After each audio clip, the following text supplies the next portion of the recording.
Got the money in the bank. Hit you with the bank. Hit you with the bank.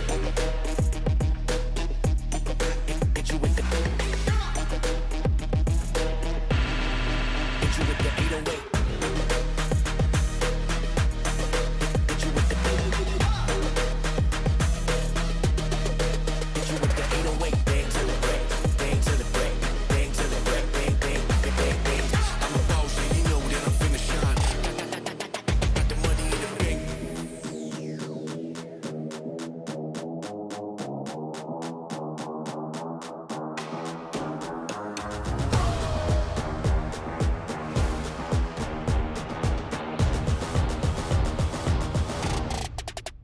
Money in the bank.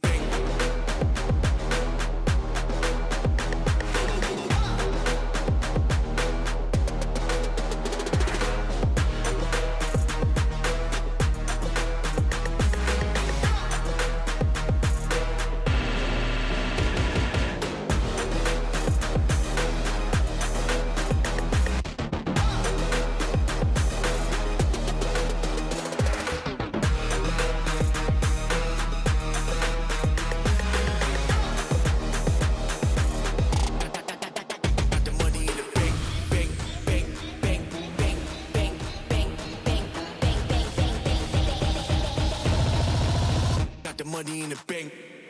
Hit you with the 808.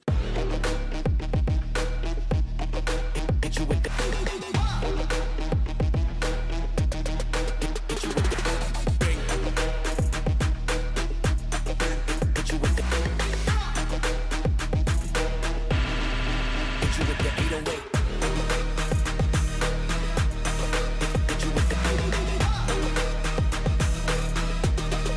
Hit you with the 808.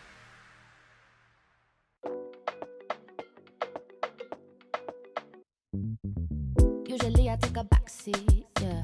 Low key, I'm discreet and don't wanna put my heart on the line. Too many times I've been burned. I bounce back quickly, and with the drama, tell 'em miss me. Won't never let it go too far. Expose my heart, that's risky. Maybe there's just something about the way you stop and stare. Something in those eyes tell me you care. I'm still learning how to trust. So can we keep this between us? I got a reputation to uphold, so don't reach out your hand for me to hold. Don't rush to tell the world that I'm your girl right now, 'cause I might leave swiftly, just based on my history. Been on a take them flights at different side of trouble. Maybe there's just something about the way you stop and stare. Something in those eyes tell me you care. I'm still learning how to trust. So can we keep this between us? If you choose to stick around, don't say I let you down when I burn it to the ground. Because I'm still learning how to trust. So can we keep this between us?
got a feeling I can't shake, but I'ma try to shake it anyway.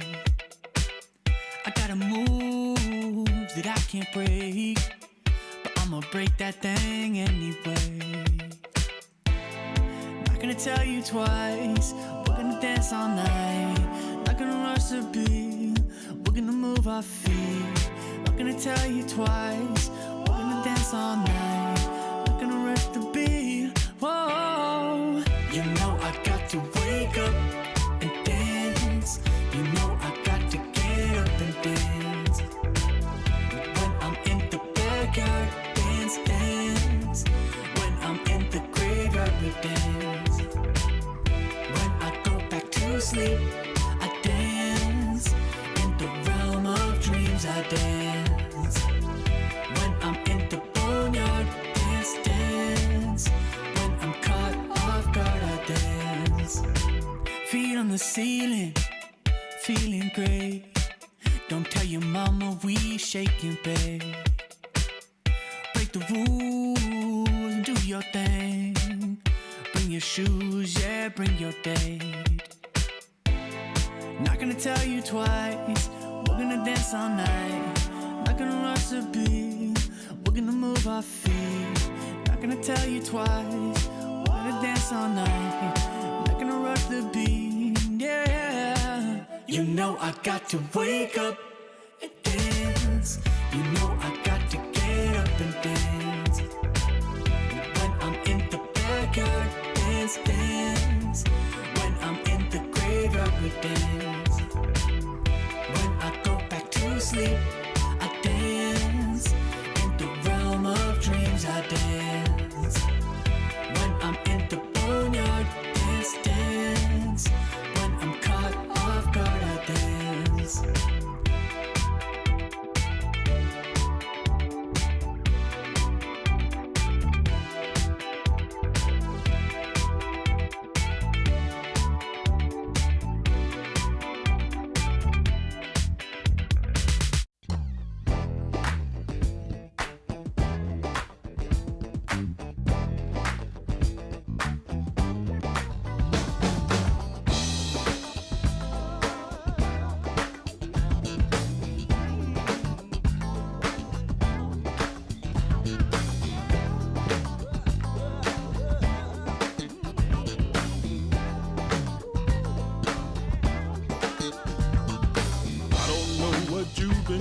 But it's time to come alive. If you want to party, babe, got to feel it deep inside. All I really want to do is the things you just can't hide. Put your funk around it, babe, and I'll take you for a ride. Get on up with the feeling.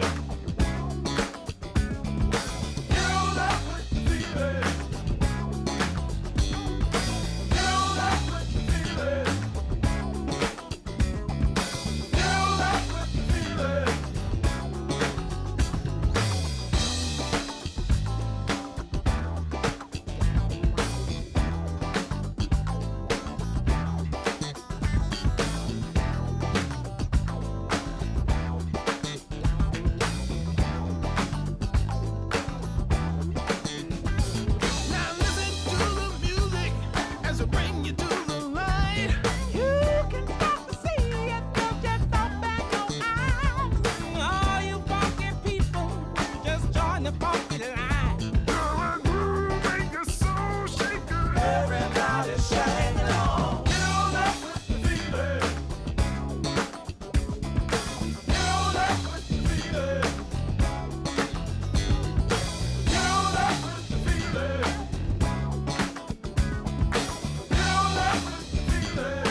bitter, sweet, fiery heat. Whispers the man of the hurricane. Oh, stop pushing me, gonna burst so hard I'll just let go now. Lost in your mind, blown on the winds of the hurricane. I won't let go, I won't let go, I won't let go, I won't let go, I won't let go, I won't let go, I won't let go.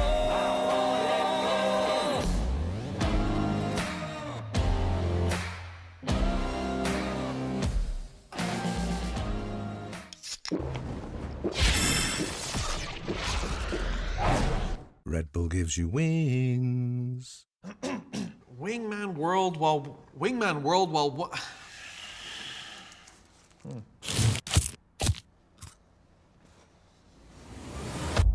Have a break. Have a Kit Kat. Wingman World while wanting a well, one break. Let's go!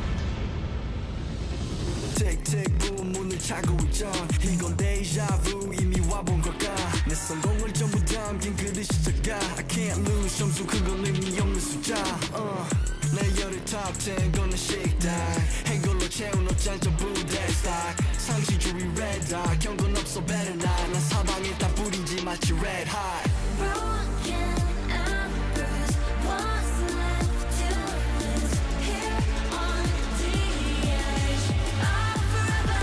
If I never leave, I'll never fight. We all sacrifice, fight until the final hour. Pain is my superpower. Keep my head up high, run through rain or shine. Cannot sleep without the sour. Pain is my superpower.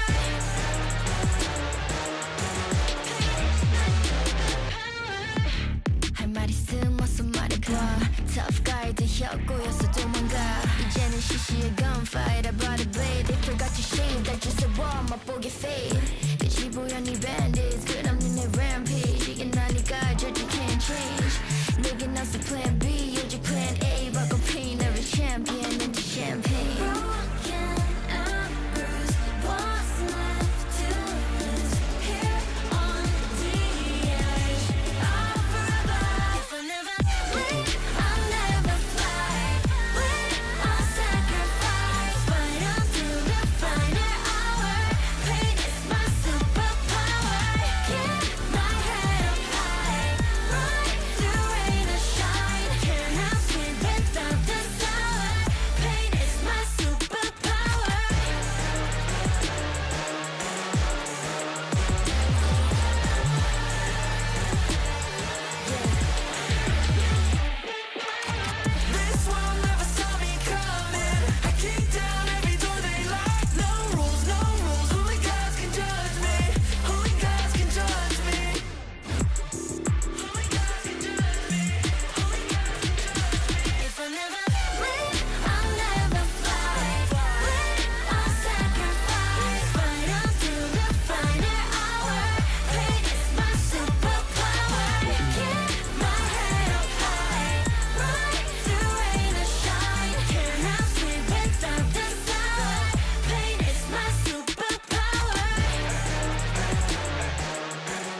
here in Istanbul ready.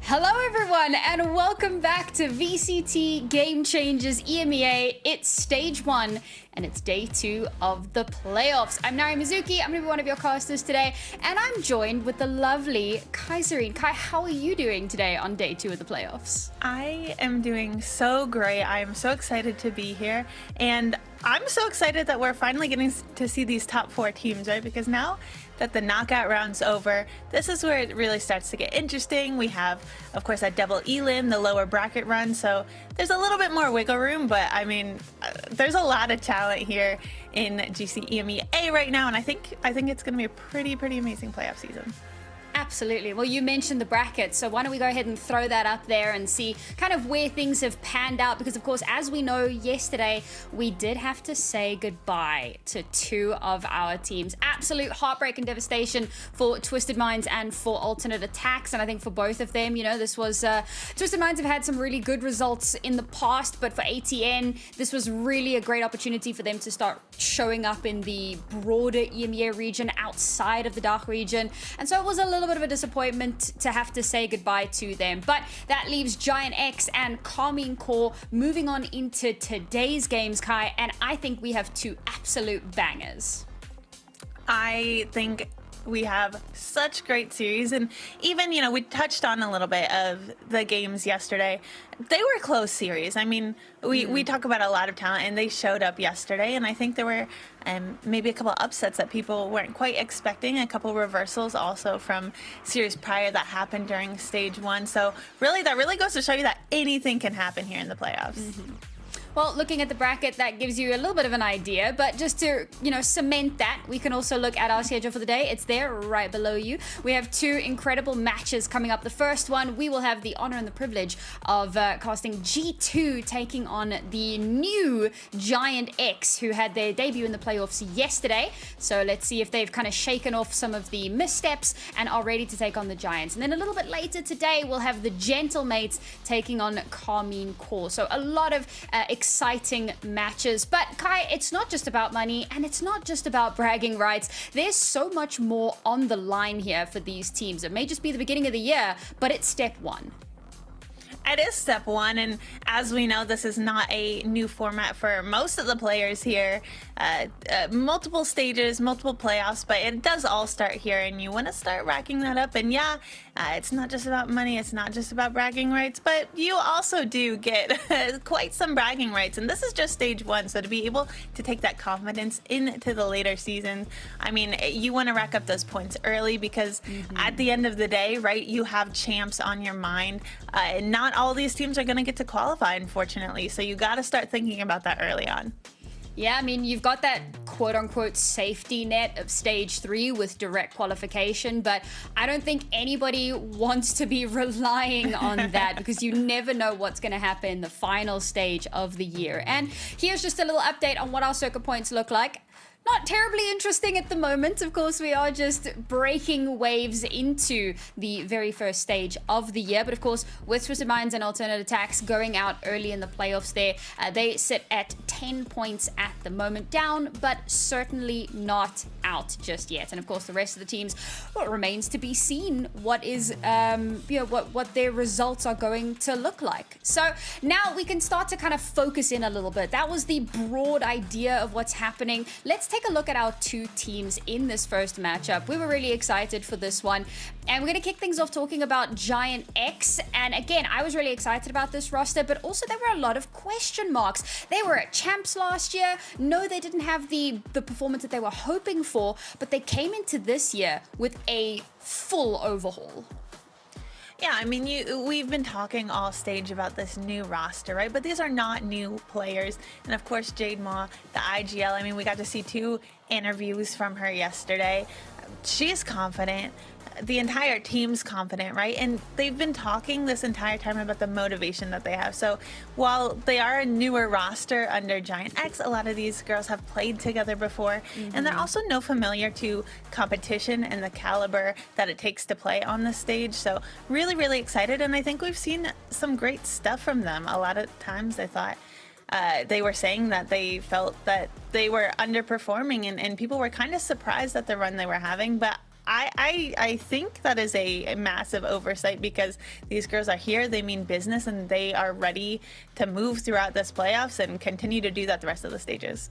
Absolutely. You might look at that roster and think, no international experience, what chance do they have? And of course, they're coming up against the Titans, the royalty of Game Changers EMEA. I'm talking, of course, of G2 Gozen.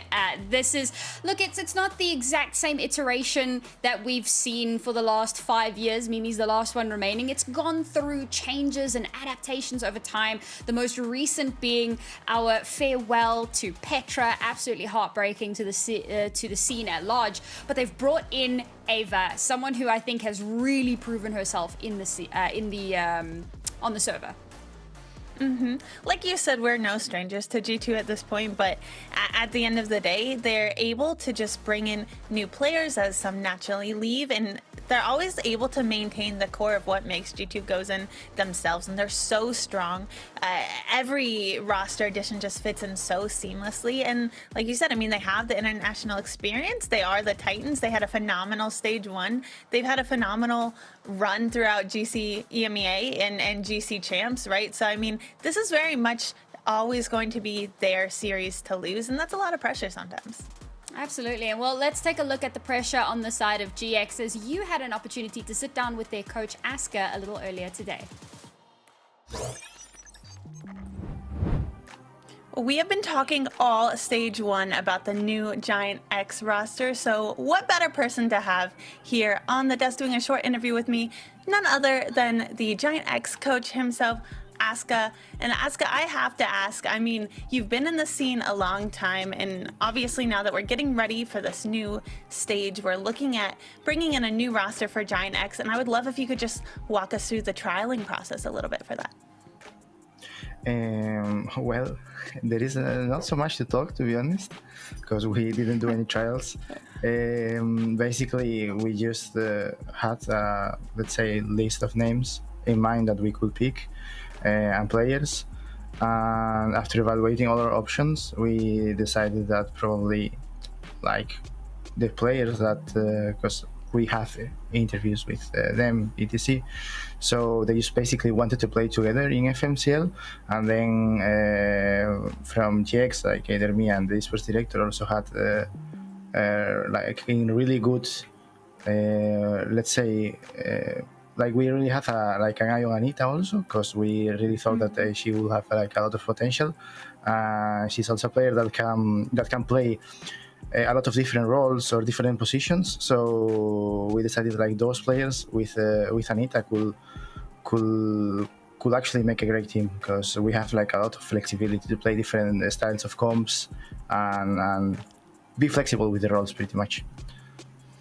Yeah, I mean, I think bringing in the FMCL roster, of course, with Anita has been great for you guys, especially now that we're heading into the playoff stage. And of course, you guys had a pretty tough matchup that first series, and you guys were able to move through. And now that you're getting ready, you're out of the knockoff stage. How are you able to go back to back with games and keep that mentality up? Yeah. I think the main thing for us is that right now we have a little bit less of pressure, because as you said, it was like a knockout round against Twisted Minds, so we were a bit more stressed because we didn't have much time to prepare, to be honest. I think we started to practice like 5, 6, maybe 7 days before the stage started, so we really had to hotfix a lot of stuff in maps. We didn't have much time to prepare, so we were a bit drained. 1 week ago we had to take, like, after group stage we had like to end the cash cap and then take 2 days off, so we focus more on resting than actually preparing. And right now I think there is no stress anymore. Like, I feel like we're confident. We are just ready for whatever comes. We know we couldn't prepare as much as we would like to prepare, but we are fine with that. We'll just do our best today. Oh, I love the confidence. Last quick question. You're going to play either Genomates or KC after G2. No matter win or lose, who are you looking forward to playing next? I think, honestly, we don't mind. At this point, every team is good. And there is not really like... we don't have any preference. Like, we have more experience playing against KC, right? Or at least I do, because they were the same roster past year. So I guess we know a bit more each other, but that's the only thing that we could take in consideration. Like, personally, I don't have a preference.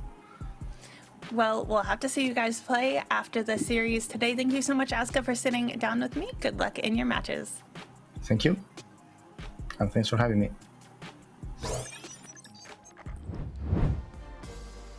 It was such a joy to be able to sit down with Aska earlier today, because I think a lot of times we get to hear the players' perspectives, but it was so nice hearing that from the coach. Especially we got to hear Jada's perspective yesterday, or Jade Moa, excuse me, how confident she is and excited to go through, and of course Aska's feeling the same way. So I mean, I really feel like they've been putting in the work, the motivation's there, and I think they're just ready to have a good series.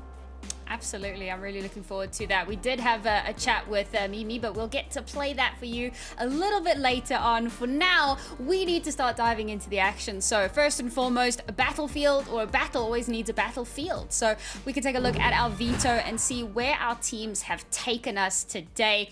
And I'm very curious to see what this veto is going to look like. I feel like one of the things we've always spoken about with G2 is the depth of their map pool.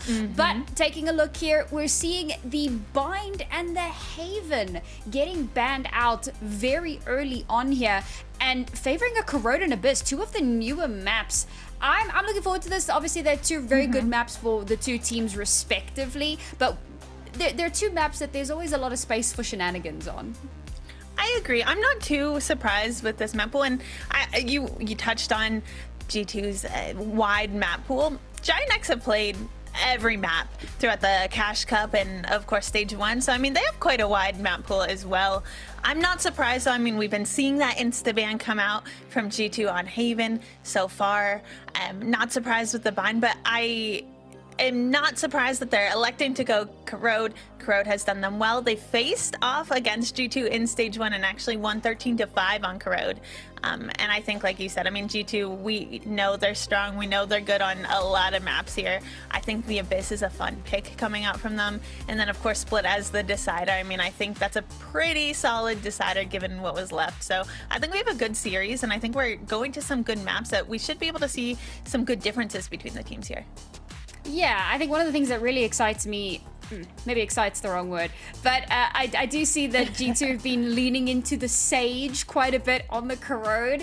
I suppose the correct word is it intrigues me, and I want to see how it's going to play out a little bit later on. As you said, this is a map that they lost against GiantX to previously, but they've had really good results on it against a slew of other teams recently as well. So it really is a little bit difficult to call in that regard. I feel like Sage still has such a oddly niche space and not, you know, hasn't really found any sort of comfort anywhere. So when you bring that out, you've really got to have a plan in place for what you want to be doing with it. Yeah, I mean, I'm really excited to get into this and see kind of how G2's been able to answer to the first series that obviously didn't quite go their way. We know since then they've had quite a bit of course, success on this map, but I think also partially that's due to just having success across stage 1 in general, right? So it's kind of hard to say if they've found their footing. I think one thing that we can really start to look at is how they work the map. I think that's something GiantX did really well, but I mean, they're both running pretty default heavy teams, right? So it's just going to be like, how are we able to utilize what we have in our arsenal to our advantage? Absolutely. Well, let's kick things off, folks. It's round 2 of the playoff bracket here today. Upper bracket G2 taking on GiantX. It's map 1, and there is that Sage that we were talking about a little bit earlier on. So we'll see how that comes into play here. Looking to hold on to some mid control. Meanwhile, it's GX over towards this A site. A bit of information garnered here, trying to control the space. They've been slowed down quite heavily, and as the paranoia comes through, it's a perfect opportunity to Vanya to swing around the corner. It's Akita that gets the kill, but Vanya and Amy both very quick to fall, and GiantX, well, they make the right decision. They back away entirely. They can now start making their moves into the B site through mid. Little do they know, Akita has started to rotate over as well. But it's just going to be Eva here to hold the line, and hold it she will not. Quickly run over by Jade. Spike to be planted. And it should be a fairly simple hold for them. Although, somehow, Akita and Mimi, it's the brains and the brawns on this particular roster from other sides of the map, managing to get a lot of damage done. But now Mimi's been left all alone. The oldest player on this roster, it all falls to her shoulders. 1 versus 2, good for the first, but it's Jade who puts her down and secures the pistol for Giant. I mean, what a solid pistol round. I mean, I think for both teams, great round, and a lot of this is just coming down to shots and trades coming up.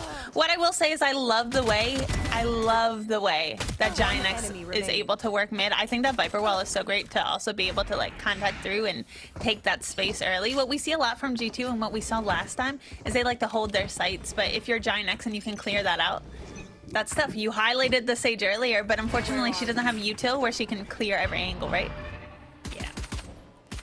We'll give it a chance, yeah. I mean, her utility has been known to not be the most economic of util, so you have to use it somewhat sparingly. It can be quite powerful if you use it correctly. What fascinates me is in this pistol round, leaving her as solo anchor towards A, while the rest of the stack holding over towards B. And this round should be a little bit of a foregone conclusion. A bit of damage for G2 would be the ultimate here.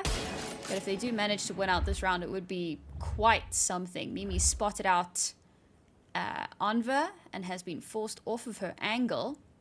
Ooh, Anva ready for this relocate, but checking every single angle. Oh, and it's a clean shot onto Mimi. The A site's free for the taking. And realistically, I don't think there's too much meat on this round. Maybe. No, Akita's been forced back. I don't think they'll have too much more to say about this one. I mean, it's always tough when you don't have the weapons, right? Yeah. Oh, okay. But now you do. There from Vanya, yeah. Now that she's picked up a rifle, Vanya is incredible. I mean, she's topping stats left and right throughout this stage. So, with a Vandal in hand, this might just be doable. The spike continues to tick away. The smoke comes down to block sight lines. They haven't really found any sort of information here. If they're gonna go, it needs to happen. The flash comes out, but Anva times the shot perfectly. Tries to follow it up, but Amy puts her down. 3 versus 2 now. They have to get to the spike, and there it is. Vanya absolutely pops off, gets that first kill, but no, the C's takes them all so low. Now Amy trying desperately to hold on to the defuse, but time is not on her side. The power of the fade showing itself in that moment, but what an unbelievable Red Bull clutch here. Yeah, I mean, unfortunately, yeah, time not on their side, but you have numbers and you have a gun in Akita's hands. You have flashes. Like, all things considered, didn't get the round, yeah, but like that was a very expensive round on the board for GX, and now, right, you have 2 rifles in hand. You're going against a power such G2 that all it took was 1 bandit to be able to recover that rifle. It's crazy. 1 bandit and a very wide swing. Speaking of, Amber just peeks straight into Akita and wins the fight. My ult is ready. And that's given them a huge advantage into this round so early on. I do like that we're playing this a little bit slower as well. Attempting a bit more of like an info starve play. Maybe try and bait out some rotations. Get that paranoia really setting in as we start to set up for the Nightfall here. And it could be massive for helping them move in, but 3 players on site. That Nightfall's only going to catch 1. The other 2 tucked into the corner, but it's shots through the wall that land onto Ava and has opened up things so much. G2 falling by the wayside once again. Only 2 players remaining, forced to have to back away. Meanwhile, once again, it's GiantX with the wildest pivot all the way over towards A. And keep an eye on Anva's positioning here. She's gotten all the way into their spawn. She's going to catch Amy on the rotation. And at this point, once again, Mimi and Vanya left in a clutch. 2 versus 5. And these are some powerhouses on this roster. But it may take a little bit of a miracle. So separated from one another, can't play off each other, can't set up any sort of crossfire, and the call may just be to hold on to the weapons. Yeah, I mean, look at the positioning from G2 right now. Not really in any sort of spot where they can even try to exec together, especially when you still have all 5 members of GiantX standing there to have to deal with plus time, plus the defuse. A wise call to savior. Yeah, too many compounding things here. And it doesn't even feel necessarily like it's a tactical issue. There's so much of GiantX just having the confidence to swing and winning their duels. And of course, they have that advantage of being a stack of players. So, you know, if one player goes down, they're playing the trade numbers really well. So they can trade off with each other if they need to. But for G2, on the other hand, it's not working out so great. I think also in addition to that, it's also the way that they take that space mid, right? You had Anva inserted there the entire round, so you know that that space is clear. You have all of that space. So now suddenly what's a 3-lane map, right? You have B, you have mid, you have A. Becomes a 4-lane map because if you have all that mid space, anytime you're execing on any site, there's now 2 chokes that you have to worry about if you're the defender. Absolutely. Well, Anva spots out one. Is forced off of her position. I like this from G2. Mid control has been somewhat lax, and I mean, it's fair. GiantX haven't really been super heavy on the mid control. So we push out, try to get an early frag, but not to be the case. It's just going to be a full send over towards that A site. And while it's not a full anti-eco, it's certainly not an ideal scenario. The 2 saved guns from the previous round haven't really had a chance to step in. They shoot the clone, get blinded out, but struggle to capitalize. But it's Vanya just off to the side. GX tunnel visioning just that little bit, and Vanya will strike, taking full advantage. But with that spike planted now, despite it being a 3 versus 3, it is almost certainly advantage Giant. Another kill here for G2 may just be what they need to get themselves back into this round, but time's not in their favor. Anita, good for 1. Jada doubles down and leaves Ava all alive, but she's on the spike. She's tapping. Okay, around the corner with the op. No hope, no mercy. 4 rounds for GiantX. I really think what G2 need to work on is they need to work on holding that mid space. And I think this is something that we kind of saw the last time they played, but it's not even just, okay, yeah, we need to work mid and we need to get a timeout. And this is a well-placed timeout because I think if you can address some of these issues early on, you're only down 4 rounds, but that's a lot of buildup of economy, of momentum. But once you lose that space, I mean, you have just allowed your opponents to just work the entire map. They know they have those fast rotate channels through mid if they need to. They know they can catch you on a lurk through mid. I mean, you are just giving up so much information and so much map control to the attackers that it makes it a lot harder to hold site because there are a lot more areas you need to worry about to hold.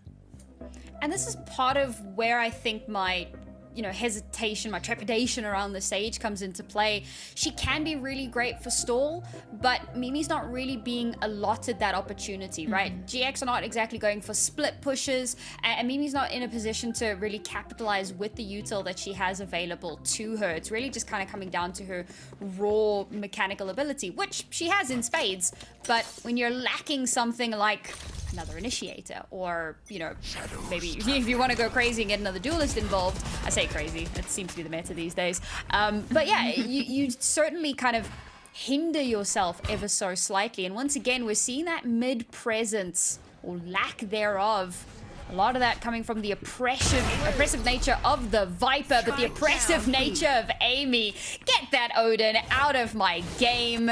Up, shuts it down, takes it out. Now Akita, prime position, gets that first kill. Knows there's a second coming through the smoke, but between Vanya, Amy, and Akita, they lock down the correct site. And as these Giant players push through smokes, push out of these tiny little avenues, they get mowed down, and now the swings from Giant get punished. I mean, the op really is the answer to this comp that GiantX are running, right? And you run the op and the Odin, like that is so oppressive. It is so oppressive. I think a really well-placed timeout, because you can't really afford to lose once you're investing in that if you've lost so much. But I mean, that really is the answer here, and the fact that they were able to kind of pick that up, I mean, you want to play? G2 can make this really tough on GiantX. They truly can. And look at this, we're already seeing Amy all that space mid. And now we're seeing the value of that Sage come out, right? Getting up into crazy angles and the possibilities that that can potentially open up for you. Now, this time around, they didn't spot anything, but it does clear out some angles. And there again, it's Amy with a devastating early pick on the round. Adora taken offline. You no longer have your duelist, but Jade back in action with that Odin. Oh, Anva spots an elbow and takes full advantage. Despite the fact that G2 get that opening kill, it's Giant now who take back the control. We cut noise. We give a little bit of time for G2. We give them a little bit of rope. We'll see if they hang themselves with it. And on the other side, waiting for Vanya. And it's going to pay off. Numbers and map control, both to the side of GX. Should be an easy execute. 30 seconds left. It's B site free for the taking now. And I think we're actually just looking at another save at this point. I mean, I probably would, right? Spike planted. I mean, at this point, you don't have the economy buildup that you would like, and you know that GiantX do. A 2v4 retake is pretty tough when you've been having trouble retaking. You had a really good round. That last round was really good, and so I think if you want to kind of maintain that pressure you were able to put, like, don't overextend yourself. The problem is, how many rounds can you afford to do that, right? I did like the answer from them. Like, I think GiantX just played this really well, but I liked, we saw G2 taking more space mid. We saw the value of the op. I mean, it didn't go their way, but they're starting to have an answer to GiantX, and so if they can just clean that up a little bit, I think that's the right way to go, especially here on their defensive side. Yeah, stability or the ability to stabilize is such an important thing for a team to have. Worst, I think, is when you consider that G2 got that opening kill. So really it was GX that were the ones that were able to stabilize. But now look at the ult economy. It feels like there's a massive favoring at the moment towards G2. Amy's coming out with a stinger here. You could almost guarantee that she's going to be popping that tour de force into this round. And she's been phenomenal with op in hand. So let's see if she can continue to replicate those results here. And GX aren't necessarily working the map, but they work areas of the map. Great flash from Akita that allows her to get that opening kill. Another opening frag for the G2 squad. And now we look to see, can they hold on to it? Stunning angle from Mimi there. Gets that headshot perfectly onto Adora. Now GX forced back into a stabilizing position. Much like in the previous round, Anva will be the one to kick that off. No more Sage utility available, no more stall. They haven't been able to set up a flank like they had been previously. And look at this lurk coming in from the attacker's spawn. Ava is so ready to get in behind them and absolutely ruin their day. And this is a great adaptation from G2, because if Giant opt to push here, they're going to run into 3 players. But you can see that they're so aware that this could be happening. moments away from one of them running into the crosshairs. Oh, but they don't check far enough down, because why would anyone be that far back? The mind games have elevated this to an unreal position, and we still have 20 seconds remaining, but 20 seconds is not a whole lot of time. So now the exec utility will start to come through. They know that the Tour de Force is ready and waiting just around the corner. They're still stalling out the time, down to 10 seconds. We go blow for blow on the site. The spike will start to get planted. The smoke just keeping her alive that little bit longer. The shots not quite connecting, but now that flank can activate. And the final kill comes through, and G2, by the skin of their teeth, secure a second round. Secure a second round, and you asked for some of those ultimates to be popped, and we did get to see the Tour de Force. But you didn't have to invest a whole lot of other ultimates, so you still have that build-up. You have the rounds, you have the guns now. Spike planted. One enemy remaining. Masterclass from G2. And so chill about it as well. I love another that. day. I know, just another day in the office for us. I think a 3-round deficit. G2 aren't even close to starting to sweat yet. There's still so much time to start bringing this back in their favor. Odin spams through the smoke. You didn't need Akita's dimensional drift to figure out there was an Odin there. The Odin made that very known. And now Akita not allowed to stay in their back line. They realized where she was, chased her down, and she's forced to TP back into her team. So for now, we don't have that flank, but something that could happen a little bit later on in the round. Bring them down. I really like this Viper wall from GiantX. Even though G2 are starting to answer, starting to watch mid, it still gives them so much space. So much space. That was a slight elbow shot there that just kind of keeps her alive in the thick of it, but somehow Vanya and Akita have already found themselves in prime position and are slowly whittling away the attackers as they attempt to make their way in. Very quickly they'll realize they're going to have to back away and start pivoting over. The A site is relatively open, except for the fact that it's Amy. That's the one that's holding the line. She's been phenomenal, and with an op in hand, feels like there's very little that can be done to try to push her off of that angle. Oh, and it's Jada to shut down Mimi, and suddenly in a 3v3 scenario, it starts to feel doable.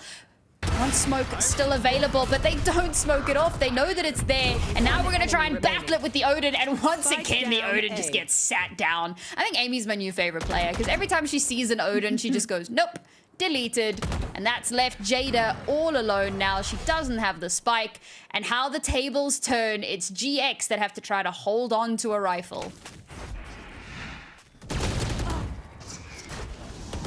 I do think G2 have a very good chance to walk away with GiantX's map pick, but it's just, I think GiantX are so comfortable on this map and they know how to work it. As soon as G2 starts to answer to that, it's going to be so tough for GiantX. So I think it's really, the onus is on G2. If they step up to the plate, I mean, I think you said it best, but like, technically great players. I mean, also just the sheer amount of experience that they have. I think it's really on, are GiantX able to keep this pressure and maintain that? Because if they can continue to work the map like they did last time, like they did the earlier rounds on this map, sure, they will take their map again. But as soon as G2 finds an answer to that, so tough. A couple of ultimates invested into that last one as well. But I think one of the really unfortunate things, and it's kind of a double-sided coin, Adora is not having a great series so far, and you know what, sometimes that does happen, but the fact that the rest of the team are doing well enough to make up for that, even though she's the duelist, you know, you've got Anva in that chamber, the pseudo-duelist, making up for that little bit of a deficit here, and it's done enough to keep GX in the lead for this long. But now their economy is in a very, very tight spot. So we're going to pop the overdrive and see what... Ooh, nope. Just instantly deleted. That's an unfortunate way for that ultimate to go down. Akita with the follow-up kill here. Still 2 rifles in play. So a couple of kills here, maybe a little bit of damage, but no. The jiggle's just not as clean as it needs to be. The upshot rings true. 2 players remain. And again, so far removed from one another. One enemy remaining. Oh, and Jada just reverses into Akita. A lovely 3K. Can she make it a 4th? Absolutely, she can. A clean round from G2.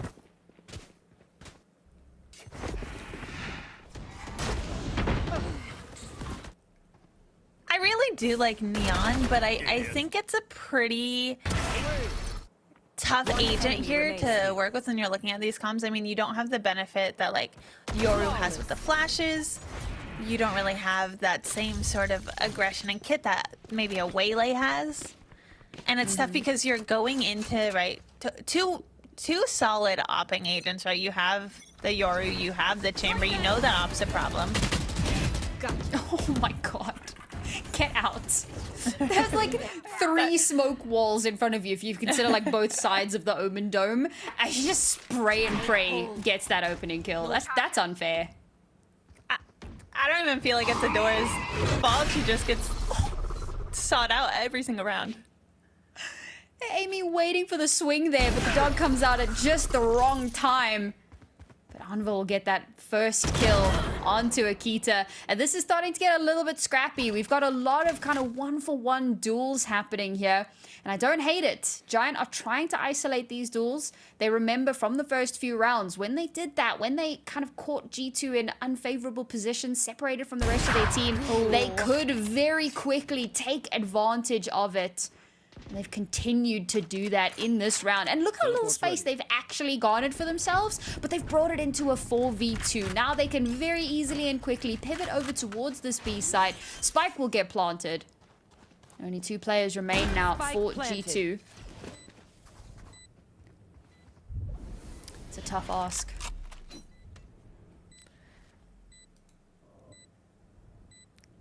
Tough ask. But at this point, we talked about if you want to keep saving and you find that first pick, it makes it a little bit more easier. When it's G2, it always feels like it could be doable. But Amy falls. You needed at least 2. And there, the final pin will topple. G2 now, or rather GX up to 6, 2-round deficit, and GX have secured themselves at the very least an even kilter at the half. The onus now on G2 to cover that distance before this half ends.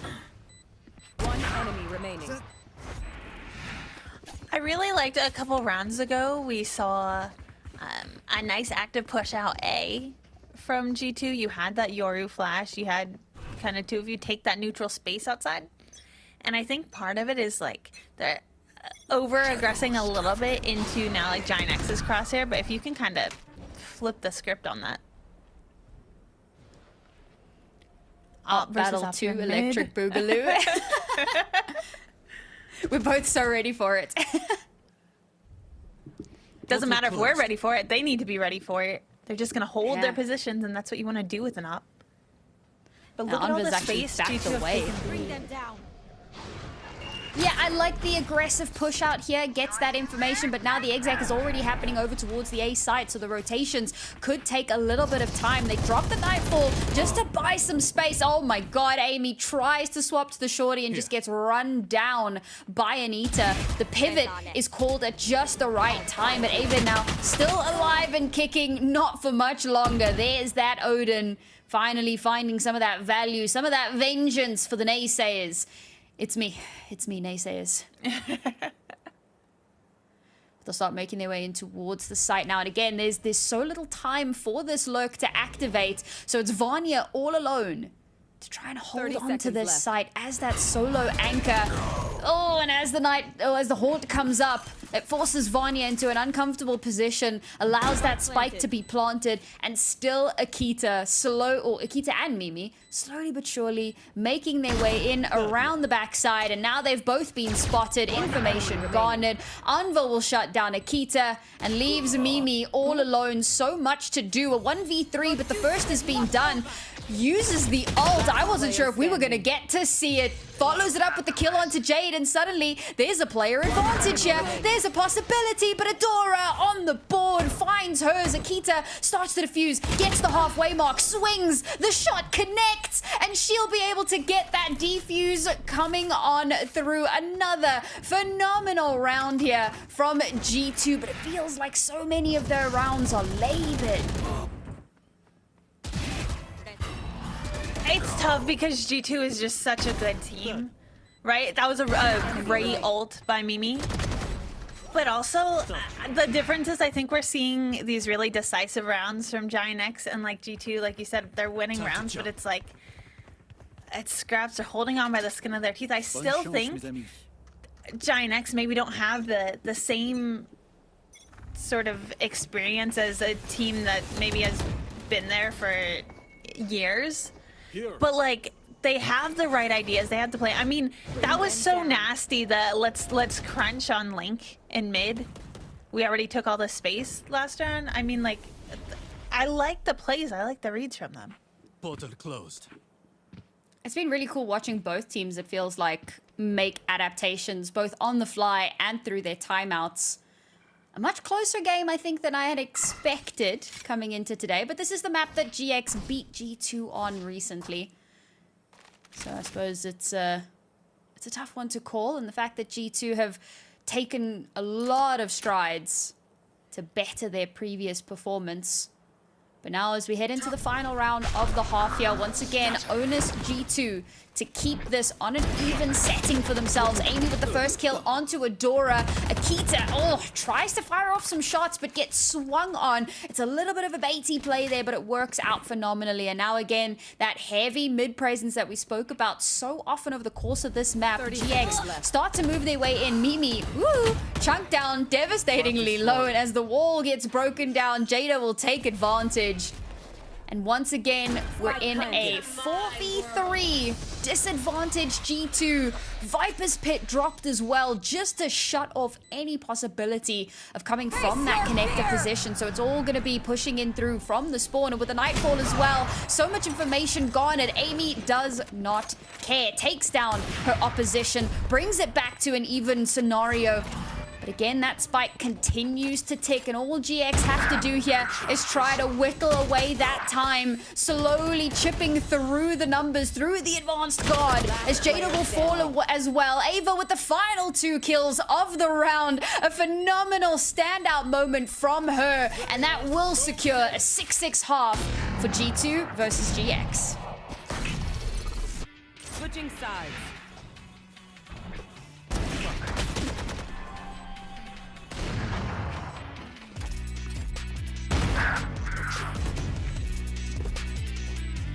One enemy remaining.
A very short break between halves, and I hope you all are chomping at the bit. But unfortunately, well, would it be a professional esports game without a slight technical issue, Kai? I feel like it's almost a rite of passage when it comes to Valorant to some degree.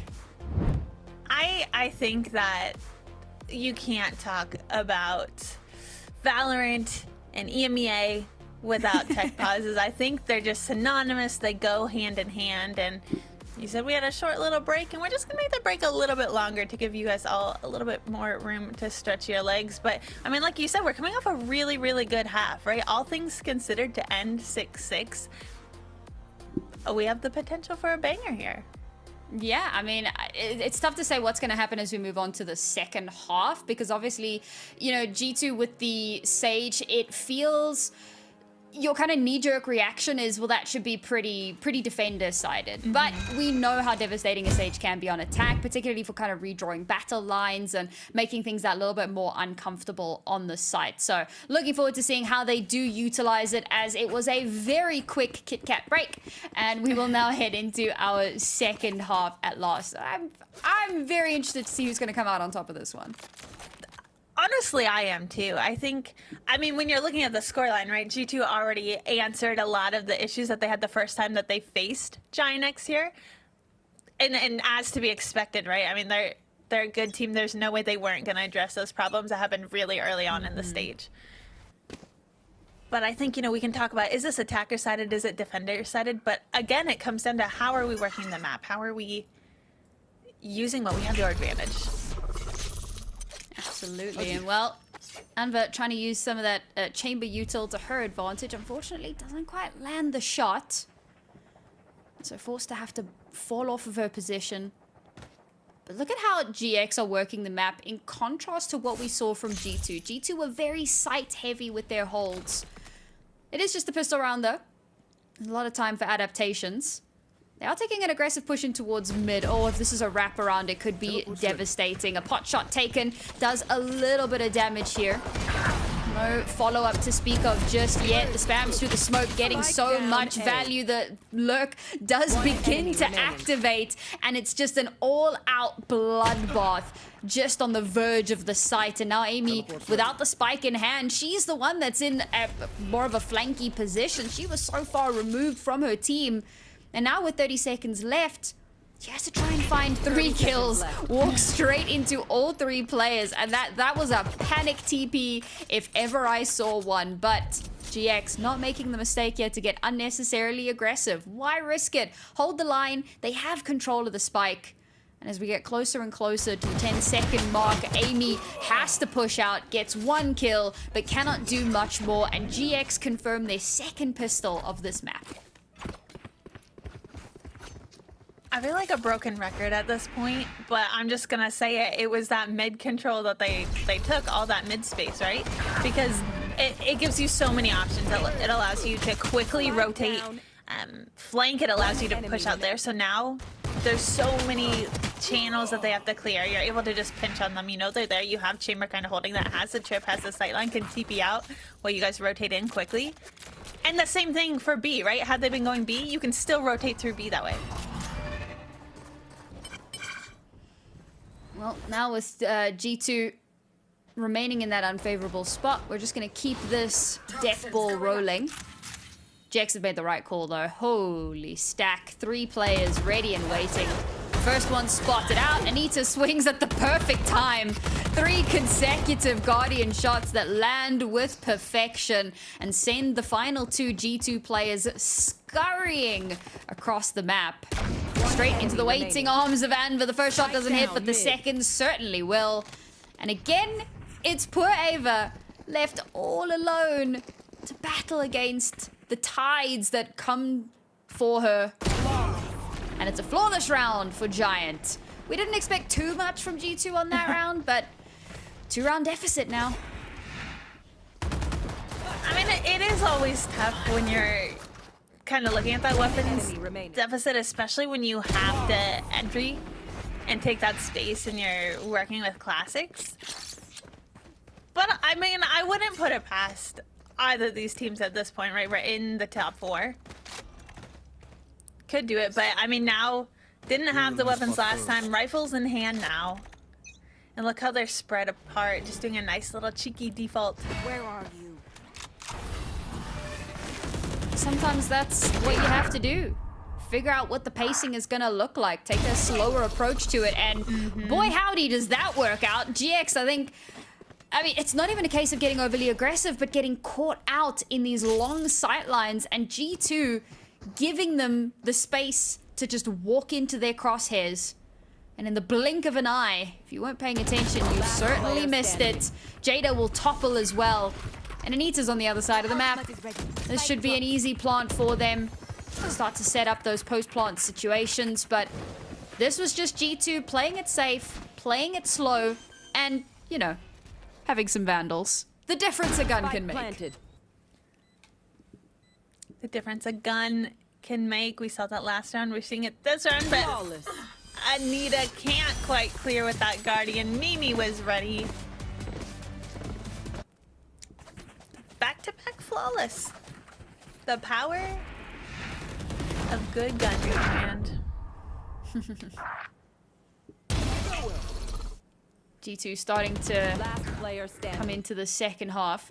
At least it's not as much of a snowball as we saw in the first. You know, GX had such a runaway with the start of the first half. Now G2 able to answer back just after 2 rounds. So getting a foot in the door here. Mimi's actually got her res online very quickly as well. The only ultimate that we have online at the moment. And well, that paid off dividends for them in the previous half. So be a difference maker here. Jade trying to snipe with an Odin. That's what you got to do on this map. But unfortunately doesn't quite get those results. Adora and Amy will both be the first pins to fall. But it's another slow and steady round here from G2. Waiting to see if GX get a little bit antsy and push out when they shouldn't. 4v4, nice and slow, but you have Anva holding A down with the operator. The ability to TP out.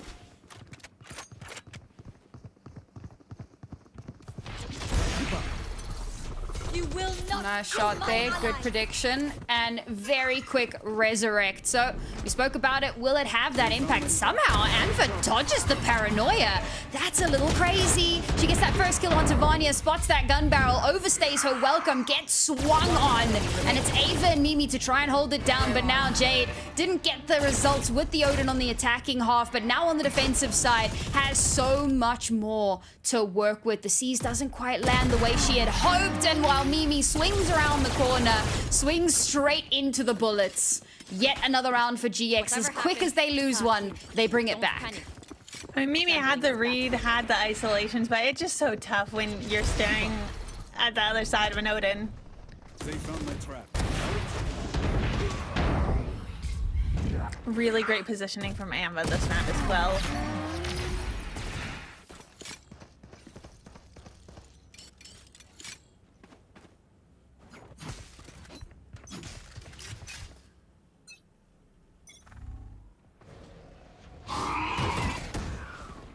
Alright, we'll jump into round number 17.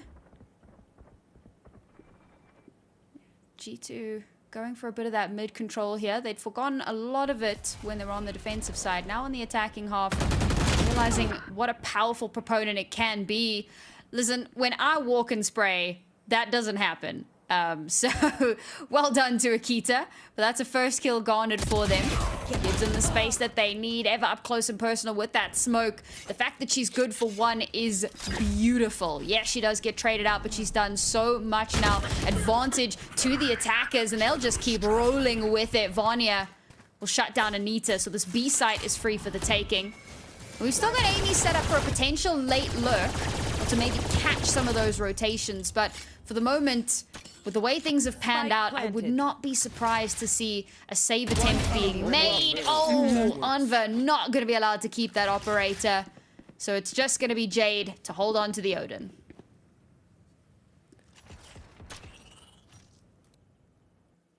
Able to make it safely to that A site. A really, really good awareness and rotations are from G2. Love the way they played that. Very, very, very good attacking round. And of course, I mean, it can't go without being said, right? Amy being able to keep that space mid. I mean, you have a good lurker that can just eat off that rotation. Even if it's not a rotation, even if it's just a save.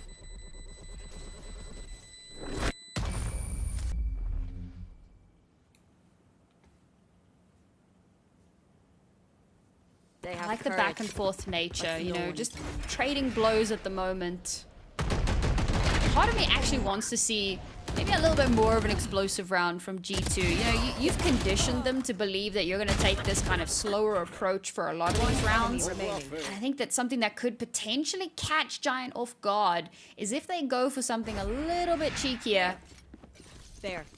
And maybe that'll be the exact thing that they need, because that could just about break the economy, and it puts them on an even kilter here. But we'll see what they do opt to do.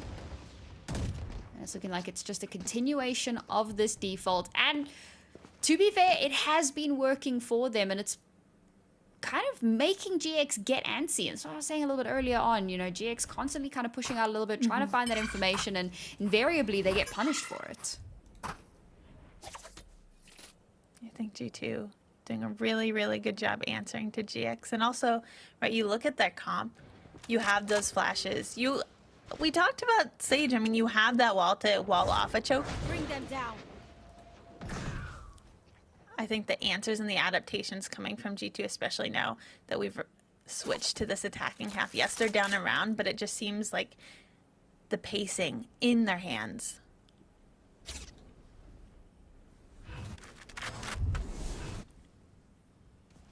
This is going to be a tough round for GX to maintain any semblance of control in. Still have the saved Odin. They have some rifles here just to try and bolster a little bit. 30 seconds left. All the rifles have an opportunity to shine. It is the site where the Vandals are. Hand in hand now, Jada and Adora play off of each other, waiting for the reinforcements from the rest of their team. They've given up the space. They'll allow the spike to be planted. Anita, a shot connecting with the Sheriff is unreasonable. Adora, oh, they can't even get a trade-off off the back of her sacrifice. And it's just going to turn into a very messy scenario now as Jada finds the space she needs by herself. And G2, 3 players remaining, have to hold on to this spike. It's in a good position for them. A tap on the spike, baits out the op shot, but it's Mimi to get the kill onto Anita. Amber has to push through the smoke, has to figure out what they're up against. And the G2 players continue to get antsy, continue to push. They may have just given this round away. They got so impatient. All they needed to do was play the time, and Giant, with mere seconds to spare, up to double digits. I think the back and forth nature of this game, like you said, I think all the players are getting antsy. We said G2 is getting antsy, then GiantX is getting antsy. Now, back on G2, right? You know you're against tough opponents. You know every round matters, but you gotta be able to slow that down, and I think that's exactly what this timeout is for. Yeah, conversations certainly need to be had at this point. I think there's probably a lot of thoughts that are just kind of flying through the heads at the moment. You can start to see those cracks showing themselves a little bit in some of the more impatient plays that we've seen. I was talking in the first half, in the first few rounds, about GX having the confidence to be able to just swing and win those duels. I'll be honest, there are a very small handful of teams that you could convince me are more confident than G2 Gazan. And they're trying to lean into that. They really are. But there've been a few missteps here and there. And unfortunately, confidence without follow-up sometimes does leave you in unfavorable situations. So to take this time out now to have this conversation when it's still very much recoverable, when you have a slew of ultimates behind you, it's the perfect timing for it. But the question becomes, can they implement whatever it is that they've just spoken about?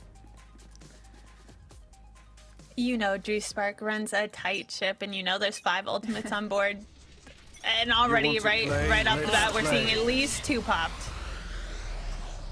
Face your fear! Viper's Pit to try and deny that space, but ooh, the Nightfall comes out, and as Akita comes out of her dimensional drift, she's immediately just shut down in the prime of her life.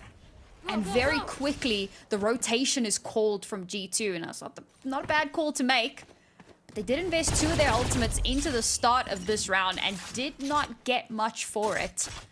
Forced out of that space, and that really speaks to Giant and how well they played that. G2 now into stabilization mode. Stabilization becomes a little bit easier when you're able to find Jade Ma up top mid.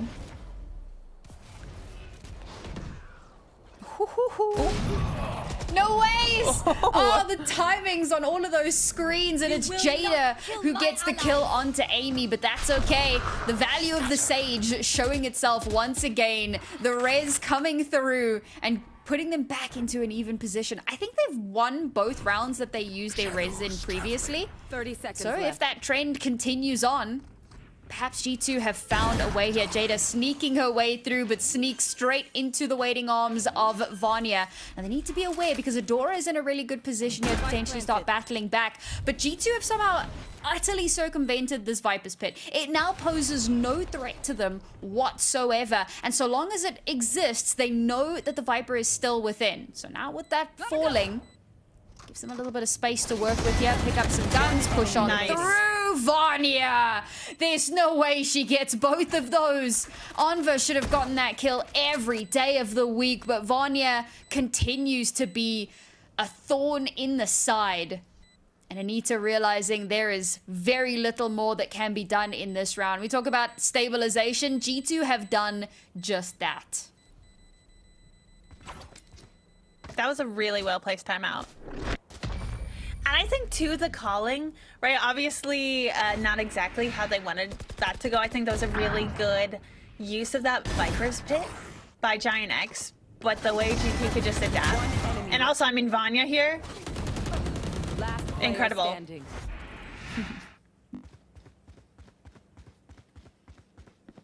Still blown away that she gets to transfer onto the second.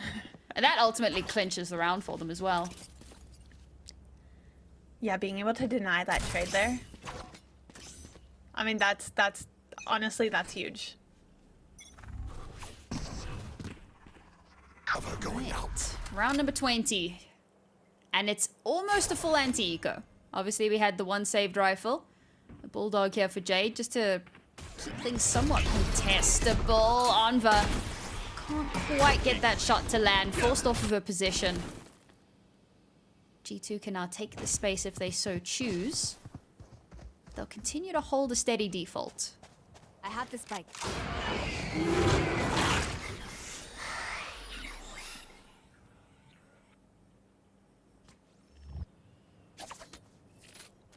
We've inserted Amy in a really good spot here, and they've enjoyed doing that as well, finding space for their chambers to potentially catch rotations. The spike's made its way over towards B now, and it's right into the Viper site. There's going to be a lot of utility to have to contend with here, and 3 players as well. Not to mention there's still a lot of mid presence, so that still needs to be dealt with. They haven't set up a lurk just yet, but Akita has found her way onto the site. The overdrive popped, and Vanya gets shut down. The raid boss no longer a contender in this round, and the spike has pivoted once more. They've done exactly what they wanted to do. They've baited out yet another ultimate. Yes, they did have to lose a player, but they've taken away the overdrive. One less thing to worry about. And when Ava holds the cross from B with such precision, absolute execution as GX attempt to cut G2 off. Walk straight into the waiting arms. The double back through mid, back to the B site. Spike planted. And Jada all alone. It was an anti-eco. It got a little bit hairy. But G2 do manage to confirm it and bring it up to an even score once more, 10-10. You let GiantX think they're controlling all of that space. They have the entire map on lockdown. They have that control. And then you just take it back from them? One enemy remains.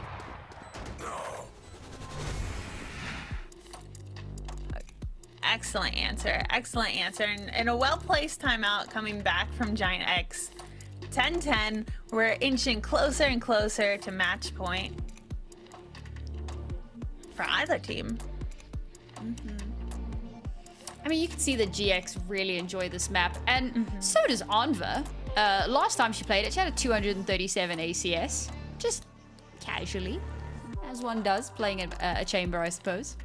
Just another day for chamber on Road. Another day in the office. Absolutely. I mean, it's such a good map for those long-range battles as well. It really we've seen it is. time and again. And it goes to show, I mean, both chambers top fragging at the moment, putting up some massive numbers.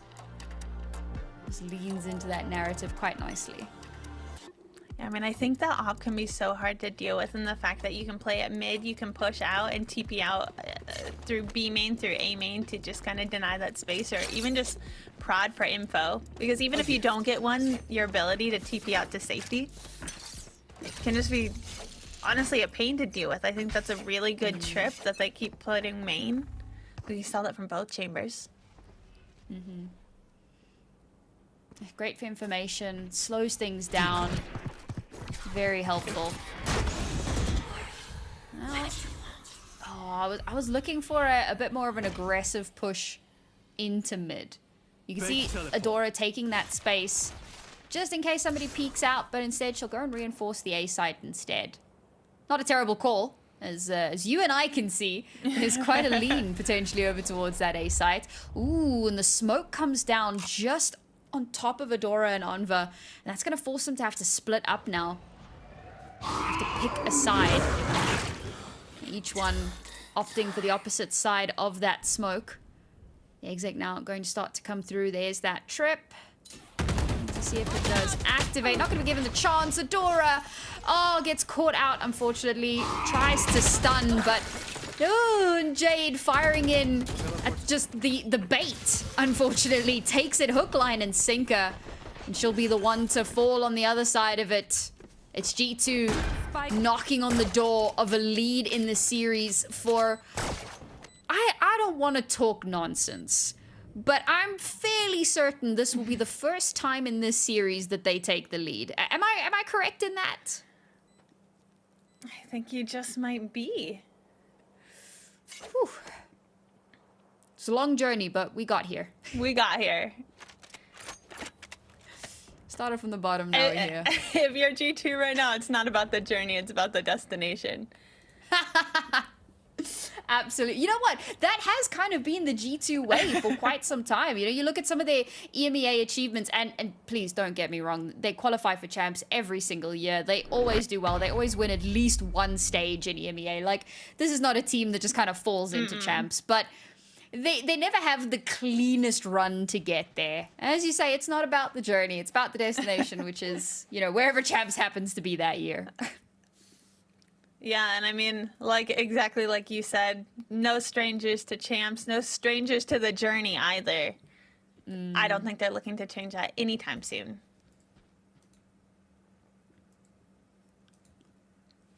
We close the curtain on that round. We start to head into what could be the penultimate round. Still a lot to be said into this one. Oh, it's a rough buy from GX. Oh my lord. An Ares, a Stinger, an Ump, a Guardian, and a Vandal walk into a bar. It feels like the start of a really bad joke, but maybe GX can make it work. Fortunately for GX, this isn't a joke.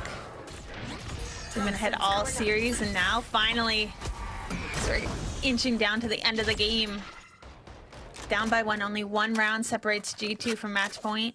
They're just holding on to site, holding on to this map control, trying to do anything, but like you said, these teams have been getting antsy, and if you're GX, you can't afford to get antsy here at the end when it matters.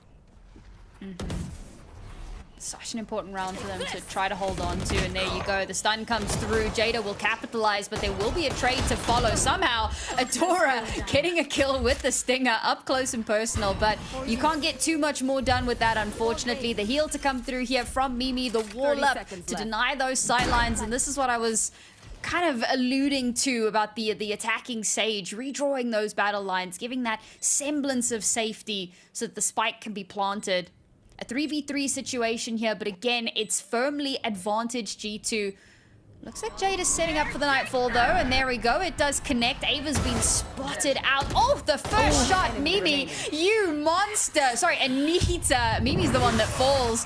And with the final nail in the coffin, Anva shuts down Amy, and all of their best laid plans go awry as GX once more even out the scores. Really good retake from GX. Really good retake. Really good use of the Nightfall. They really needed that round too, right? You lose that, you're 10-12, match point for G2. We said earlier, this is a close half, 6-6, and now to be at 11-11, Sam, I'm on the edge of my seat. I mean, round and around we go. Where we stop, I certainly don't know. That was on paper going to be the round that took us into the penultimate, but Where are you? GX, a team that you cannot count out. Certainly the underdogs in this one, but they're showing that this dog is more than just bark. Once again, the Oppers potentially could come face to face here, but it's Anita that's going to be the first casualty of war. There's not going to be an opportunity here for Anva to take that fight, it feels like. Prowler gets that information. Anva has been so brave with these Prowlers. It has been crazy to watch. I get a little bit of anxiety watching her wait out that time to see if somebody swings her at the very last second. And so often she does survive, and now it's Anva ducking and diving desperately. The happy feet come in, but unfortunately don't save her from the pain below. 3 versus 2. Spike GX planted. have found their forces slowly falling beside them. But they're going to be able to regroup here.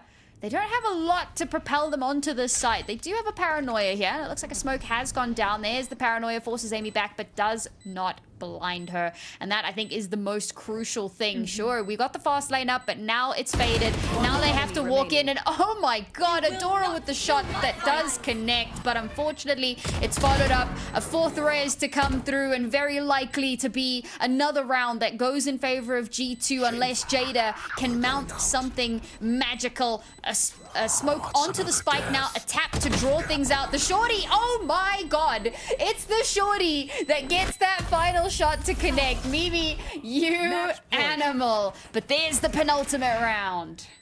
One enemy remaining. These rounds are so scrappy. They're so scrappy. I really do like Mimi on this stage though, because I mean, we know she has just such a good understanding of the fundamentals of this game, but every single one of her reses have been so impactful. Like she's not just throwing them out. I'll find you. And to be fair, she's not in a position where she's farming her ultimate, so picking and choosing is certainly the call, and she's making the right decisions. And well, Jade, the decision for the Odin certainly paying off once again. Akita no longer going to be allowed to play in this round. Vanya! Oh my god, catches them on a rotation, but unfortunately is only good for the first. I think that was a miss. That's okay. Make their way through here. Hasn't stopped them too much. Nightfall comes out. The site was clear, but that's okay. It's simply the confirmation. So they can get themselves into position. Got a little bit of a flank coming through here. The trip. Ooh, good smoke. Ooh, I like that. So, no trip activated here. We can get all into the back line, but again, it's the Oppers aiming down at one another, playing around this Sage wall, and as it starts to fall on the walk straight into Amy's crosshairs. Oh, Anita tries to follow up on it, but a beautiful reposition, and now Jada has that opportunity to activate. Anita knew the op was there, plays that to perfection. 1 versus 2 now. A tap on the spike to try and draw Eva out into the open. She's trying to buy that time, gets that first kill. Shorty out, and oh my god, it's the Shorty. A Shorty to get them the 12th round, a Shorty to get them the 13th round, and to end it all off with a Red Bull clutch. Amazing performance here from G2. Kai, they got their revenge on Corrode. They sure did. They absolutely did. And the fact that those of you who got to see the first time they faced off here on Corrode during stage 1, I mean, the answer was just beautiful and immaculate. And to end on a Red Bull clutch with a Shorty, especially on GX's map pick on a map that you lost 5-13 to them earlier. Look at them. Look at them. I also love that they have like the honorary, you know, the picture on the chair there, because obviously they can't all be at the boot camp. So, you know, always here in our hearts, always available to play. But it was a great performance and certainly a great resurgence from G2. I think for a lot of teams, if you start the map at A what was it, a 4-1, 5-1 deficit, to be able to come back into it, that really says a lot about the tenacity that a team like G2 shows time and again.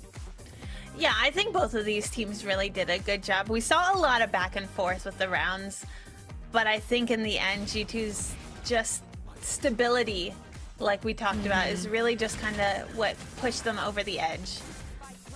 And the stats really speak to that as well. Obviously, it was up fairly briefly, but if you had a moment to look at the ACSs, I mean, GX was clearing. Every single one of their players absolutely cleared on ACS. But it's not about that explosiveness. It's about how well you can be stable, how well you can pull yourselves together, come back from a disadvantageous position, turn things back into your favor, and of course, get a few highly impactful resurrects as well. You know, the elusive sixth woman on the team. Very, very impressive from G2. You know, sometimes the unconventional works in ways that you just don't expect. Yeah, and I think G2's ability to answer to what GiantX was putting down. I mean, I think GiantX, in terms of their macro, they were doing a great job working the map. And we kind of highlighted this earlier on in the map, but we said a lot of the rounds GiantX are winning are very decisive. And then you look at G2, and a lot of them came down to these clutch situations, these, you know, 1vx, 2vx. Yeah. But when you're able to withstand that pressure and still overcome that, I mean, that really just speaks to the caliber of a team like G2, of a team that only let one series drop the entire stage one. So, I mean, honestly, a great job from both teams, truly, and I absolutely mean that. I had no idea where this map was going. I had no idea who was going to win. I had no idea if we were going to OT, and that just really speaks to the caliber of all 10 players in the server. But G2, phenomenal job closing that out. Well, I know where we're going now because we've just finished this map, so we're going to go to a break. And when we come back, it's going to be G2's map pick. The pressure is certainly on. Who will crumble? Who will rise victorious? Find out after this.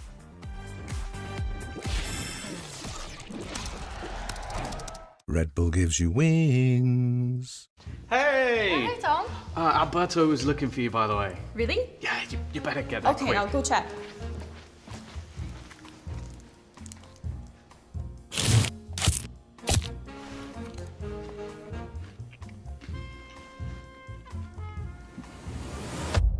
Have a break.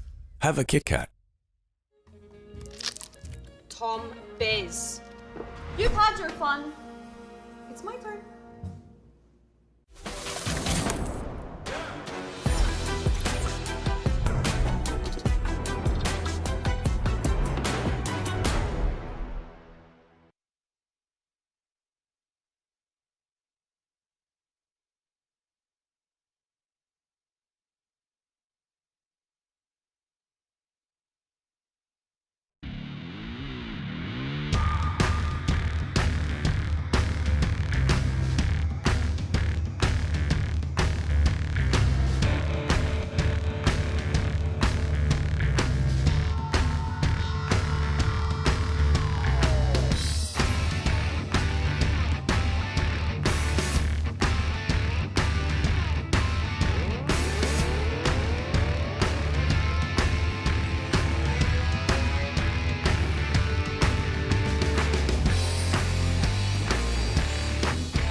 And welcome back, everybody. A very, very closely contested first map, but it was ultimately G2 that came up on top. We saw a little bit earlier on, Kai had a wonderful interview with Asuka, but I got to sit down with Mimi a little bit earlier on to chat about some of their roster changes and how she's feeling in her position as the leader. Take a listen.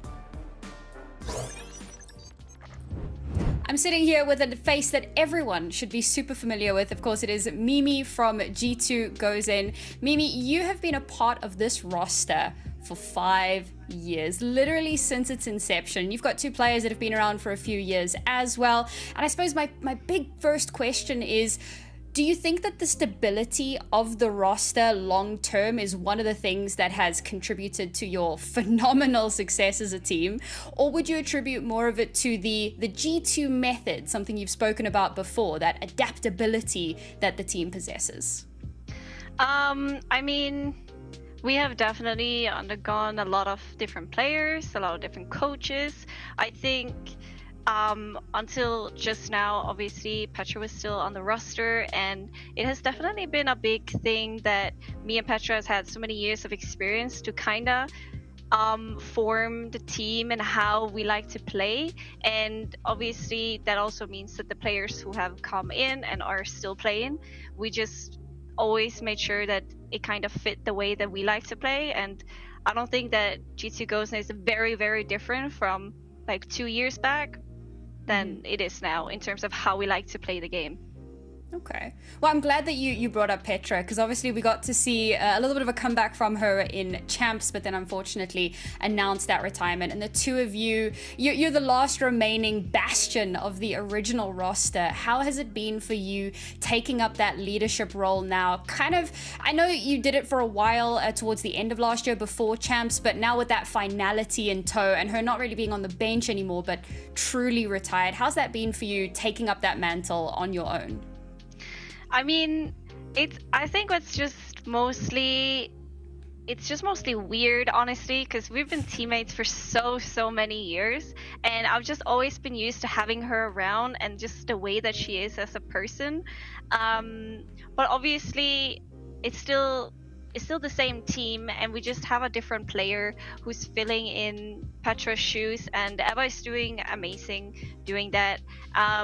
If anything, I just really miss being around Petra every day. Like, she is such a special person, and you know, we're very good friends. So that is just what's really missing, I think, for me. Yeah. I think we all miss her, to be honest. Her personality is definitely something magical that we will miss. But I'm glad you brought up Eva. I feel like every topic I want to segue into, you're reading my mind. What has she been bringing to the roster now, you know, with her recently being incorporated and taking up Petra's mantle? I think one thing that is, I knew that I wanted her, was the energy that she really brings to the game. She's so happy and she brings so high energy into the team, and it really changes the way that everyone likes to, like, the mood of the team. And obviously she's such a skilled player, like her skill ceiling is super high. You can count on her clutching, you can count on her throwing great util, and she's a fast thinker. Like, she's just a brilliant player, and yeah, she's just great. Well, G2 goes in, certainly has a track record of finding some of the most phenomenal talent and consistently getting success. And we look forward to seeing if that trend is going to continue as the playoff stage continues. Mimi, thank you so much for joining us. Good luck with your game later, and hopefully we'll see you at the end. Thank you.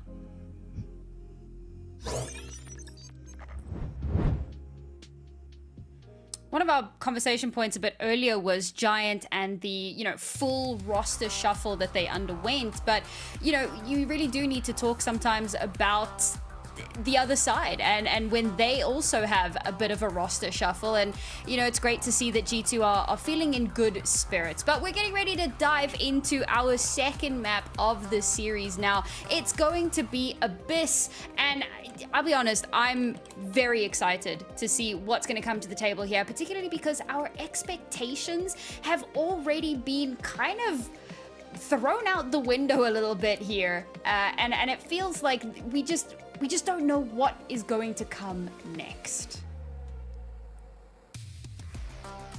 We head into our agent select now, and well, you know, I don't think it's anything too crazy to you know, to have coming up on our fields here. Not like having that Sage in the previous that I obviously had some thoughts about. Instead, we'll go for something a little bit more straightforward. It's obviously not mirror matchups, and that does add to the excitement just that little bit more. And it's really cool to see the Jett again.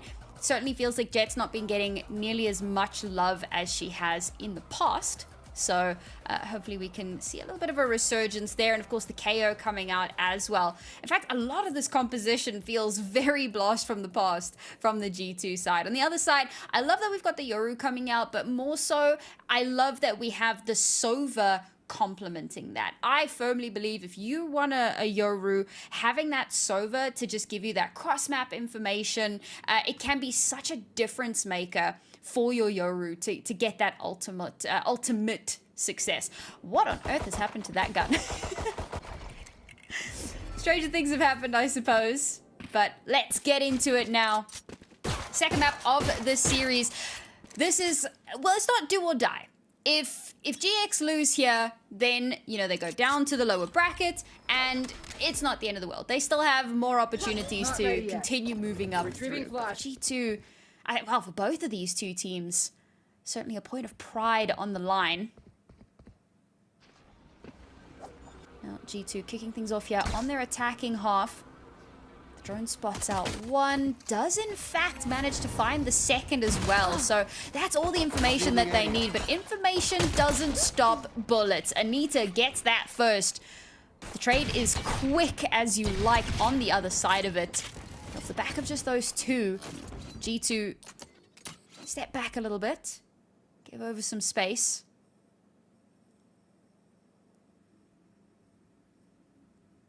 Ooh, Jade. Oh, that was very scary. Amy with a sliver of HP on that one. One stray bullet would have been the final nail in the coffin. She survives just that little bit longer now. Adora left alone here to try and battle back against the encroaching hordes. Finds herself a little bit of space to try and work with, but doesn't realize that Mimi's moved in behind her. Now Jade, somehow facing down two opponents, is able to get a kill and reload, but Vania catches her in the dying moments and leaves it in a 2 versus 2. Spike, not quite lost, has now been recovered. One enemy remaining.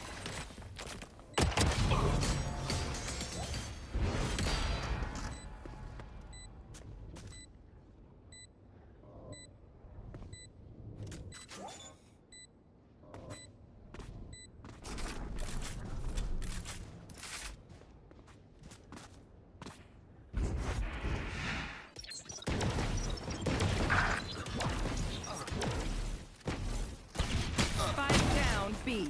30 seconds left. Enemy. One enemy remaining.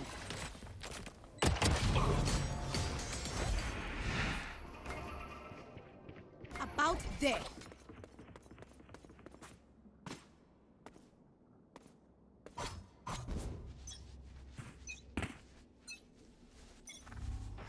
Shutting them down.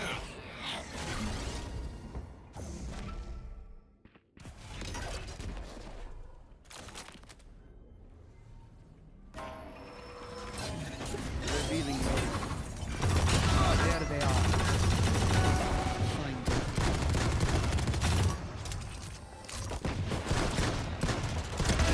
Over here. One enemy remaining.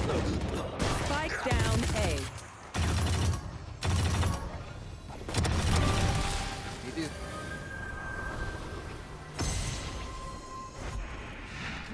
Revealing mode. Ah, there they are. Find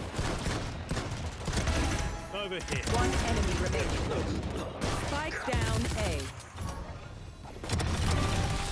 It is done.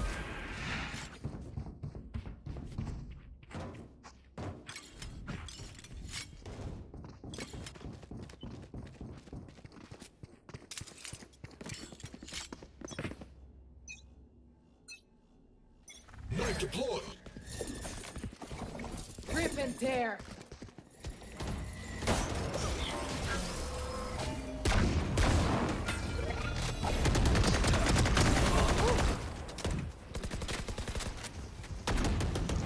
Grenade.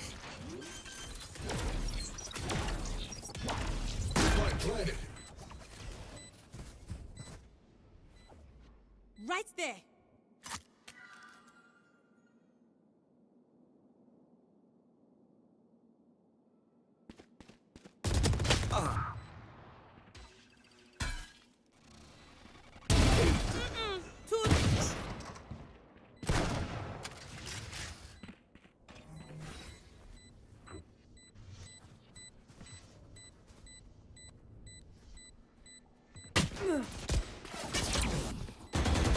One enemy remaining.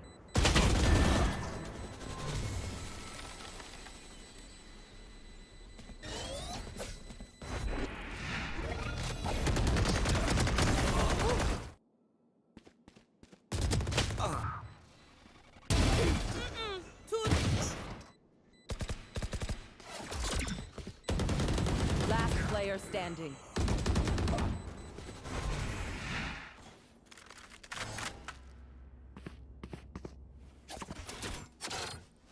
It's down. Guns up.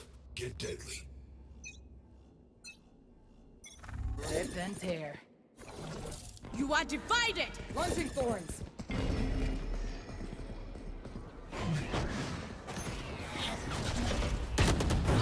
Weaponry to play off of, but look at these ultimates. Cosmic Divide, Hunter's Fury. We're just throwing absolutely everything into this, but the first kill will come through from Adora, taking Akita off the board, leaving G2 in a very unfavorable position.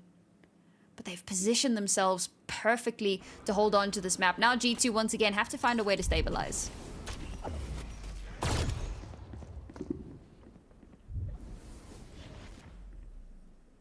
Oh, exploratory mission. Pfft, shut down. Trying to find that information, but does get caught unawares. And suddenly G2 have a way back into this. They've gone duelist for duelist, but a lot of information would have been garnered here by Adora. She would have been able to spot out quite a few of those players, so GX will be able to start rotating in, reinforcing on the site. As the smokes now start to fall, the knife comes out for the information.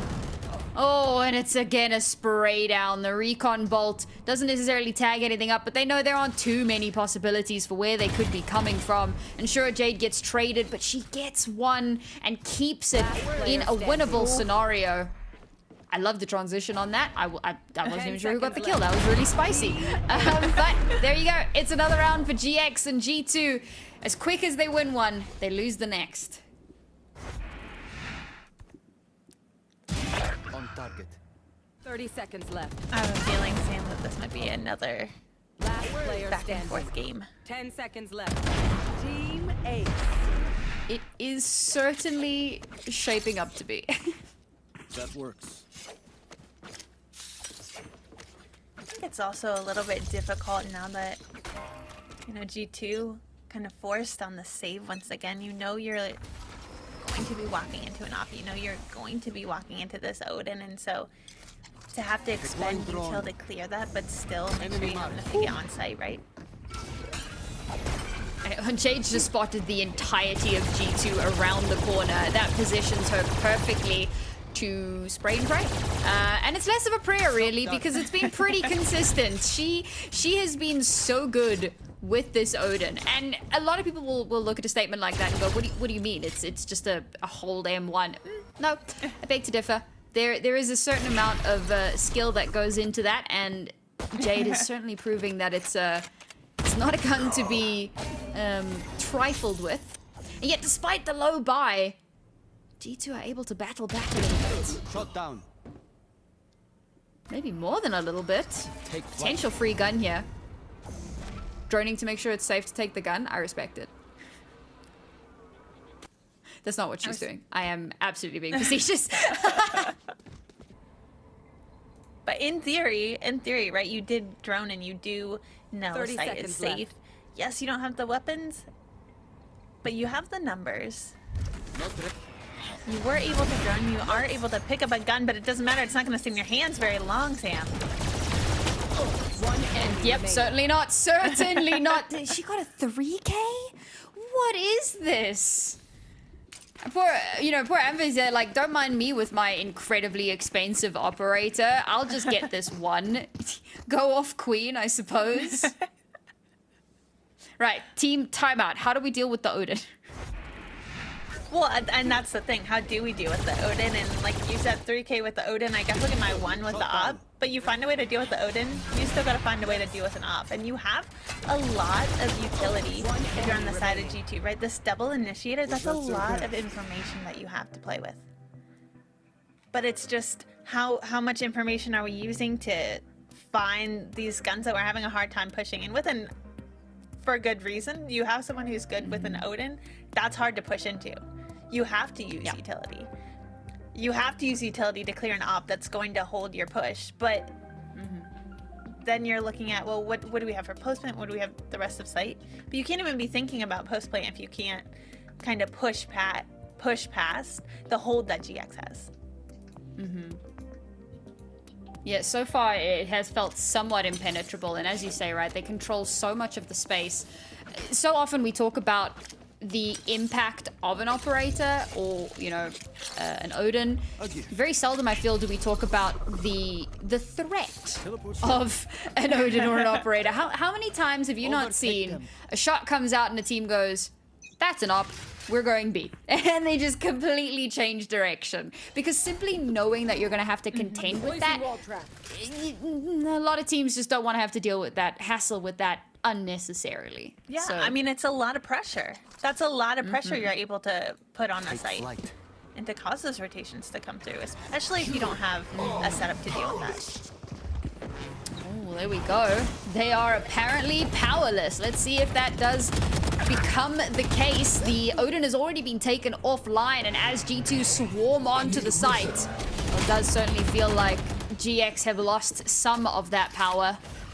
Spike will get planted now, a 2-player advantage. Operator still in play. Just on the edge of that fragment. Oh goodness, the clay pigeon shooting not paying off today, unfortunately.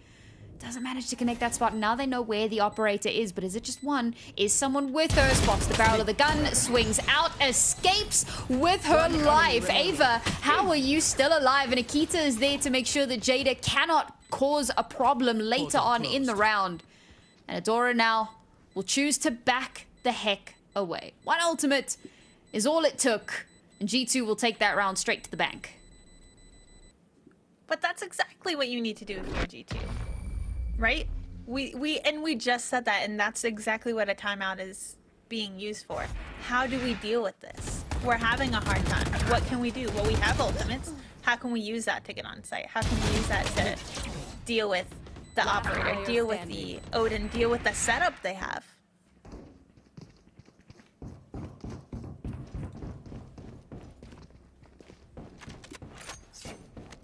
Still got a few ultimates here to play around with as well. G2 doing a solid job to try to cycle those ults. I think a lot of teams might panic a little bit, expend more than what is necessary, but even under pressure, G2 steal their nerve a little bit.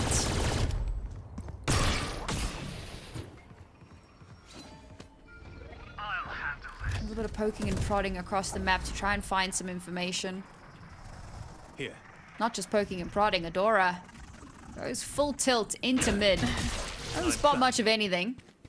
Sees one, but with that little bit of clearing done, that's going to narrow down where these pushes are likely going to be happening. However, that was spotted. Amy knows that there was a dimensional drift into mid, so they can reclaim this mid space, potentially catch GX off guard. When we're talking about the difference in these team comps, you have that double initiator on the side of G2, but when you have that Yoru ult, you're able to use that to get so much information. But now, like you said, G2 able to take all this space mid. Your GX, there's only so many places that you can come from, but you gotta be ready for that hit. 30 seconds left. As soon as the cloud burst comes through, Jade starts spamming down the shots, but none of it connects, and she's forced to have to back away, and now it's a pincer maneuver. These two players from GX caught alone on the site, and yet despite that, continuing to battle back. Unfortunately, 2 versus 5 is a difficult one to maintain any semblance of control in, so G2 find themselves an opening once more and leave GX in a position where they have to try to retake. So they'll start to move into position. Limited utility available here for a retake as well. That last smoke has just gone down. Anva caught out in the open. Akita being an absolute lifeline. She had a bit of a rough map 1, and folks, it happens. But map 2, she is showing up in exceptional ways and is keeping G2 alive. As we hopped into Agent Select, I was like, man, I love the comp they're running. I love this double initiator. You're able to set Akita up. You have a lot of information that can give Mimi really good reads, but then you have Akita playing like this, and it's like you don't even need to set Akita up. She can do it herself. So here's this tweet that just came out recently from the GX CEO. Didn't expect to make it to top 4 this early, but the team is evolving very fast and performing against top teams. And that's super exciting. That was one of our thoughts and our stories coming into today. The fact that GX had a championship caliber team, quite literally, they were there. They didn't have the best results, and they overhauled the entire team. And to be fair, most of the players they picked up have a wealth of experience in the EMEA stages, but no champs experience. And despite that, maybe it's that hunger. Maybe that's exactly the reason. But they've come into this stage, these playoffs, and they have massively outperformed expectations.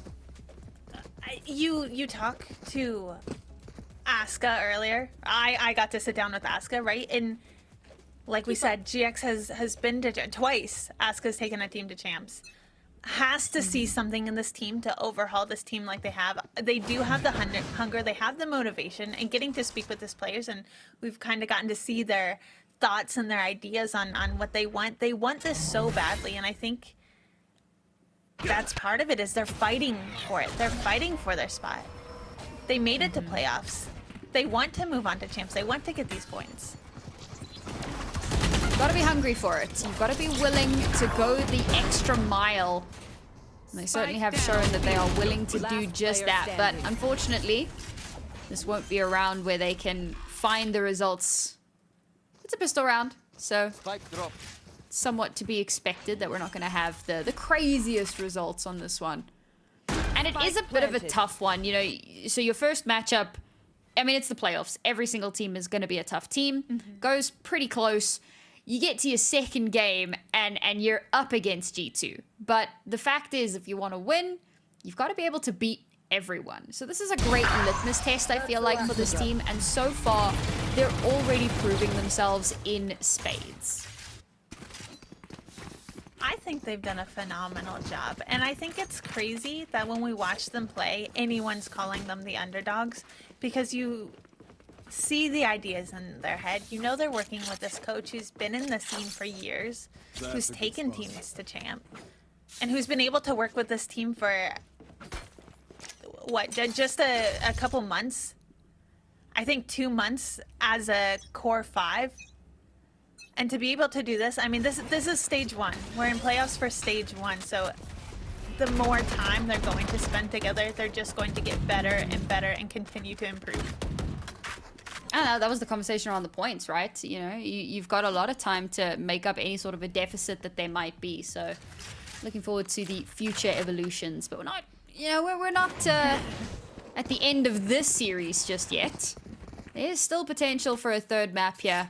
If GX continue battling back, sure, it's been a slew of rough rounds, but economy was a bit of a problem for them. Jade now gonna try to bring it back. Oh my god, I think she must have just clipped the side of Vanya on that second one. Predicts that one perfectly, and as G2 scramble like ants to get in on towards this side, it's Anita with a triple tap down. I mean, what is there to say about that? They get corralled in by the Hunter's Fury, and then it's like shooting fish in a barrel. I think it was interesting earlier we had that little stat pop up that this is actually Jigma's least favorite map.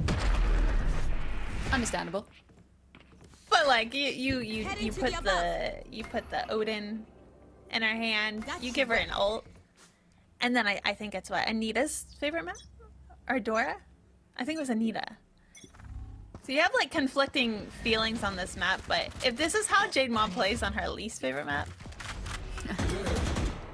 I wish I could play like this on my favorite map.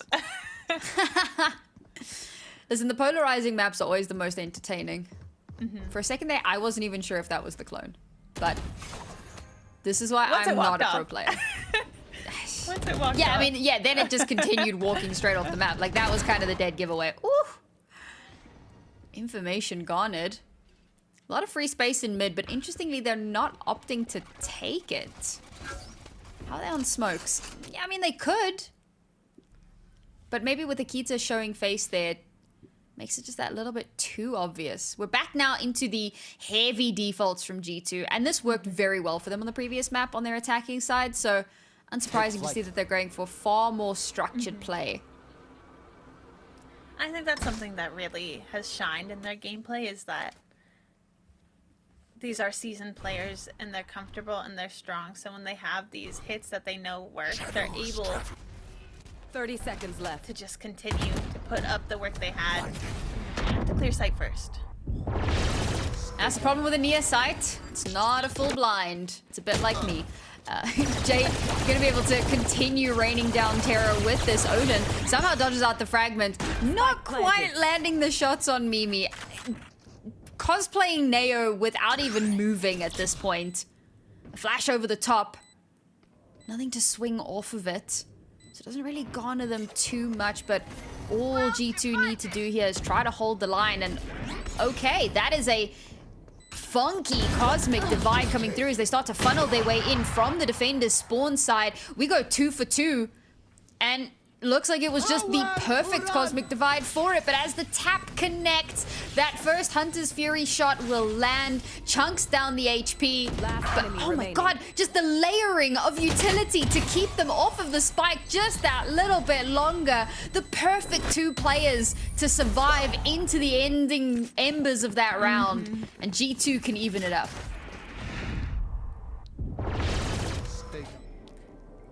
That's the problem. That's the problem when you have a Sova and Astra you still have to worry about.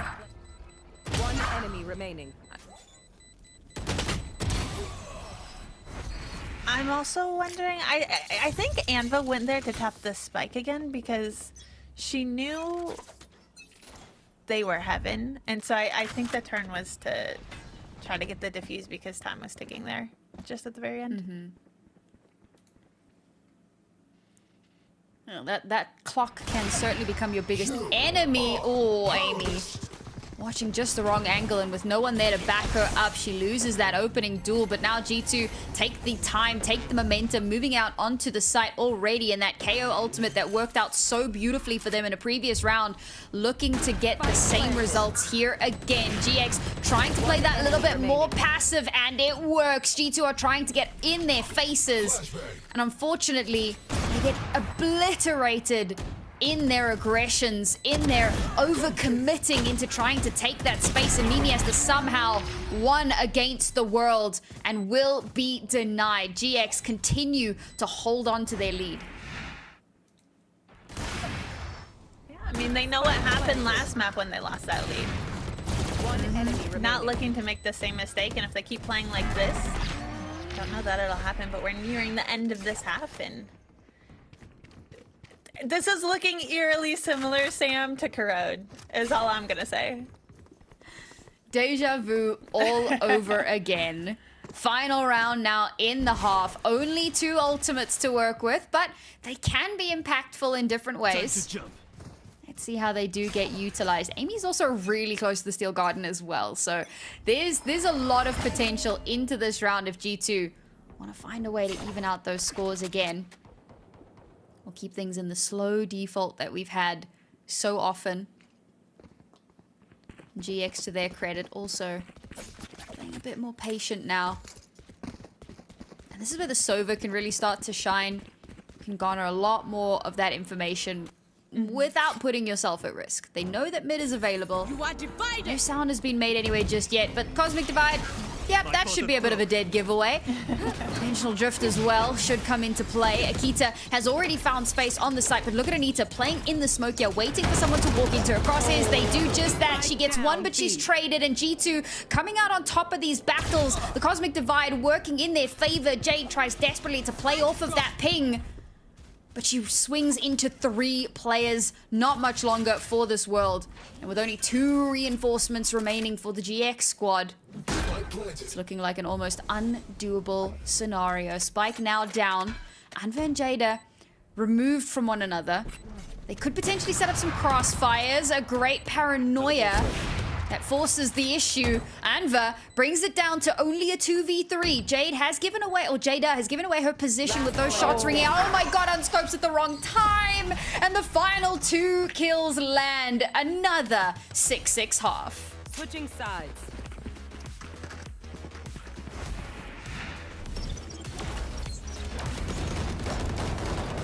Spike down B. Last player standing.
Well, another 6-6 half for this series, Sam, but this time we're on Abyss and we're swapping sides.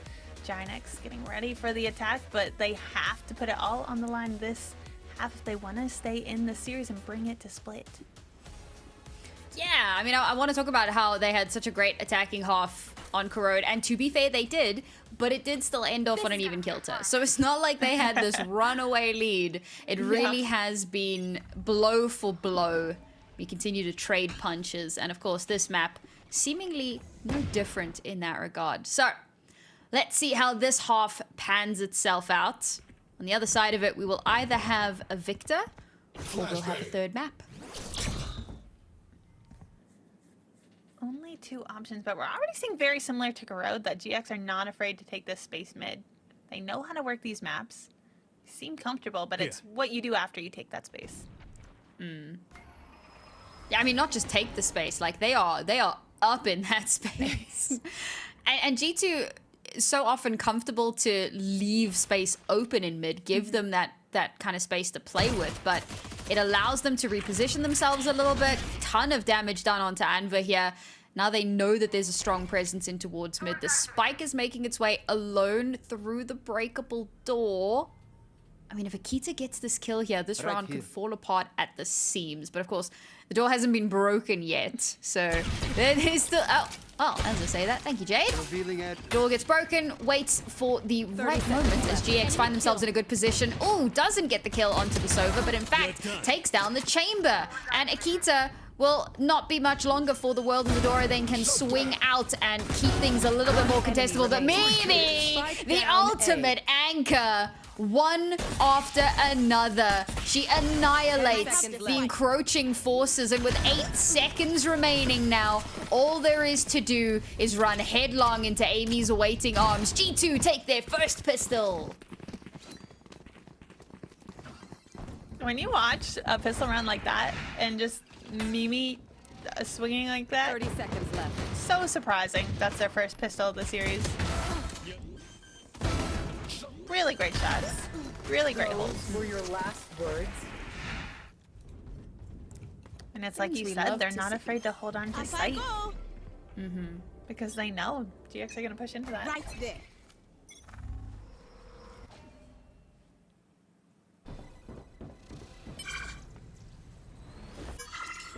Orb control, a personal favorite of mine. Oh, that was cheeky. Very specifically from Anva. But I suppose you come into a round like this, you don't really have a whole lot to play with. Utility is scant, so they're hoping that they can get just a little something something. The timings on that were absolutely ridiculous. Not going to be allowed the follow-up kill. GX very slowly. The wall kind of plays into that, making their presence known. Akita, how do you keep doing this? Amy on the ground, managing to follow it up, and yes. Talking about fish in a barrel. Barrel? Fish? Yes. G2 are the fisher people. Fisher woman. Fisher women. Fisher women. One enemy remaining. Fisherettes, if you will. I like it. I like that. Fisherettes. Yeah. Not to be confused with fishnets. Absolutely not. You can wear fishnets as a fisherette. You can. You can also catch fish in fishnets as a fisherette. Wearing fishnets. Wearing fishnets. The last you can Alright, enough of that. Especially if you're Akita. And she just gets so up close and personal in the enemy lines. And that first kill is so pivotal. Gives them that player advantage. They can just fall back now and hold on to the space.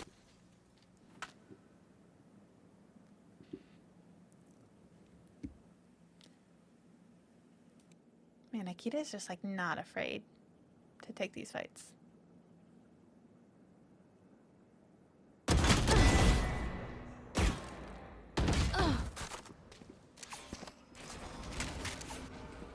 And we keep things on a, well, not an even kilter by any measure, but trades, I always say, trades usually favor your attackers. Now, yes, there is a little bit of a deficit here for GX, but with G2 losing a player, they force themselves to have to spread a little bit thinner. And you can see that with where Amy is playing right now. She has to be in a position to be able to pivot at a moment's notice if needed. And somehow, so much space has already been garnered in on towards the site. Anita right in behind them. Ooh, Vanya nearly gets caught out in the cosmic realm, but manages to get out of it just in time to get a kill, a follow-up. Spike lost up in heaven. Blinding. Jada now has to somehow bring this back. I have the spike. Recovers the spike. 10 seconds Is left. she aware of Mimi? Mimi's just holding for her. Spike will get planted now. In fact, both of our G2 players just holding those sight lines. Not wanting to overstay their welcome unnecessarily, get too hyper aggressive. Oh, Mimi, damage done, but can't confirm the kill. And now they know exactly where she is, fully blinded out. She will be shut down. And G2 on a tear, 3 consecutive rounds.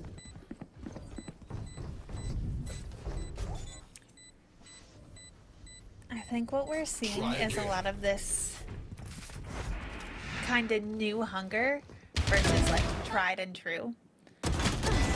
And that's why we see that GX is not afraid to take space. They're not afraid to kind of move in and push. But G2 are just so comfortable holding these sites. So comfortable just positioning themselves around. And then you have this pickup in Akita, who's really, really not afraid to get aggressive. Knows she has ways that she can get out if she needs to. And just really, really solid defense coming out from G2 here on their map pick.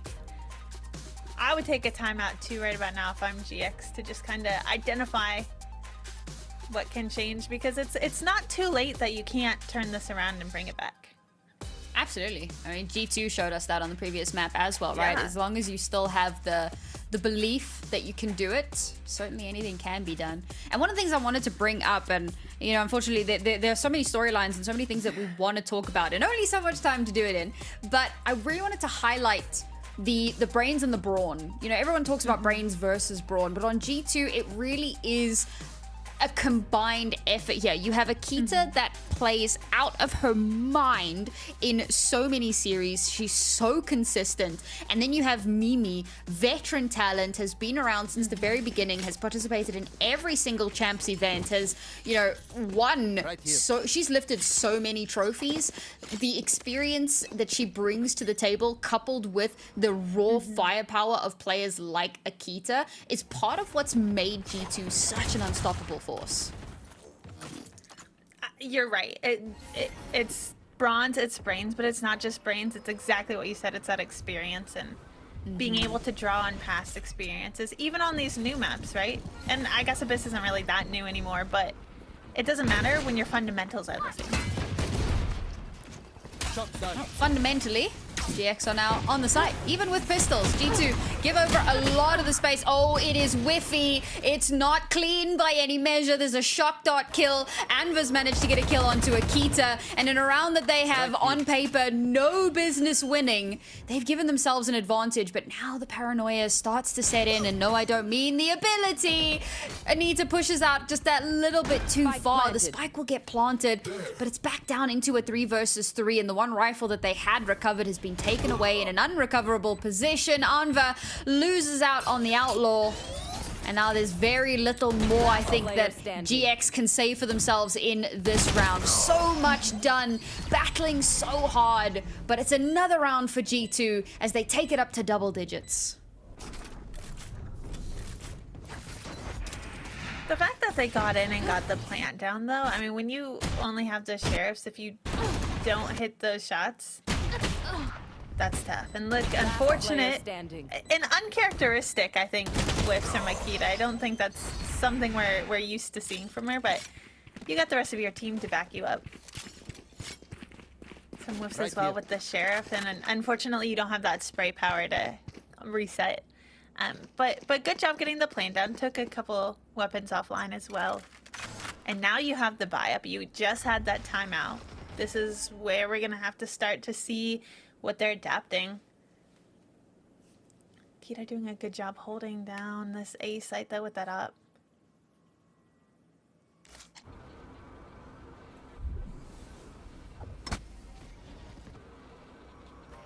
Low and slow. I mean, this is very GX, you know, not a super default heavy team, but prefer to lean a little bit more into the power of the death ball. Oh! Left, right, good night, Akita. Challenging that corner with a shorty in hand and will get punished for her hubris.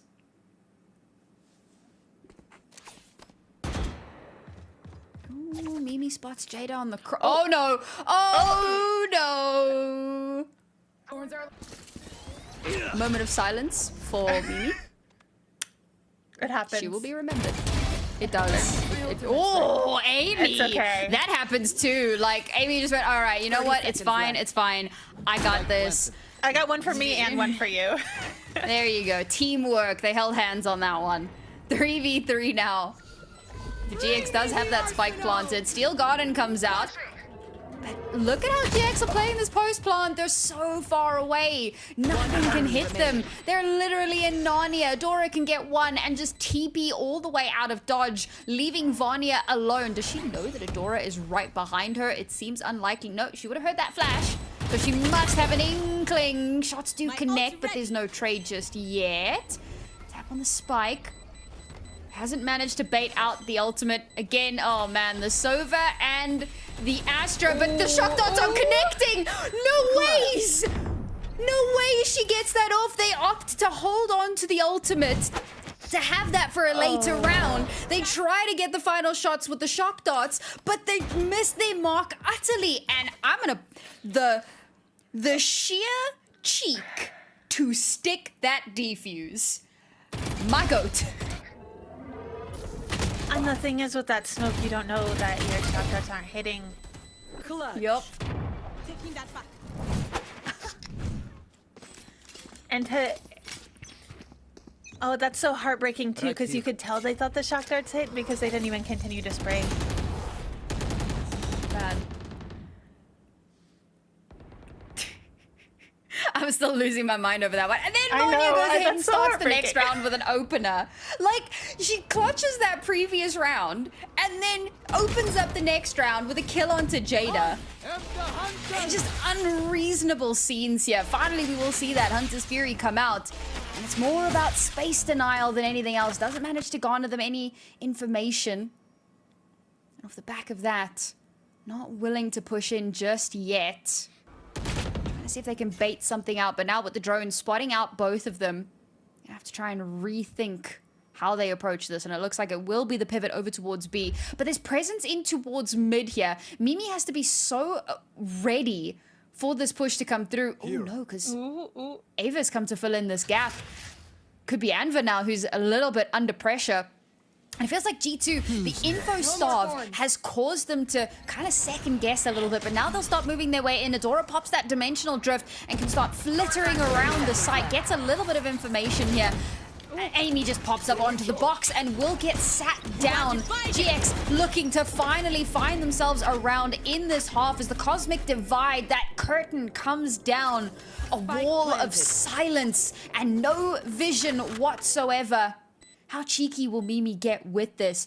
She's got a flash available to her, so she could flash Akita out. This could pay off beautifully for them, but that spike is continuing to tick away. They don't have time to waste. Adora catches Ava, knows that Vanya is there, and it's an attempt to overrun, and the overrun is working. One player left. Adora managed to save herself, but now the counter cosmic divide denies her any space, any sightline, any opportunity. G2 up to 12 with an oppressive retake. Map and series point. I think again, this is just really highlighting Mimi's calling here, because I don't think it's that GX did anything wrong. I love the cosmic divide. They got on site, they got planned down, but it's that experience that comes with being able to make those calls in a short amount of time, and then having a team that can back you up and be able to create that vision. It's just a synergy they have, and that just comes from being veterans, from being so comfortable playing together and knowing how to play off of each other. Vision is the first step to manifesting. Giants are trying desperately to manifest a round for themselves. It has been 6 consecutive in this half. 7 consecutive overall, if I'm not mistaken. I think it was GX that took us to 6, and then G2 got the final round. But they're looking to make it an 8th now to keep that momentum going. Anita has shut down Mimi. Now there's no flashes available here for these attackers to start reclaiming some of the space. But look how far G2 are from everything. They've given over the space and they've opted for a more retake heavy situation. They catch Anita. The lurk has been taken offline. And with the drone now peeking out for info, all they spot is Jada. So they don't have nearly as much information as they'd like. And as that smoke clears, Akita, very brave, out in the open. Loses one of her teammates, but we continue to trade back and forth down to a 2v2 scenario. High ground, low ground, hand in hand. Jada lines them up, knocks them down. GX find their first, stop the streak, and give themselves a stay of execution. It's quite an uphill battle, but you gotta start with the first round, and if they can keep chipping away like this, still have a chance to bring it to split. It's gonna be tough. They're against these powerhouses that are G2 that are so comfortable retaking, but FGX can continue to be strong. I mean, we know they're confident girls. We know they're a confident team, but you can't afford to get antsy whatsoever, and I think they have it in them. Just gotta take it round by round. Focus on the round in front of you. Can't be worrying about, oh, we need 5 more rounds and then it's overtime and then it's still a map 3. You can't be doing that. You're gonna psych yourself out. You're gonna put yourself in a position where it's very difficult to come back mentally. 1 round at a time. Focus on the minute that lies before you and what you're gonna do to claim that time as your own. Another strong mid push, but drone spots out 2. Gives over a lot of information. Causes Giant to pause. GiantX not afraid to take this slowly. They can't afford to make any mistakes at this stage. Just trying to prod for info, but make sure they're grouped together. Make sure when they exec, they have the numbers, they have trades coming out. They have their full utility to be able to. Yeah, we got a shotgun at the default position, but it has been spotted out by that teleport. And well, now they know there's just that one person there. They're going to continue to commit to this. They opt to ego the shotgun, and the shotgun shows them who's boss. A second for Amy. There's no way that they were brave enough to keep pushing that. And somehow GX, 13 seconds remaining, only 1 player left. Anva so far away from the spike. It seems undoable. 5 seconds now. She still doesn't have control. She's going to walk straight out into the open. And it's Mimi with the final kill, to nail that final nail in and bring them to the 13-7 win. Not quite as close an affair as we saw on that first map. First half was so back and forth, but G2 with an incredibly dominant defender side. They really showed us why this was their map pick. So, I mean, I really thought we were in for another map like Corrode, but G2 really just had a masterclass to show us on that second half. I mean, like, look at it, it was a whole team affair. We said that on Corrode, but it really was a whole team affair here on Abyss. I mean, just look at the numbers they're putting up. Yeah, I mean, impressive performance, yeah, and to see Vanya up there as well. I'm glad that she maintains that streak. Fun fact, Vanya and Akita are topping the stats in about 6 different stats between the 2 of them for the entirety of this stage. I mean, they've been absolutely lights out. And Akita, as a duelist, I mean, it's still impressive, don't get me wrong, but you kind of look at that and you go, well, that's what we want from our duelist. But the fact that Vanya is still able to do this so many years after her kind of big entry onto the scene is very, very impressive, and she's doing it on smoking agents as well. So incredibly impressive performance, yeah. And that's going to be G2 moving up in the bracket and feeling very confident about it as well. But as we mentioned a little bit earlier on, it's not the end of the road for GiantX. They will move down into that lower bracket where they may just face that elimination. Yeah, I mean, that's the beauty of moving out of that knockout stage. You're not out. you're not out just yet. You still have the lower bracket run, of course, and I mean, GX were putting up some really, really good rounds, some really good strats, so I wouldn't count them out just yet, but I mean, a masterclass here from G2 again, just really showing this is their map pick, and this is why they only lost one series the entirety of stage 1. Absolutely, and it looks like that reign of dominance is going to continue. And to be fair, it's become a little bit of a running joke where, you know, G2 in the group stages might drop a game and then we'll just absolutely destroy everyone in the playoffs. It has happened more times, I think, than they would like to admit. But ultimately, like you said, right, it's all about the destination, and they continue despite the kickback, despite the obstacles that they invariably have to come up against. Cool, calm, poised. Look at them. Look at Mimi. They're just so... there's that proud, but there's also that we have always been the queens of EMEA, and that's not changing now. It's not. And if they continue to play like that, I wouldn't imagine it to change anytime soon. But like we said, I mean, there's still a lot of talent. They can't afford to get too comfortable in that. But I mean, if they can keep playing like that, if Mimi can keep calling like that, I have no doubt in my mind that they'll continue to make a deep run, no matter where they're playing. Truly, truly. I mean, wow, that second half of Abyss, I mean, it just really shows the experience, like we said, and that's what we want to see out of G2. And we did highlight it a little bit in one of the timeouts, but I feel like I really want to drive this point home. The fact that GX have a brand new roster and are pushing teams to this extent so consistently. It is impressive. It's a fantastic set of results to have. And it's not over just yet, you know? Obviously, they will now face elimination, but that doesn't mean necessarily that it's going to happen. There's a lot of strong teams, but it's a team that have played together for a little while, not terribly long, but a lot of them have played together on teams in the past prior to, you know, being picked up by GX as well.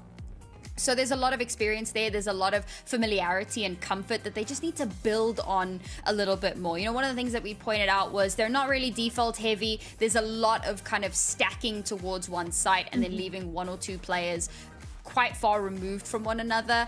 I'd like to see a little bit more default play out of them, but I do also understand Deathball, there is comfort in numbers, but there is still so much time to make those adaptations, and hopefully we'll get to see so much more out of this team as, you know, as the stages go on.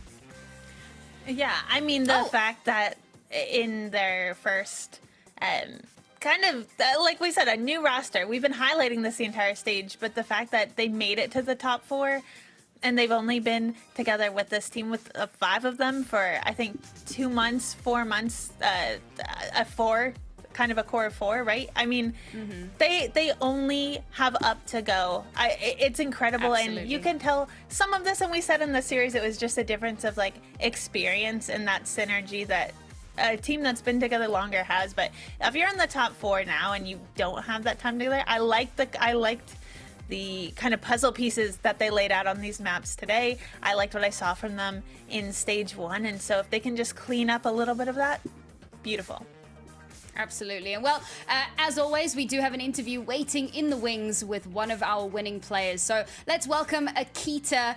First and foremost, Akita, well done. Congratulations on the win. The first map was a lot closer than I think a lot of us expected. Can you talk us through what happened on Corrode and why was it that much closer when the second map was pretty dominant? Well, first map, I think it was close because we like troll a bit because we were like repicking the orb sometime. We didn't expect that the orb was there. I think it was just a warm-up game, and yeah, we tried like things and it didn't work, but it happened sometime. I mean, I also kind of want to touch on Corrode. Last time you played against GiantX on Corrode really didn't quite go your way. Of course you did win the series, but 5-13 on Corrode. Did you do any sort of prep for this? I mean, obviously something changed, and yes, that was still a pretty close map today, but definitely a lot different than what we saw from you during that stage 1 against GiantX. Yeah, I mean, first time we played against them, we struggled to play against a chamber because it's just hard to play against an op, and we learned a lot from this match. And yeah, we did like do a lot of prep, like to how to play against an op, what should we do. And I think even if it's close, we still like step up, and I'm happy. Yeah, very impressive. And again, you know, quite a close first half on the second map, but supreme dominance on the second. And I was really glad that we got you in for the interview, because I wanted to talk to you about champs a little bit, because obviously it was your first champs, and while the results weren't maybe what you guys were hoping for, I think you represented the region really well. So what was kind of your biggest takeaway from champs as a player, and how are you bringing that into, you know, back into the EMEA region? Well, I think first of all, the thing I learned the most from champs is experience, because I think I struggled a lot. I was a bit stressed, scared sometimes when we were getting comeback, and I learned that how to manage these feelings. And I think if I mean the next time we will go to champs, I will for sure know how to handle it, and yeah, but just experience things. I mean, speaking of feelings, one thing that you had said earlier on is that maybe a weak point as a team, and one thing you wanted to work on was confidence, because you guys have really high standards, which can lead to really high pressure. But obviously you guys had a phenomenal stage one, only dropped one series, and then again you're moving on through the upper bracket here. Has this helped your confidence as a team, do you think? Yeah, I mean, it's always helped me our confidence, but yeah, it does help a lot, but we just try to work on it on every match, because I know it's VALORANT, everything can happen. Yeah, very true. All right, well, thank you so much, Akita, for joining us for the interview. Before we let you go, would you like to give any sort of shout out to anyone, followers, fans, friends, teammates, anyone you just want to say thank you to? Shout out to Eva, obviously. Like, my god, she clutched last round of Corp. Like, she cannot be here, but we love you, Eva, we love you. Thank you so much, Akita. And once again, congratulations on the win, and good luck with the rest of playoffs. Thank you. Part of me really wanted to ask about the stage, and I thought, no, I'm gonna control myself. I'm not gonna let my biases come to the table, and I'm simply going to accept that when Mimi does it, it works. When Mimi does it, it works.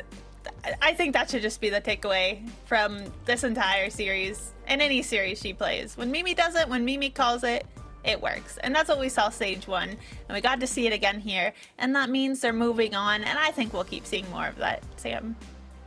Yeah, absolutely. We're very much looking forward to seeing how things start to pan out as the seasons go on, as the stages go on, and as the matches go on. And speaking of, this was just our first match of the day. Yes, there is still so much more incredible VALORANT waiting for all of you on the other side. So we're going to take a very short break. When we return, you'll have two brand new casters to take you through the second and final series of the day. So don't go too far away. And when we return, more VALORANT.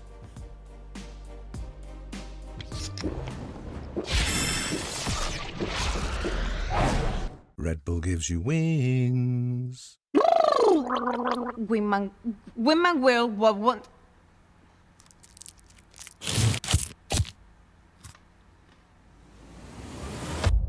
Have a break. Have a Kit Kat. Wingman World while wanting a well-worn break. Vamos!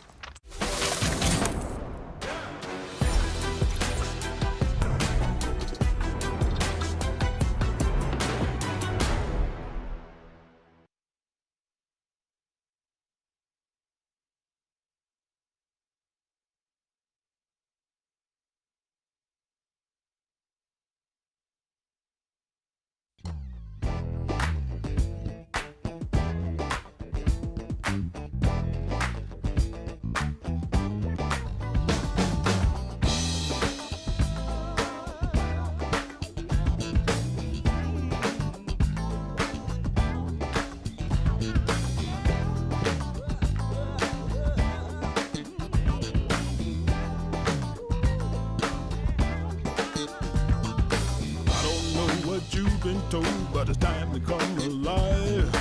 If you want to party, babe, you got to feel it deep inside. All I really want to do is the things you just can't hide.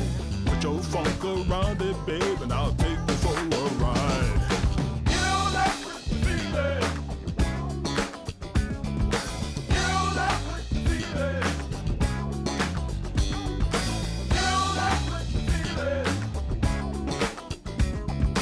You know that feeling.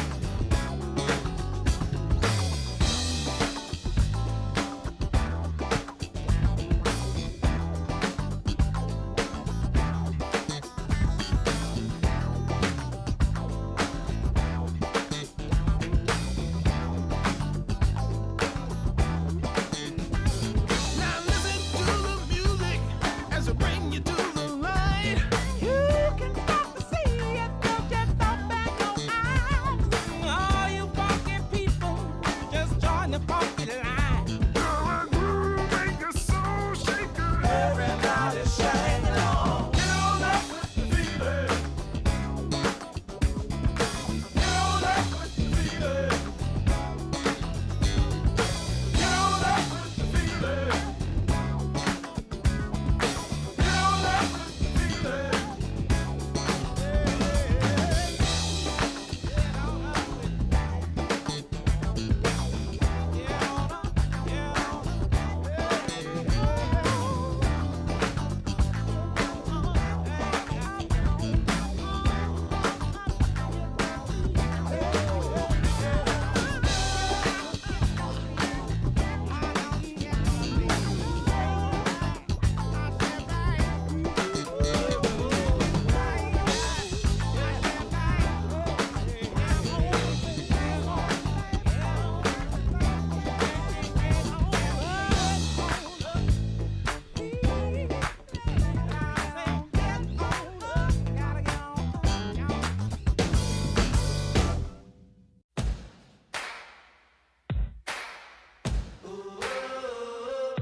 Bitter, sweet, fiery heat, whispers the man of the hurricane.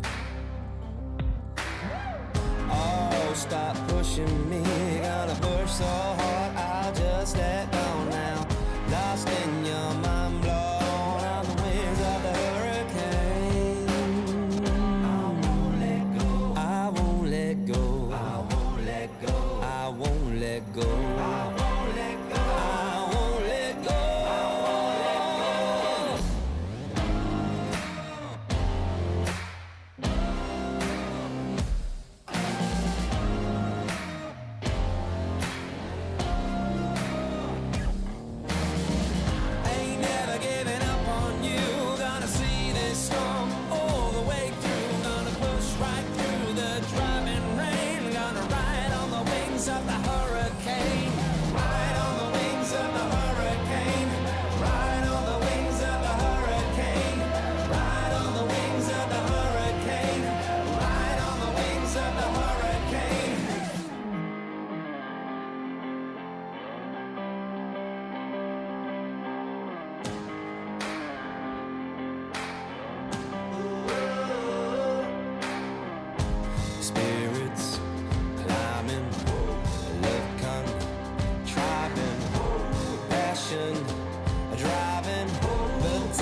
Welcome back, you wonderful people. Did you miss us? Well, we are back and we have got one more series for you guys today. And this is a pretty exciting one. Now, series 1 of the day, I know a lot of people are excited for this one.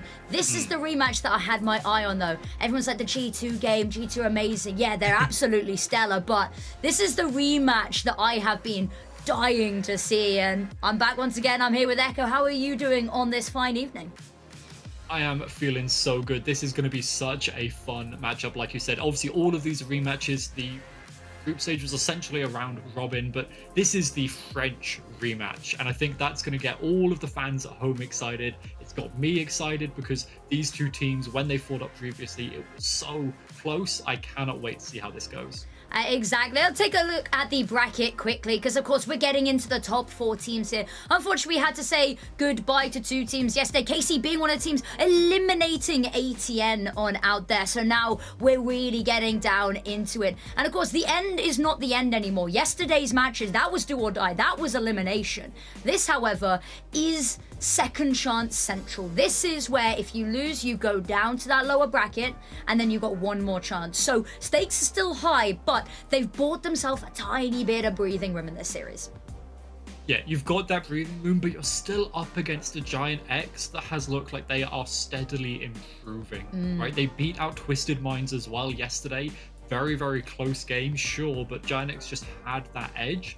You don't want to be going down to this lower bracket to fight them because that's going to be risky, that's going to be dangerous. And luckily for both of these two teams, they're feeling pretty comfortable in that matchup, I'd imagine, for sure. But these two rosters are absolutely incredible, and I cannot wait to really see what they've brought out because they've both had chance, especially Gentlemates, to really add some new spice to their maps. I think that's quite interesting as well, is because we talked a lot about how KC is the 3rd place team got to decide which of the matchups they wanted as well. G2 actually got to decide which of the brackets they wanted a little bit further down the line, which means that Gentlemates got left with the teams that G2 didn't want to play. And I think that's talking a lot about the caliber that we're expecting to see here. But we're talking of Gentlemates. Let's take a little bit of a look at the lineup here because this is a hyper synergistic team. And we look at the gameplay. We look at just how cohesively everything comes together. Yeah, like a lot of these players, they might have played with each other on various teams over the last 3 years, specifically looking at teams like NASA, Ignite, Blackhand as well. You know, these players, they've kind of touched into the same teams as each other, but they've now come together into this roster that was for quite a while. They were very, I think, underrated before the group stage started, but as soon as the group stage went off, they just started swinging. They're such a good team, focused on that team play like you mentioned, and they're probably our best team in the entirety of GC right now who are at retakes, because retakes are incredibly difficult, especially in the meta where we've got a lot of Viper on maps like Haven. But Gentlemates don't really care. They're still good at just pushing back in because they're so good at their fundamentals, and that's going to make a huge difference against a team like KC. Exactly. They're a team that, you know, was a little bit of a dark horse and then became completely undeniable incredibly quickly. But let's take a look at the opponents that are going to be looking to take them down. KC, Karmine, Corp. Now, this is a little bit of an interesting one because KC, they've slowly but surely been eradicating the teams that they have lost to and just going through. And we saw, of course, they got rid of ATN there yesterday. They got beaten by SK over in the group stage, and SK got eliminated, didn't make it. It's like that meme with death knocking on the doors, right? This is the last door, the last retribution they need to get, and that's it. That's a clear record. Every other team in the competition has fallen at their hands, so this is the last little push that they need. And like, this roster is so good at that, right? They have all of that time together from last year to kind of work together, improve, and push themselves to the point where they are now, where they're able to go back and get revenge, not months later when they've had time to prepare and really work, a week later, 2 weeks later. There's such a short amount of time, and they are able to come together and just fight back. And like I said, this is the last one for them. Gentlemates, they did beat Karmine Corp in group stage. It was a very close affair. We'll talk about that a bit more in a sec. But Gentlemates still got that win, and Karmine Corp, they want to take it back. That they do. But I got the chance to speak to the wonderful, well, I say the wonderful, the absolutely incredible Anasilia earlier. And I'm going to show you that interview now. It's going to give us a little bit of insight as to what we can expect to see from today. I am joined by the incredible Anasilia. Thank you so much for joining me for this interview. Now, I wanted to ask first up, we were told in an interview with Jex that Glance has kind of been playing this secondary calling role a little bit. How has that been for the team, having that extra voice able to pitch in? And did that experience with Glance being able to call help you a little bit yesterday and set you up for success, with Jex, of course, having to be emergency substituted out? Yeah, Glance is one of the main voices in our team. Jex is our IGL, obviously. I mean, and Glance is the most experienced in our team. So we have a lot of trust in her calls. And when she stepped in, we didn't feel any pressure, even though we were playing with SAP. So, I mean, we used to listen to Glance as well. So it was not something new for us, you know. Yeah, and it seemed like a really seamless transition yesterday, having that ability to have just Glance jump on in. Now, the series versus alternate attacks went 3 maps, and every map went the distance. I can imagine a super tiring series there. But how did you feel about the games? And is there anything from yesterday that you picked up on that you're going to be really focusing on coming into today? Today, I mean, yesterday we struggled a lot because of things outside of the game mostly, and we struggled and we managed to win, so it's giving us more confidence. So if there is not going to be any problems, we're going to be insane on the server. So I want to show it today. And yeah, if you can overcome the adversity and all of the issues that you faced, I mean, you can be anybody, you can do anything there. So that's really good to hear. Now, I've heard that the energy in the team, the vibes are kind of crazy. Who is the most chaotic member of the team? And does that kind of crazy energy influence how you approach, how you play the game? I mean, everyone is doing their part of this, you know? One day it can be Jex, one day it can be Safi, one day it can be Glance, and it's like all the time different. But I would say everyone is stepping in for the team vibe, and it's one of the main reasons why we have synergy, good communication, and etc. So what are you kind of expecting from this game versus Gentlemates today? Is there anything that you're really looking for? Anything you know you've got to be careful of? I think it's managed to close the game, because last time we played, they came back on us twice, and we couldn't stop that. So yeah, today we're gonna be more focused on play round by round and try to win as much as we can. And my last question, really quick there. Any fighting words for the Gentlemates players? No fighting words. There's a lot of our friends since the last year. For example, Safi is close to Naimi, and it's gonna be a fun match against them, because we really enjoy to play against them all the time. Yeah, I hope it's gonna be a fun match. Well, I'm looking forward to watching. Anyway, I'm gonna let you go and get ready for the game. Thank you so much for joining me, Anasilia. Thank you so much. An absolutely amazing interview, an amazing player to talk to there, and some really great insight that we can look into. And the fact that there's no fighting words, that this is a matchup between friends, which I'd argue actually adds an extra level of passion, right? You never want to lose to your friends. But that's been a little bit of a nice chat, and hopefully maybe we'll get to speak to her again at the end. But we're going to very quickly touch on their previous matchup, because as was mentioned there by Anasilia, they struggled to close it out a little bit, Casey. Yeah, they went to double overtime and triple overtime, right? It was a close match. It was a 2-0 scoreline if you look at the overall map, but it was so close if you look into those maps themselves. Like, yeah, it's a very misleading scoreline, and that to me really screams that this next match, this incredible rematch, is going to be so close. That it is. Now, I know that you've got some maybe predictions before the map veto that you wanted to get in, just so that when the veto comes through and inevitably you're right that you look very smart. Well, I think the main thing is, it's just very interesting that both of these teams have permabans, right? Getting into playoffs, having a permaban can be a bit of a detriment sometimes. But I think how it's worked out here, they're banning out their opponents' pretty good maps. I'm expecting, we'll see the bind ban, we'll see the split ban coming on through. So if that's what's happening, I think both of these teams will be pretty happy with how those bans are going, unless we do see maybe the Abyss being banned out instead. I wouldn't be surprised if KC go for that. Well, shall we take a look at the map veto then, see where we will be heading today, see if there's much overlap from the last time these two teams played. Here we go. Into the veto. Breeze being up first. KC's pick. We were talking about this then, Pearl and Haven. So the Abyss sidestepped temporarily. And that Corrode also was on the tip of our tongues at times, has not also been picked on through. So we're getting to see a little bit of overlap here. Pearl and Haven from last map. Abyss, again, we never got to see it. We're not going to get to see it here. But Breeze being that new kind of unknown entity to work with. Yeah, this is going to be a very fun matchup on Breeze between these two teams. I think there's a big difference in how they both play, because Karmine Corp, they favor their A site on attack, right? We saw it over and over again over the last couple of weeks, and it really allows the other side to kind of plan for their retakes, regardless of who they're against.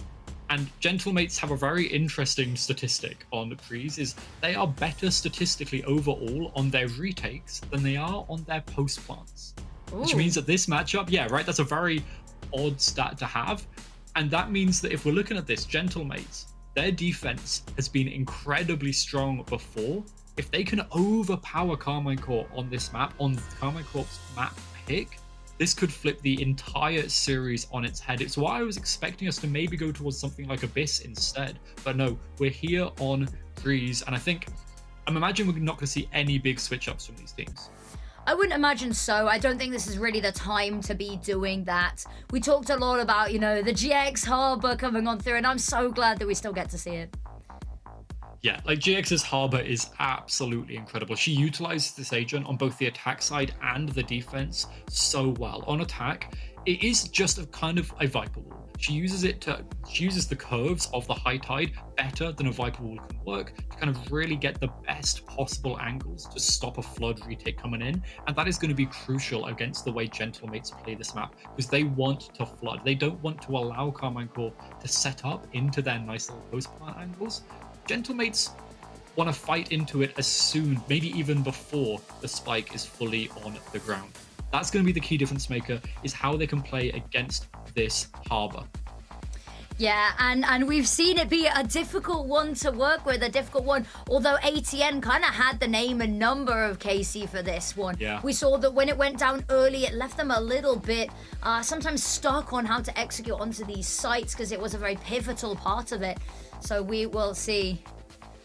And now, as we head into the pistol rounds, I'm loving the shorty coming out from Berix. There is nothing more indicative of confidence than a Neon with a Bucky, a shorty, or a Judge. It is, especially on the pistol round, going straight into the shorty. I'm expecting something fast, because this is not the sort of gun that you can play slowly with. Yeah, but she's got it on the wrong side of the map. Yep. So she's going to be going over towards A, and, you know, Neon's quick, but you're not going to be able to get to B before the spike goes down, unless, I mean, maybe Marty can pull something incredible off on the B side defense, but instead, Karmine Corp not immediately rushing it down. They're going to be peeking straight into Toka to see if they can find a pick onto her. She's got a Sheriff, though. Oh, she just backs off as soon as that smoke comes up. I think maybe a nice call to make there. Keep yourself alive, don't needlessly give away a pick. Marty's found the first glance, instantly there to trade, and with the high tide going on up, oh, it's an amazing scan there, but Tokamita can't quite connect the final shot. Another body shot lands, but it's not enough. Glance, spike goes down. Now they can set up into a close plant. 4 versus 4. Berry just dancing on the angle, hoping something, anything's going to appear, but no, all just tucked on in nicely. And they've got a little bit of space further out through elbow. Berry round the corner, runs straight into the fragment, but doesn't have the health to deal with it. Glance and Asilia both find their picks. Leaves just Nami alone to try find something. Anybody finds the jump on up to the wall, but these last 2 players, they are tucked so far in. Jump over the top. That takes Sapphire out of the board, and that does stop that star pulling you off. but GX round the corner, unknown. Face first, finds it, but I don't think there's time. There isn't. And it's an unfortunate one. You're going to go down either way. You'll take the point and you'll take the kills, but it will be Casey with yet another pistol round. Yeah, really, really nice of him to be able to get towards the site. Taking Marty out there, even if she did get that first pick, is incredible. And I think, honestly, VALORANT going down to Anacelia's fragment was the big difference maker. If she'd managed to get round towards the back of site, that would have allowed Nami to progress quicker and further, and maybe have that extra second that she needed to win out that round. But now, Karmine Corp on the attack side, a lot of guns, and Alkia's even gone for the Marshal, try and build up as much economy as she can. It's going to be one tap against everyone on Gentlemates, so it's going to be absolutely lethal. She's just looking for picks, hunting, essentially, at the moment. You see this a lot. Euro's looking for the Dimensional Drift, nice and early in the half. Ooh, I don't think she heard that. No, I don't There think we- so. she saw it there. Surely she saw just the pixels of the head there. No, I don't think she did. And that might be a little bit of a problem. Smoke comes on out, and you know what, fair enough, the back away, smart move. Not spotted anything, but that's information in and of itself. GX here, push up into mid. Marty's getting aggressive with this, though. Ooh, can't quite scope in time, is just going to be ducking away there, doesn't want the smoke, doesn't want the fight just yet. Isolating, caught out of position, could be dangerous on a round like this. Yeah, but Gentlemates, they got the rotates in. Yes, okay, they're on low guns, but they could come in for a pre-take here very early if they want to. 4 people on the site. This is a 4 versus 4. Here's goes Alkia round the corner. Concussion goes on out, so stunned on up. Glance with the first. Nami to find the trade there. Alkia hoping to shield her blind teammates, keep them alive. But the classics come raining on through. Vens has found one more, but that's it. Glance with the last pick. Actually decides to get the sidearm out of her own. And KC, they double down. And it's a nice read. It's a great read even from Gentlemates. But KC, step on up when needed. But a lot of investment into that round from Karmine Corp. Yes, they got the round win, but so many guns were taken out of their hands, only from classics as well. So I think Gentlemates are going to be very happy. Karmine Corp not so happy. This is their revenge arc. This is them wanting to fight back as much as possible. They've got such low guns. Can't imagine this bonus is going to net them too much. But VALORANT are very aggressive. Very aggressive, and a nice wide swing here could be everything. And look, the kills go 2 each way, but Tokamite finds 2. Actually, the short dart is impeccable. And Safia wondering what on earth has just happened. Spike has a smoke on it, so she can go and retrieve it, and even upgrade the weapon. They're caught by the recon dart, but it's fine. But if anyone's going to win this 1 versus 3, it is her, right? This is Safia's domain in these situations. She's still got pretty good shield. She's got a good gun. She's still got all of her stars. It's a good position. It's the best position you could ask to be in. Ooh, Tokamita, 1 HP. Just narrowly being avoided, being spotted round the pillar, and there it is, 1 HP but 4 kills in the round, and she's absolutely smashed it out of the park, and that is going to be the bonus under their belt secure. Now, we said coming into this wasn't the best buy, it was mostly just the Sheriffs, but the fact that, you know, it almost finds a little bit more is remarkable. Yeah, getting a couple of kills in there is nice, but I mean, Toka's now 1 away from the Hunter's Fury, Nami 2 from the Cosmic Divide. Ults are cycling up so quickly because of how close these rounds have been. We've got the Nightfall as well, Null Command. So many ults ready to just keep this brawl going between these two teams. And now they've both got guns. This is really where you're going to be expected to see someone like Karmine Corp stepping up. Because now you're on even footing, right? The first round, yes, you win that out on even footing. Second round, you're expected to win. And third, you do a lot of damage. You're very happy. Now moving on to round 4, this is where the momentum will really start to change, to shift. And Karmine Corp are going to want to keep that on their side because Gentlemates' defense is incredibly strong. Karmine Corp, they're going to want to get at least 8 rounds on this first half. Yeah, and we talked about it a lot during their series yesterday. They're very susceptible to teams that can build up momentum. When ATN were on, you know, their 6-7 round streaks, there was just nothing they were able to find to try slow that down. So if you can put a pin in that early, if you can immediately get back into the game, back on the board, not only just start to build that up, to put yourself foot forwards, but it also stops Gentlemates abusing something we've seen has been a little bit of a weakness previously. And GiantX lining up it. This is new. The Harbor changes, of course, we talk about it, but I'm liking concuss lineups here. High Tide goes out, execute for sight. Knife's going to spot one. It's going to be Nami spotted on out here. Berry X round the other side. Lord of Utah being thrown into this. Nightfall even invested. Spike's eventually going to go down, but Gentlemates, they're here for the pre-take if they want it. Last thing goes up, and Berry X managed to get backside. GX is in a bit of an unfortunate situation here. So many players. Actually, though, might not get spotted. Has to peek before the drone goes out. Nami doesn't need vision. Stunned on up, still finds it. Glance finds the trade. Alkia with one more. But Tokamita, Berry X, they swing on round. They deliver. And they secure themselves even footing. They're tying up the scoreboard as early as physically possible. Yeah, and now we're really starting to see exactly what Gentlemates can do. You can see because of the Euro, because of the Neon, they can rotate into sight. The Spike didn't even go down, and they were retaking it away from KC. And you can see Coach is very happy about that. And what we're really wanting to see now, what I want to see from KC is awareness of when you get to sight, if you think Gentlemates have 4 people there, cancelling and re-hitting elsewhere. But they're on an eco now, on this attack side. Low guns across the board. Berry X first up, though. Really aggressive angle here. Relay bolt goes on out, and it's a bait and switch. Tokamita peeks on out. Beautifully done. Shock dart in as well, just to push them further and further back. Really drive home the point that you are not welcome on this side. Now, are you going to split, or are you going to just have some kind of fake coming through? The presence mid has been noted already off the back of that Prowler. So mates are aware of what's going on. You can see the re-up of the TP. It's not gone all the way to A, so the rotates for the defenders can be quite long to get here. That's a lot of information from the drone. Oh, and the concuss as well. Beautifully done. Now it's all going to be for naught. It's only stalled them for a second. But actually, see the rotates coming on through. Berry X triggered discipline for a second. Lines up 3. Nami finds one in the mix as well. And it is a clinical third round, sweeping this under the rug. And it's just over immediately. As soon as they step through their own harbor wall, by the way, they get slowed down. There should be an assist there for GX. I'm loving it. When I think they're excited. I think that's an excited. Yeah, surely, right? But now, KC, they have the buy, right? This is now where KC can start to mount their comeback. Yes, it's only 1 round difference, but it's all 2 gun rounds so far have gone the way of Gentlemates. Immediately, Hunter's Fury ripped off, and it finds nothing.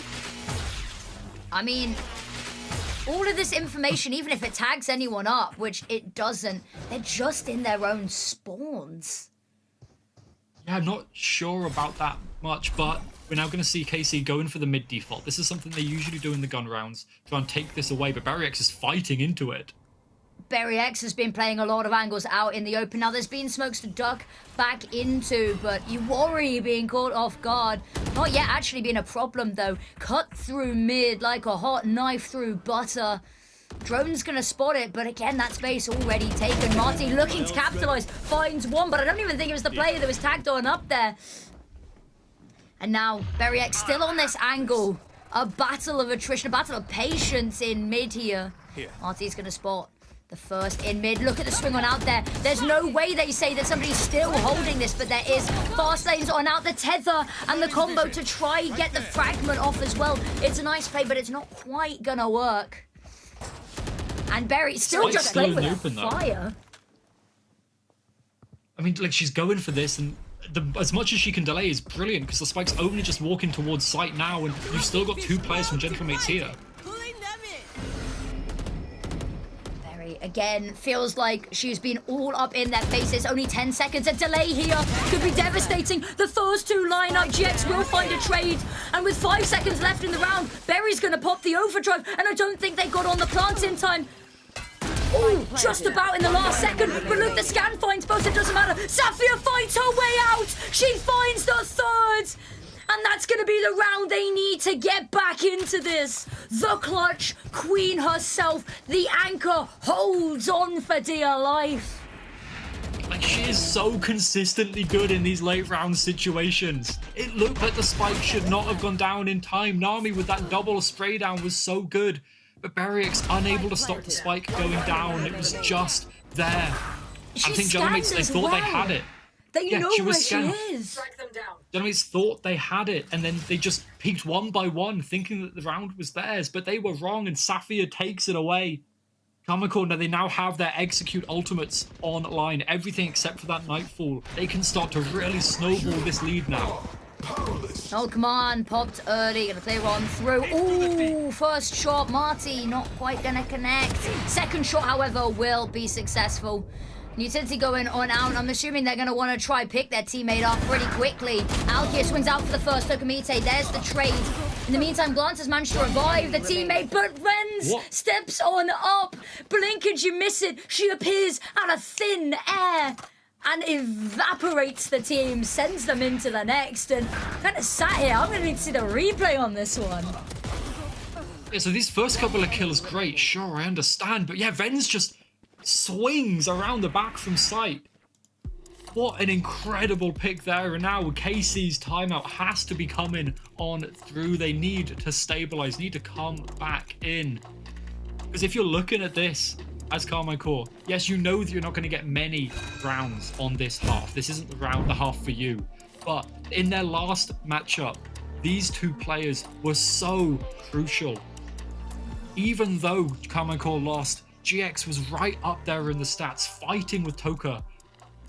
Tooth and nail. Look at these stats. Look how close these two players were. Indeed, and it's been amazing to see. Just a quick one here as well, as of course we see Toka here in the Twisted Minds Orchids jersey here, and of course one of the moves on over, and one of the moves I think was really exciting here. And again, it's that highlight, right, of GX staying with the team and everyone together, but how both of them, they found their footing. They've managed to consolidate as a team. For KC and for Gentlemates, they've managed to make miracles happen so quickly.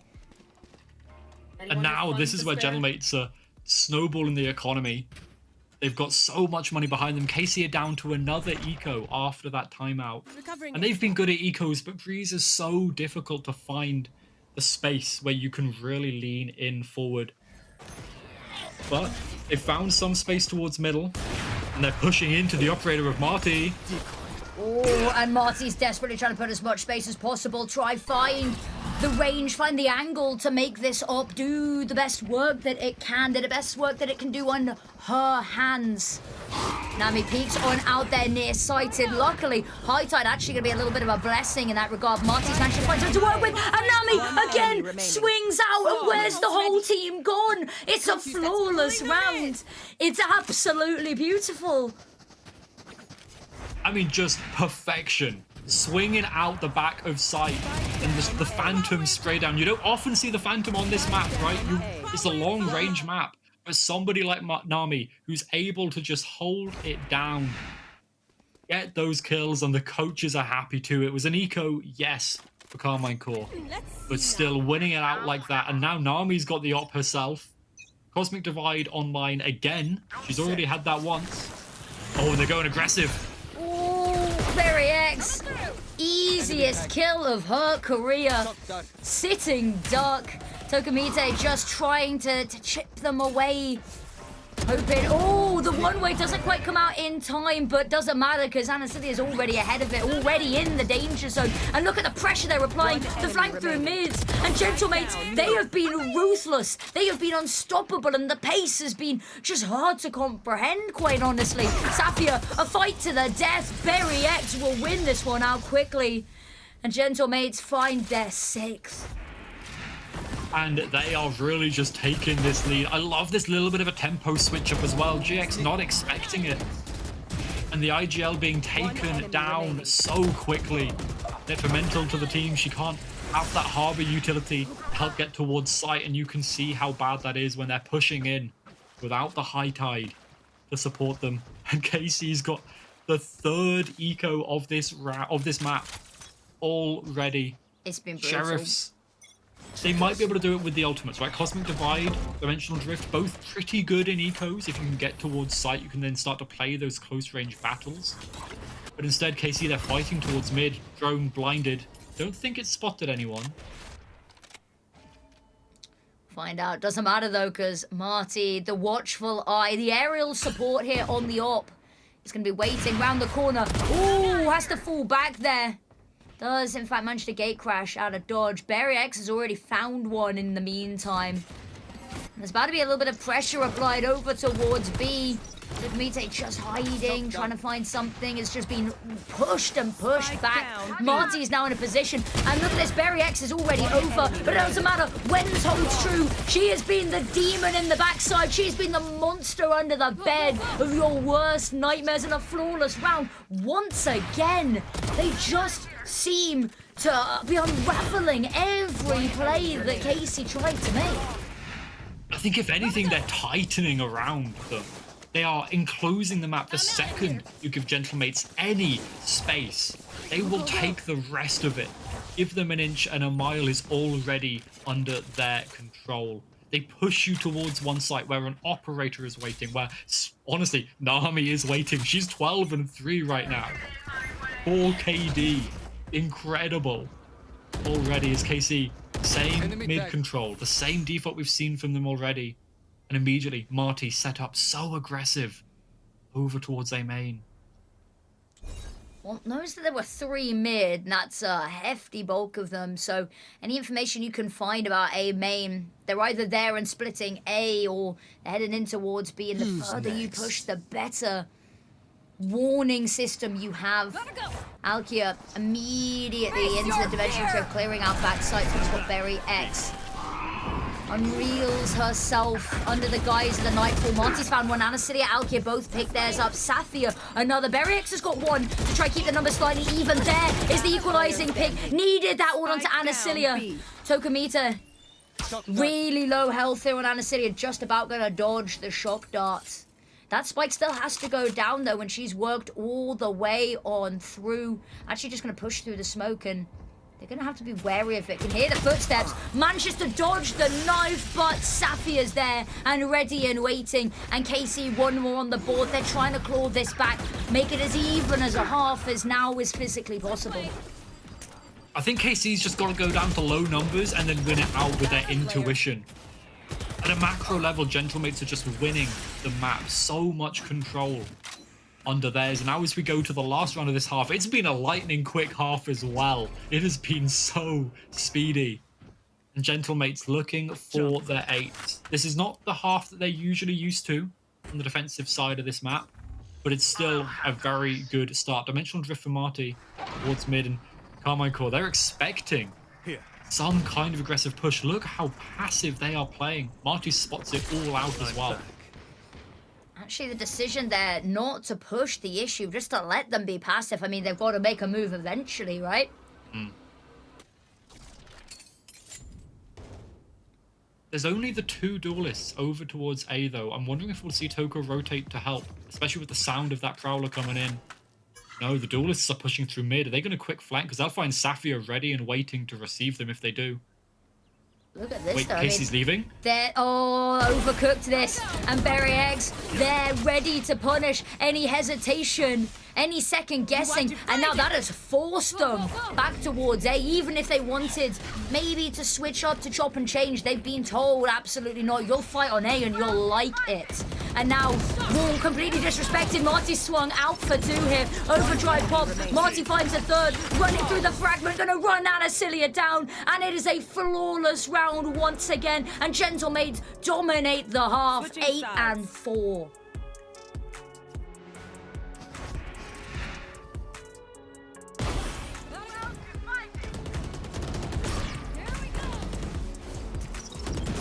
One enemy remaining.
is there an answer to the problem that Gentlemates has been causing, KC? They have looked unstoppable, they have looked untamable, and they have speed run through the first half here.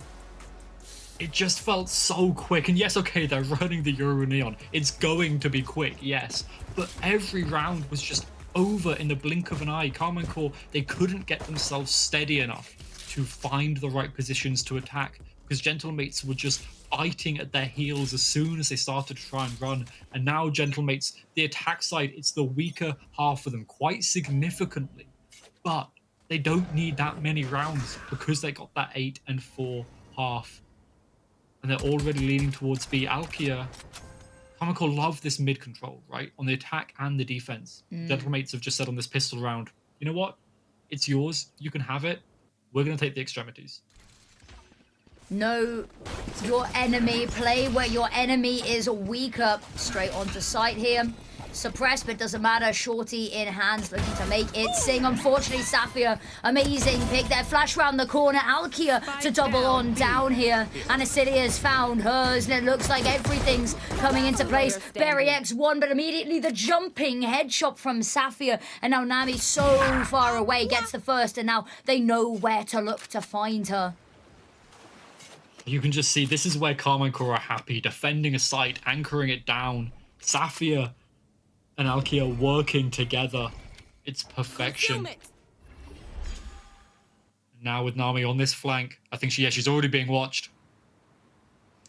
Yeah. 30 seconds left. Smoke's gonna fade. Yeah, just a matter of time on that one. Nice headshot there from GX. Beautifully done to clean that one on up so swiftly.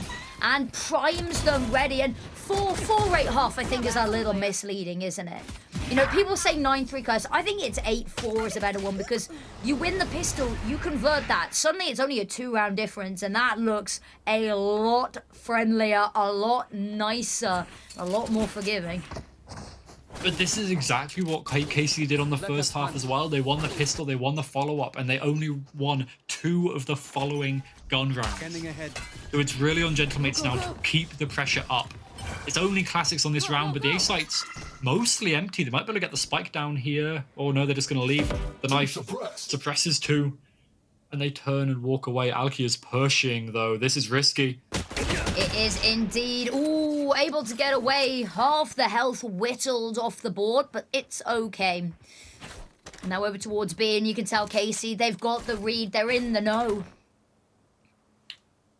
Alkia TP'd all the way to the A site. She's just had the time to come back towards B. They're all towards the back of site, though. They're kind of giving front site over with the attackers. Gentlemates potentially get the spike down. That's a good economic boon for them, but the spam through the wall is good. Oh my god! I'm scared. I wouldn't be looking for any more. And I mean, Marty, I think, ooh, 2's nice. 2 with the classic, I think. It's not quite measuring up to the shenanigans of 2 through the smoke with the no-scopes, but it's getting up there. Nami finds 1. And the city is there to trade, but the fans comes down to now a 1v1. Dodging, ducking, weaving, finds the first, tapping away! No! And Wenz finds the pick, the thrifty. It is amazing, and it comes through at the worst possible time. We talked about Gentlemates going for the heel, trying to cut them off, stop them. And this is what we're on about. Everything they could have wanted and more. The chaotic start with the no-scopes and the smokes, and it all amounts to naught. How does Wenz win that final fight? How is that possible? The coaches. In style is the answer. Yeah, like, I can't believe it. They can't believe it. I'm sure Karmine Corp can't believe they lost that after those 2 no-scope through the smoke kills from Alkia's Marshall as well. And now, Gentlemates, they've got the buy up. The gun rounds were where they were so strong previously. And don't forget whose map pick this is. This was Karmine Corp. They went to this. They thought this would be their stronghold. Alkia's TP is getting to be just in time for the potential exec. And that knife, the lineup is good. Should alert them to the presence. And yeah, already Alkia's TP'd over. They're getting a stack to fight against the might of Gentlemates.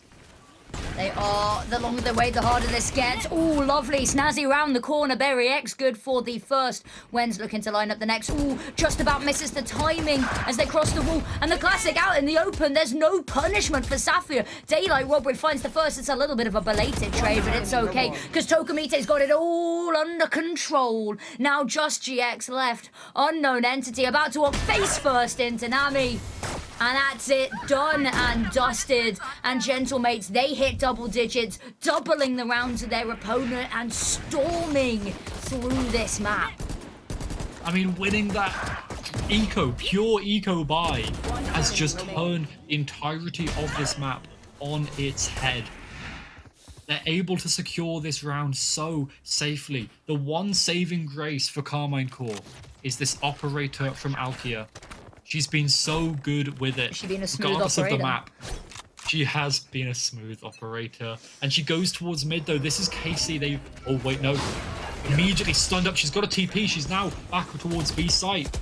Oh, we talked a lot about the Alkia long TPs yesterday, and they come into effect again. Glance with one, Anacilia with another. That's the player advantage that they need. And Anacilia able to back away into doors, back over towards A. And it's a perfect read because that's where, well, what's left of Gentlemates is heading. High Tide can go on up, and that makes everything so much more difficult. Doesn't matter that you've been spotted. You've got a lovely angle here on Anacilia. There is a rough clear from Nami, but it's a cosmetic clear. It's not doing anything to stop KC. And they cross each other in the smoke. This wall, the only thing that divides them as it fades. A battle of reactions. Tokamite wins that one on out. Wens has found one of her own. It's a 2 versus 2 here. They can easily come back. This is the kind of 2v2 that Gentlemates have won before. And Spike's still not gone down. They come off the plant. GX has managed to cross again. Got a little bit of a crossfire here. And the more distraction that you can do, GX, the more trouble that there's going to be from Sapphire. Round the corner, gun on out. Spots just the shoulder as Sapphire cannot connect the shots. Now has to work her way around the map. She's found a little bit of a timing to get on over. The drone's going to spot her. Playing back behind the pyramids. Ooh, looks for the first Wens to swing on out. The 3K, the savior. And a round that looked like it was destined for KC's. Gentlemates, they don't care about odds. They are here and they are undeniable. There's 2 versus 4. As soon as the wall goes down, Gentlemates, they both win their ones. And as soon as they win their ones and it goes to that 2 versus 2, yes, it's Sapphire, yes, it's GX, 2 of the best clutches in Game Changers in Stage 1. But they weren't able to win it out, as Gentlemates are just absolutely dominating this map. And now the timeout, the second one called from Karmine Corp before Gentlemates have even needed one. They're so happy with their lead, whilst Karmine Corp, they needed to try and bring it back. They could force this, but if they force this and they lose, they're going to have to win an eco. If they lose, if they eco this and they lose, they're playing for overtime. They're playing for 7 rounds in a row if they don't win this one.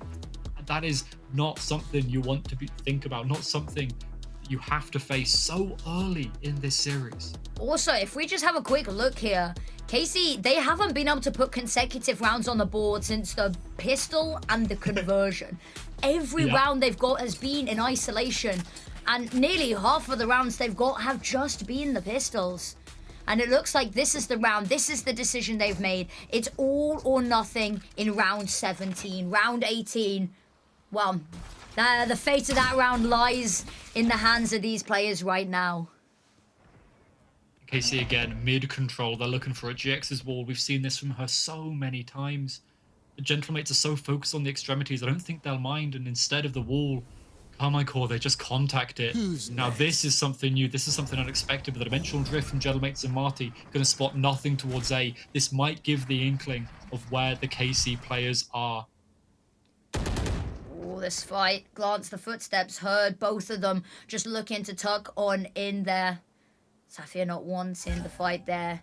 Spike's gone down in the meantime, and they heard someone to the right. They know that there's probably a rotate over from B, and they're looking to cut them off.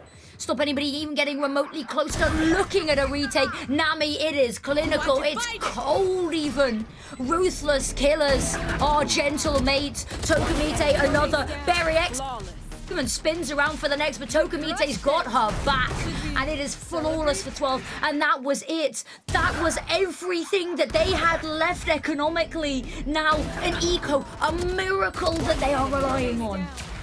Even Anacelia's ult, the null command, was invested, and usually she's been so good at throwing herself in, being a human drone that will still hit heads.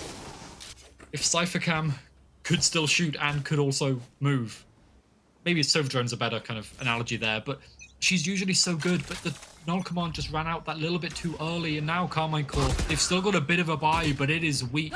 2 ultimates, maybe GX's, if they can look for an ult or if they can look for a kill, but again, they've gone towards mid, and Gentlemates, they're just looking to try and pull the rotates over towards A, but it's a fake. There's so many ults for this. The Hunter's Fury comes on out, and they're already backside, and look at this, Berry X, the overdrive is the cherry on top, storms through the sky. Alkia is going to put a bullet through her to put this to rest, but again, the damage, it's already done. They hear the jump behind. No, somebody was here behind orange box. Sapphire swinging round the corner. Oh, not quite able to duck into the smoke and into the safety in time. Marty will go down. So attention, it is held in 2 directions. They've still got to figure out where Alkia's gone. Deal here first with Sapphire, and now 1 player left. Alkia, it is going to have to be the mother of all clutches. The swing on out, the jump on up. They don't even need to peek this if they don't want to. Time on their side. Alkia pushing on forward. Back is turned. And Gentle Mates 13-5. They are unstoppable. What a crazy way to kick this off. Yeah, on their opponent's map pick, they just win it out. Boot to the throat the entire time. Casey had moments of greatness, but I think a total of 2 gun rounds overall. Like, they were so low overall in just able to convert any kind of advantage they had, and that is a shock. Karmine Corp, they've usually been so good on Breeze, and Sapphire, yes, you expect to see her at the top, but I mean, we're really seeing why Gentlemates beat them last time. And now the first map is not going to double OT. It is over way before that. And now, I mean, look at this. Berry X 5 first bloods. More of the equal to the rounds that Casey got overall. It's insane. I mean, even Wenz, who's at the bottom here, is matching the best player on KC, and Wenz wasn't needing to get these crazy highlights every round because she was always exactly where she needed to be. She found every multi-kill that was needed. She had clutches. She had it all here as well. But every single player on this Gentlemates lineup had these incredible moments of brilliance. Multi-kills so impactful from everyone that I don't think there's just one person we could highlight as an MVP. I think everyone here. Can we give a collective MVP? Just the entirety of Gentlemates? Yeah. Yeah, Most MVPs? valuable players. Yeah, exactly. But I mean, like, there is just so many moments, right? Because it isn't just one thing. And this is the team that we talked about. They're so synergistic. Everyone is together. Yes, maybe Alkia somehow spams 2 people down with no scopes through the wall. But you can come back. You can have this resurgence in this round with classics. You can just stand on and shoot. Toka just holding it down, and then all of a sudden her duelists are swinging through the smoke to start. This was meant to be, this final round, it was meant to be a fake. You could see the spike was leaving to go towards B, but the duelists are just too good. They got 3 entries towards site, and they think, you know what, yeah, Viper's Pit, sure, why not? Let's get the spike down here instead. That's how good this Gentlemates roster is, and I'm a bit worried for Karmine Corp because that was their map pick, and yeah, they've got to try and stage a comeback now against such a good team. Exactly, but I think after all of the pace, all of the speed of that map, we need to take a second to slow down, to cool down. So what we're going to do is we're going to head to a short little bit of break. We're going to get that next map ready just for you wonderful people at home, and we're back for map number 2 very soon.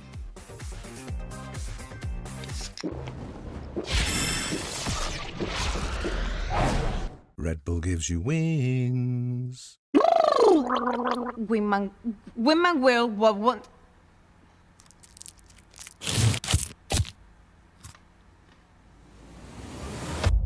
Have a break. Have a Kit Kat. Wingman World while wanting a well-worn break. ¡Vamos!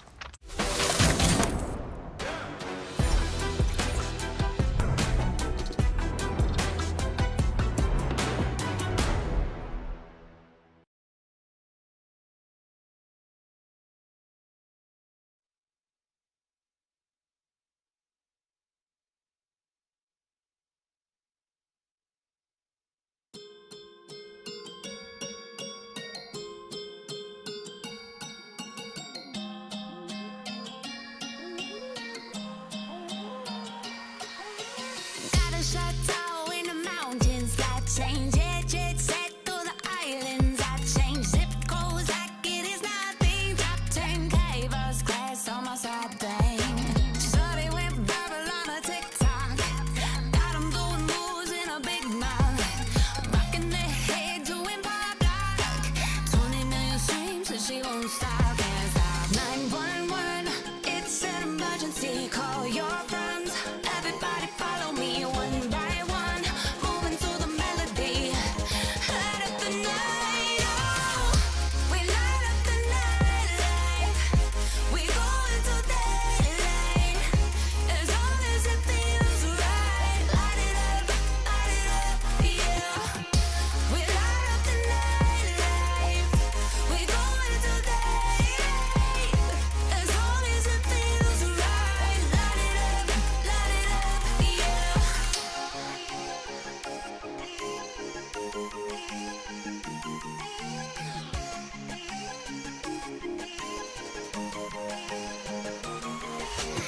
Only show me love, I don't clap back. Homie got a catfish face, so you can have that. Topping hits on hits, can you handle that? Lose it all on a high stakes blackjack. Bet big trip, even in a lockdown. Big tips, only with the fans now. My click, pull up with the top down. We keep it going all night. 911, it's an emergency. Call your friends. Everybody follow me one by one. Moving to the melody. Light up the night, oh. We light up the night life. We go into daylight. As long as it feels right. Light it up, yeah. We light up the night life. We go into daylight. As long as it feels right. Light it up, yeah.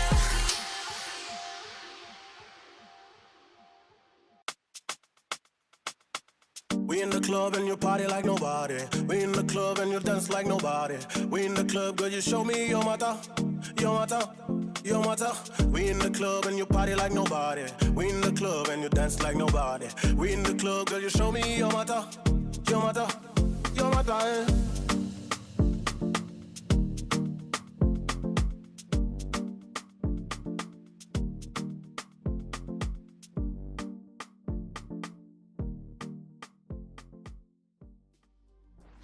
I am here with the one and only wonderful Wens. Firstly, huge congratulations on the results so far. With the group stage performance, I mean, you come into this already putting yourselves in the top 4 before playoffs even began. So this is the best result since, I think, 2023 for you. What has the journey back to this point been like? And what is it about this roster that's been the key to success?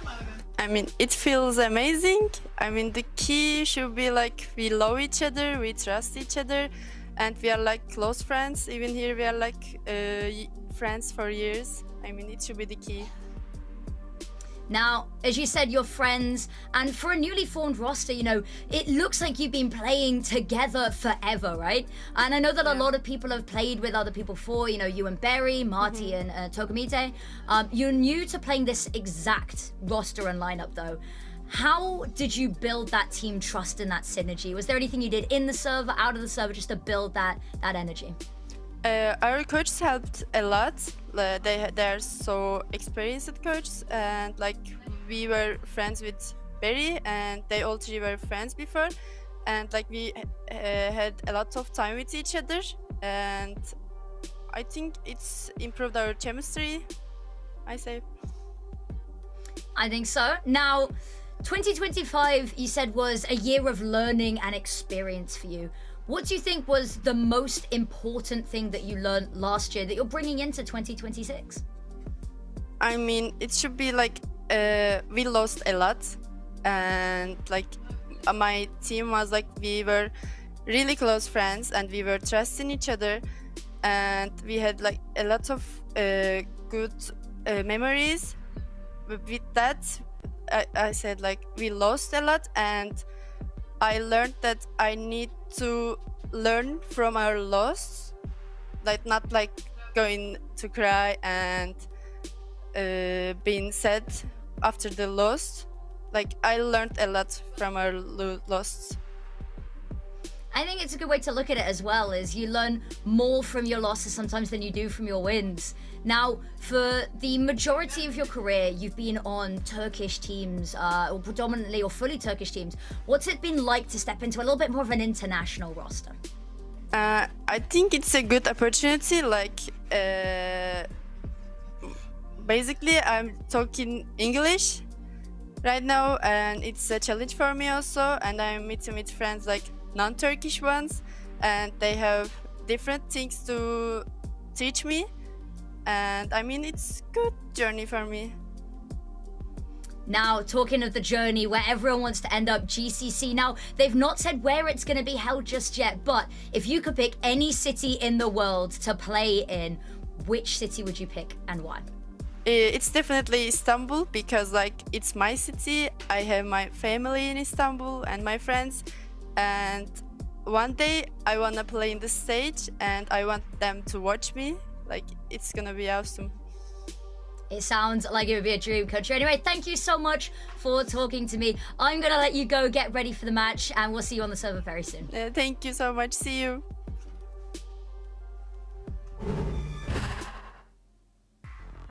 There are some interviews that genuinely you can feel tears prick at your eyes, and seeing, you know, how much this means to players. Wen's as well, talking about playing in front of her family, and how far that she's come as well. And I believe that was her first interview, at least in English as well. So huge shout out to her. She absolutely killed it, and I'm honored to be able to do that. So I'm looking forward, hopefully maybe get to speak to her again at the end here. And I mean, with the way that this series has been going, it looks like it might be a little bit of a Gentlemate slide here. Yeah, they are just looking completely unstoppable. The momentum over on Breeze, Karmine Corp's map pick was just so good. And now as we head over on to Pearl, one of Gentlemates' home grounds, essentially. They are so comfortable on this map. They're a little bit stronger on the defense overall. Their retakes are very good. Their attack is still positive. Their post plants are still absolutely incredible. And this is going to be a long push for Karmine Corp to really fight back in order to send us to Haven. And Haven isn't even a guaranteed win for KC, but they still have to take us there for the series. Yeah, and I think this is, we talked about the retribution. This is the only time that they've lost Pearl was when they played to Gentlemate. So again, another chance for redemption. Let's take a look at the agent stack. We're still waiting for a couple of people just to fully lock in here though. We shouldn't see any surprises. I'm not expecting any big changes. The key thing for me is Gentlemates on the attack side. They are aggressive. They can burst through chokes in basically the blink of an eye with this comp. You saw their quick rotates both on attack and on defense over on Breeze, and it's pretty much the same here again. For Karmine Corp, they're playing this very slow composition. They're all about, especially on the defense, trying to whittle away as much utility as they can from the attacking side before the execute even comes through. The one big weakness for them here on the defense, which is very good for them on this map, don't get me wrong. The one big weakness is their retakes. If the spike goes down, they are going to struggle to come back into it. So we're really going to have to see if they can stop Gentlemates from getting there. They've got the comp for it, right? This double sentinel, they can slow down, separate, isolate the fights with Gentlemates' members. But this is also Wen, on her best agent. Her Cypher looks so much better than every single other agent she's ever on. You can just tell it's her comfort. Yeah, and it's been something really to behold over the group stage, right? Has been this Cypher play. It's, you know, not always what's seen on this map. I know there's been a little bit of discussion recently, and you can see on the flip side, in terms of Sentinels, the Vice coming on, that's a little unconventional. And again, I'm still not 100% sold on it, but I think I might just be a Vice doubter. Yeah, I mean, like, this is definitely a 2025 comp. I think that's very safe to say, but I don't think that means that it's not good here. I'd maybe expect to see the veto in this composition instead of the Vice, because, you know, the veto kind of allows that additional untradeability. You've got 3 agents with TPs, and you've got the additional stall that veto can provide by just being a nuisance, stopping the executes from happening.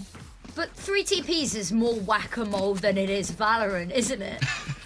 There's nothing wrong with that. It's a lot of fun. And as we go into this round, we're seeing a pretty standard setup for KC. Wall over towards Belong. Expect this to be tripped, usually on the attack side when they have a clone. Marty's not brought that up this time around, but the spike's leaning towards A. Actually, they've left the spike completely alone on A. KC could try and find this and get it under their control, but instead Safia's playing nice and safe. But Gentlemates, they have to fake this. They have to go and get the spike. They've realized. There we go. Yes, and I have a feeling might have been a decision, but of course, with it being, you know, not left directly in spawn, we don't get any of those funny little voice lines like that. Do I need to attach legs to it? Wait, they had the Euro TP to it. Oh, I saw something was on top of it, but I was trying to figure out what it was. It was the gate. Okay. The fact that the whole team has run back on over them. They're really selling this, though. Tokamite is already sending the drone on in. Look at this, though. Safia with one. Aoki doesn't even have to show her hand. Flash on behind. The spin around's good from Marty, but can't connect the shots here. Wens needs to find something, but that leaves Tokamite on the other side of the map, worlds away. And look, they know somebody was here. They heard the drone. And Asilia's not going to rotate. She knows. And a little bit of a messy one, dare I say, to kick us off.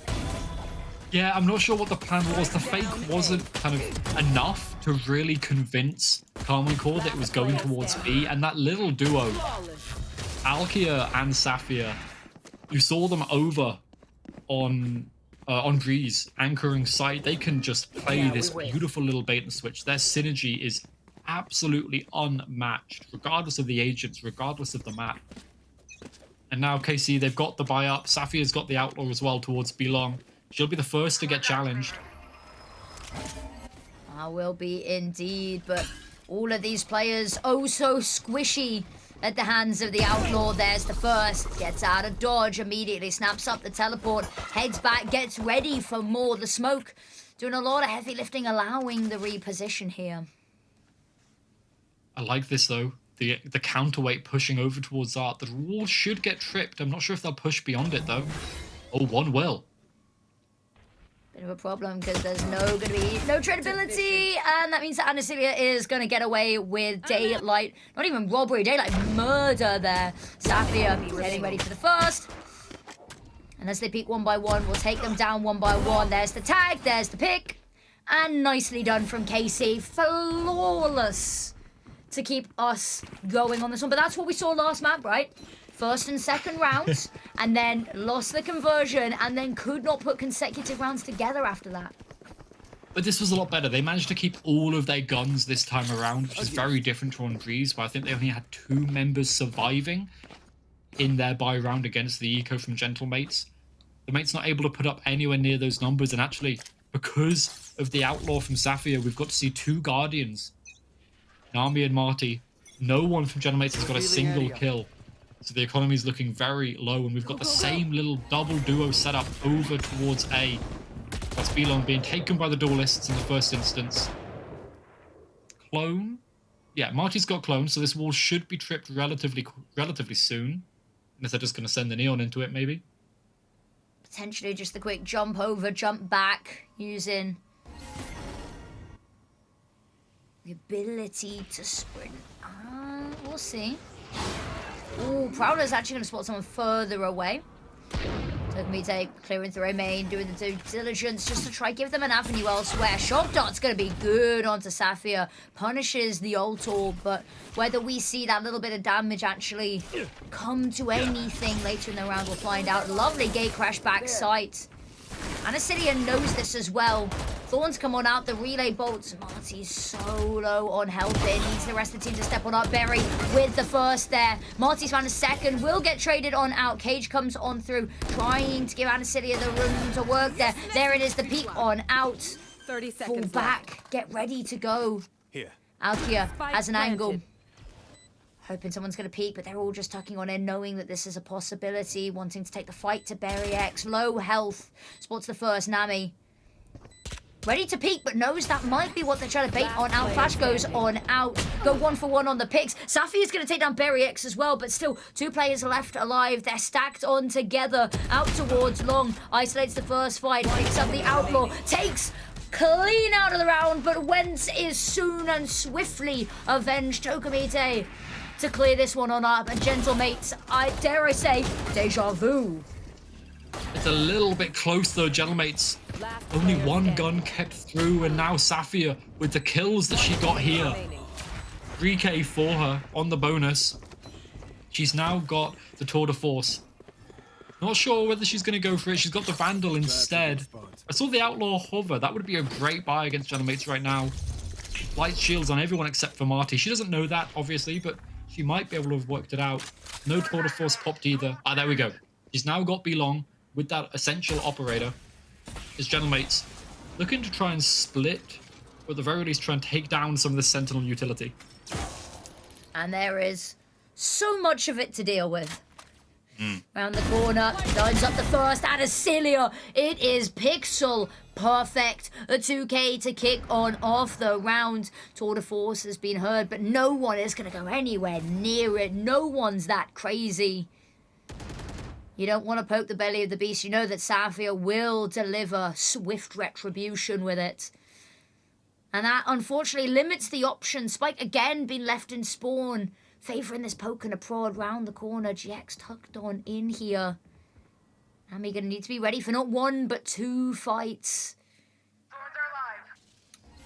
Trying to find the first smoke comes on out. Actually, just using the dissipate there. Glance going to be there. And actually, Nami doesn't even have to show herself.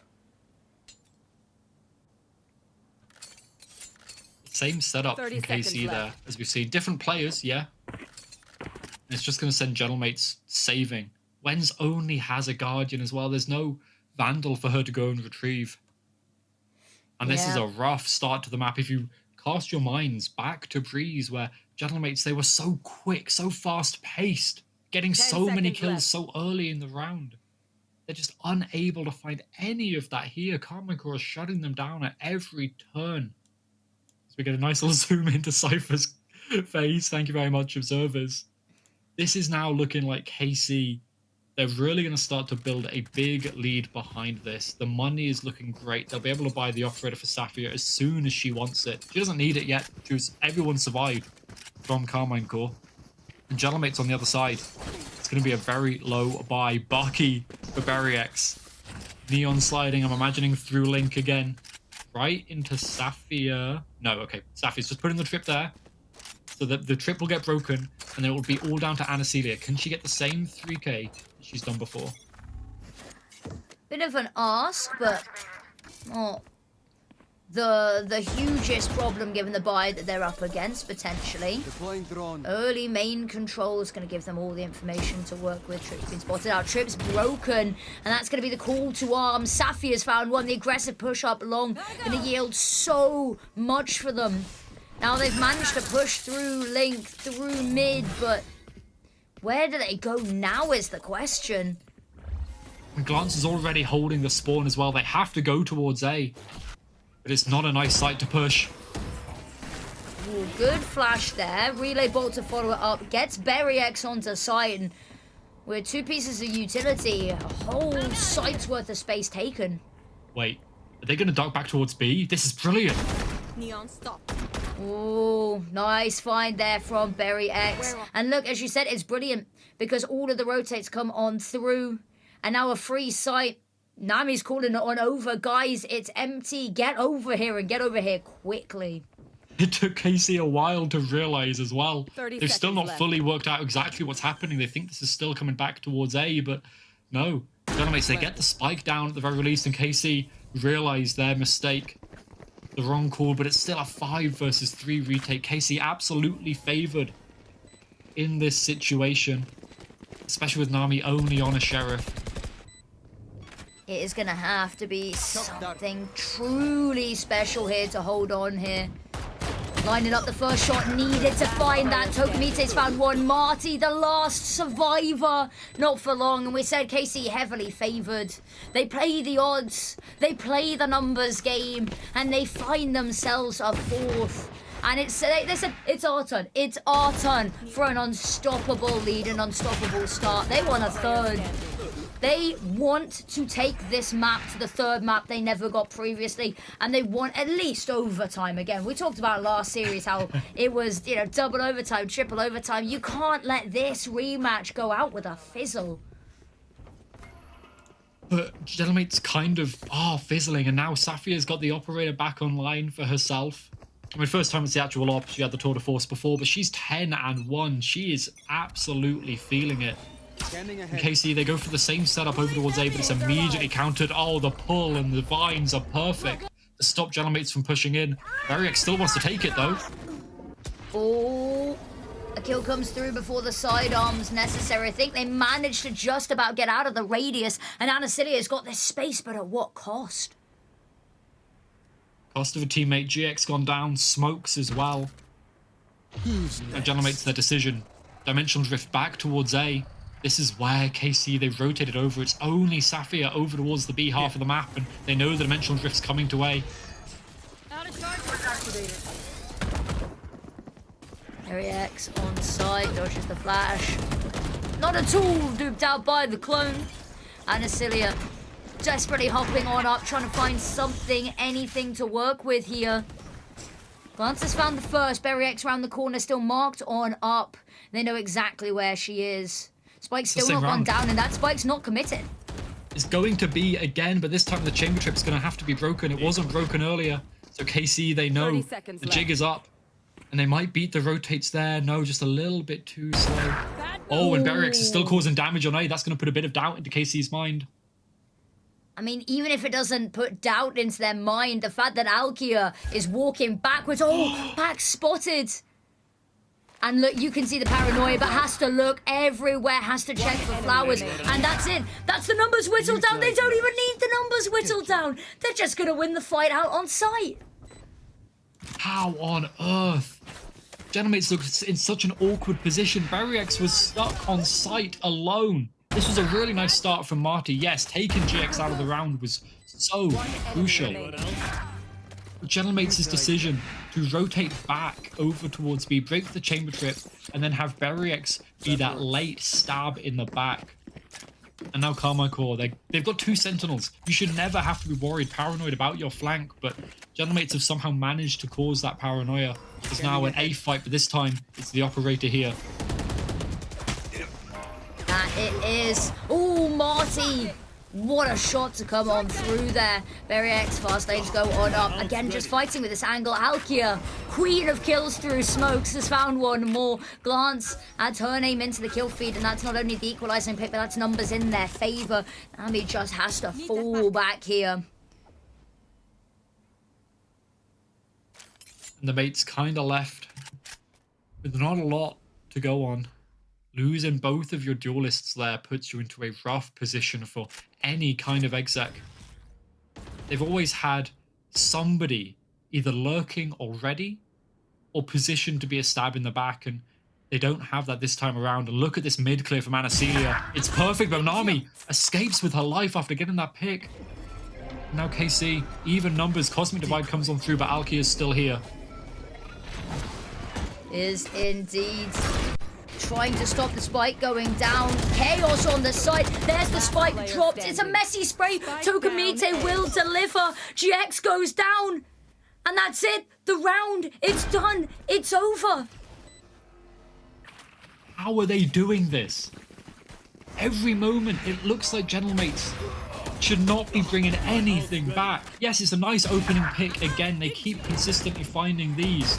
But then they take their ones, and the 1 versus 1s in this situation from Tokoro, 1 versus 2, is what won them Breeze. And again, cheers from the Gentlemates coaching staff. I think they've swapped seats, but they actually called a timeout. They want a second to talk to the team despite winning that round, to make sure that the rounds don't get that close again. But now Karmine, they are stewing in it. Zafia 2 rounds ago was 10-1. Now she's 10-3. No kills found in the last couple of rounds. No value, really. And if we're looking at it now, an eco round, this is going to mean that if this ties up, Gentlemates, if they can build up off the back of the ultimates that they're getting close to, we can see Gentlemates really start to do exactly what we saw on Breeze. Yeah, and that's the worry, isn't it? Is that KC already 4. That's what we saw at the end of the half, right? But the worry is going to be if Gentlemates can find this dominance, can stop them getting anything more than 2 on the board, because it's been consecutive rounds has been the issue, right? They've been able to find these moments, these glimmers where they've stepped on up, but we're wanting to see it be a little bit more consistent. We want to see them denying Gentlemates from finding their footing.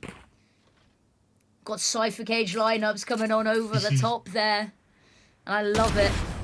Ooh, straight up in your face, Anacilia. There's nowhere to go but into the next round there. Clone to trip the wall. So Kamita having a look down long. It's not going to spot anything in the cubby. That's going to embolden them to push a little bit further, but there's 2 players waiting on the other side. The flash completely unaffected. Berry X is going to find one. Tukamite with the other. And now on site, it's empty, and Marty finds one more. We talked about this. The offensive pushes stop KC even remotely looking at a retake. There's nobody left to get to the site. And now what you get, the dimensional drift, you want to get that online, so you get Marty to plant here, and then you send probably Nami to go and try and take down GX to farm up the Cosmic Divide as well. These little micro decisions from Gentlemates, waiting their time, getting the orb, getting the spike plant onto the right person. This is what's making them their second best team in this league, just slightly behind G2 Gozen. And now GX has been spotted. That cam, I do not know how the cam got up there, but it's seen her. And the Astra's now getting converged upon. And I imagine, Nami is being fed this kill. Oh. Ooh, out of bullets. Yeah, that's the issue, is you're going to need to hit every headshot perfectly getting out of that one alive. But scoreboard tied up 4-4 here. And it's starting, the momentum's starting to build a little bit, I worry. Really nice plays here from the team. And Marty has just been this constant worry, this constant paranoia they've had to have. And we talked about it. 2 Sentinels, you shouldn't be worrying about this, but they have to, because they're still having Marty in the back lines working her magic. And it is absolute magic. Safia now with the op back online. She can get a kill with this. She's very close to the tour de force and the jump peak. Not spotted where the op is, and it's just Nami. She's on this little bit of alert whilst the duelists, they're taking down this Sentinel utility, making KC sweat because of what is happening across the map. They, inch by inch, they lose it. And just like on Breeze, if you give Gentlemates an inch, they will take the rest of the map away from you. Link, Chamber Trip up next. They hear it. They're going to see it on the drone as well. But luckily for KC, Glance is there to protect it. No, she just leaves. She can't fight this. Prowler goes on out as a little bit of a buffer, as a little bit of an early warning sign. Safia lined up on the angle, missed shot. Their relay boat comes on out, just has to TP away. Berry X, the slide on through, it's merciless. And Safia smoked on off. There's nothing that she's able to contribute from here right now. TP picked on up, hoping that somebody's gonna push her. Knowing that Gentlemates, they get aggressive when they get confident, they get cocky. Hoping to punish that, but hubris, no, it will not be Gentlemate's downfall, not today. Hunter's Fury comes on out as well. Berry X is going to snipe the kill there, steal it away. Glance just about dodging it. Cosmic Divides come on through as well to try cut this one off, but again, invested, but there's nothing they can do off the back of it. Yeah, they put it into the round. GX, the IGL knew that the time was running low, and I mean, the chance of that round. Yeah, Berrix, you got to go hunting. If you can take down the op, it's going to be so good to take down KC's economy. But Safia's holding the line. Yeah, she's safe with it. She's fine with it. She's going to take that gun into the next round at the very least. But KC are really losing track. These gun rounds, reminiscent of Breeze, and I mean, Berrix is on fire. Like, those slide shots just look so snazzy. And the coaches are so happy. What are they doing? Loving it. I've been liking this, and this is the thing, right? Is I don't think we've seen a Gentlemates timeout, have we? We've not seen. No. So they timed out actually earlier in this half. That was their timeout. That wasn't. No, in Breeze. We didn't see any in Breeze. Oh, we didn't see. No, in Breeze we didn't. No. So we've seen one timeout called so far, to get them on the line. And that was immediately, look at them getting back on the board, right? Is they're very much there if needed. And that little bit of impact has been the catalyst for this. It really has. They've just managed to continue pushing on forward. And now, again, immediately, Gentlemates, they're looking for the wall. It's a chamber trip, though. Oh, and it does get triggered. The chamber trip's gone from Belong. They realize that the wall is elsewhere. And now, Gentlemates, they have the rest of the map. But Safia's holding the line again. A beautiful little pick. She's rotating towards Art already, where Gentlemates are going. Just going to break out onto site. We talked about Marty in the back lines. There is going to be some pressure here from Glance. Flash goes on out. Glance has to duck on back, but there's so many smokes to dance in and around here. Barry X is on site as well. And look, their positions have just switched. Nightfall comes on out. It's not going to catch anybody, though. Safia hoping to be given a pick. Ooh, long range onto Barry X. Marty goes down as well. And that spike still unsuccessfully planted. Safia around the corner. Oh, it's the tag, and immediately the Headhunter finds it, and Acilia to collect the last of their debts.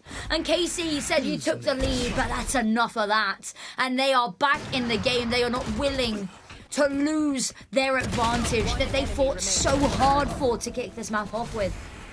Oh, I mean, Safia pulling out that Headhunter, lightning fast with it. She's still right at the top of the leaderboard, and this is the kind of player you need to come online to stage a comeback against a team like Gentlemates, where both their individuals in their 1v1s and the team, the synergy as a whole, is so good. They've still got to buy up, Gentlemates do, as they push over towards Alkia.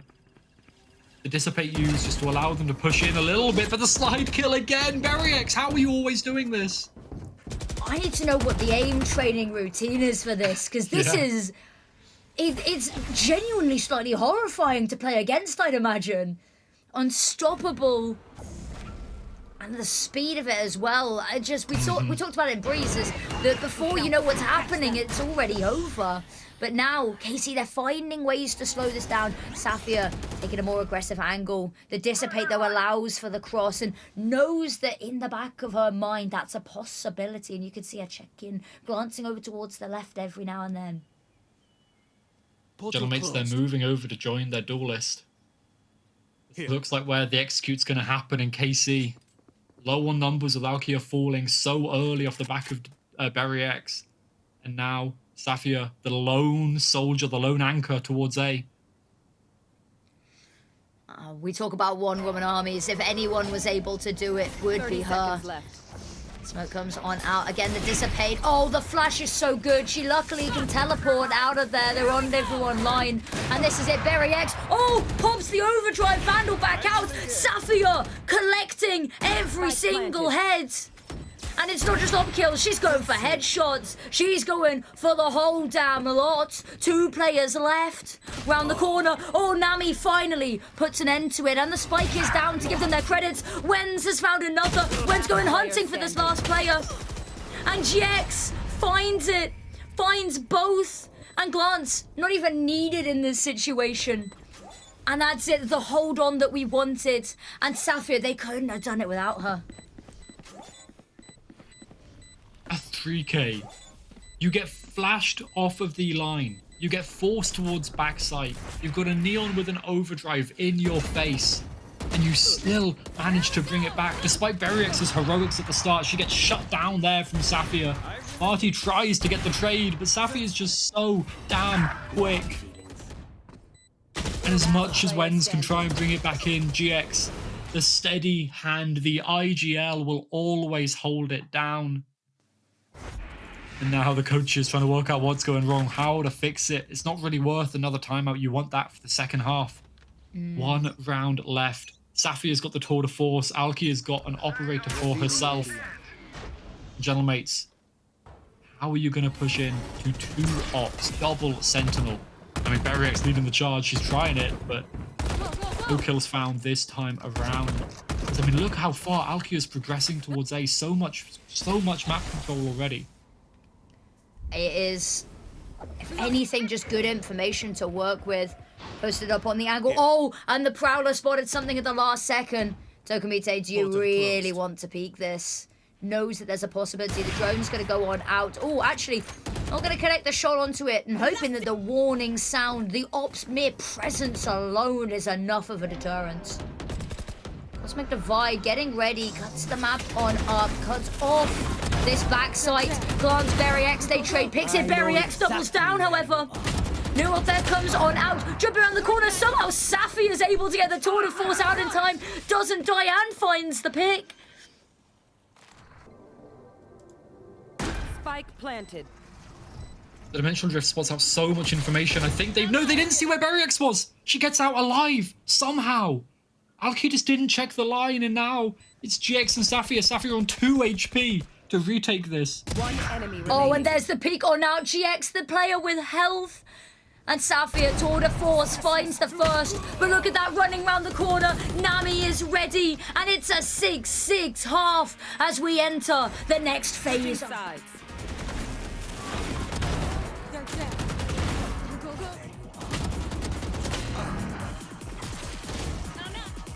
One enemy remaining.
Welcome back, everybody. We are ready to go, and we talked about this.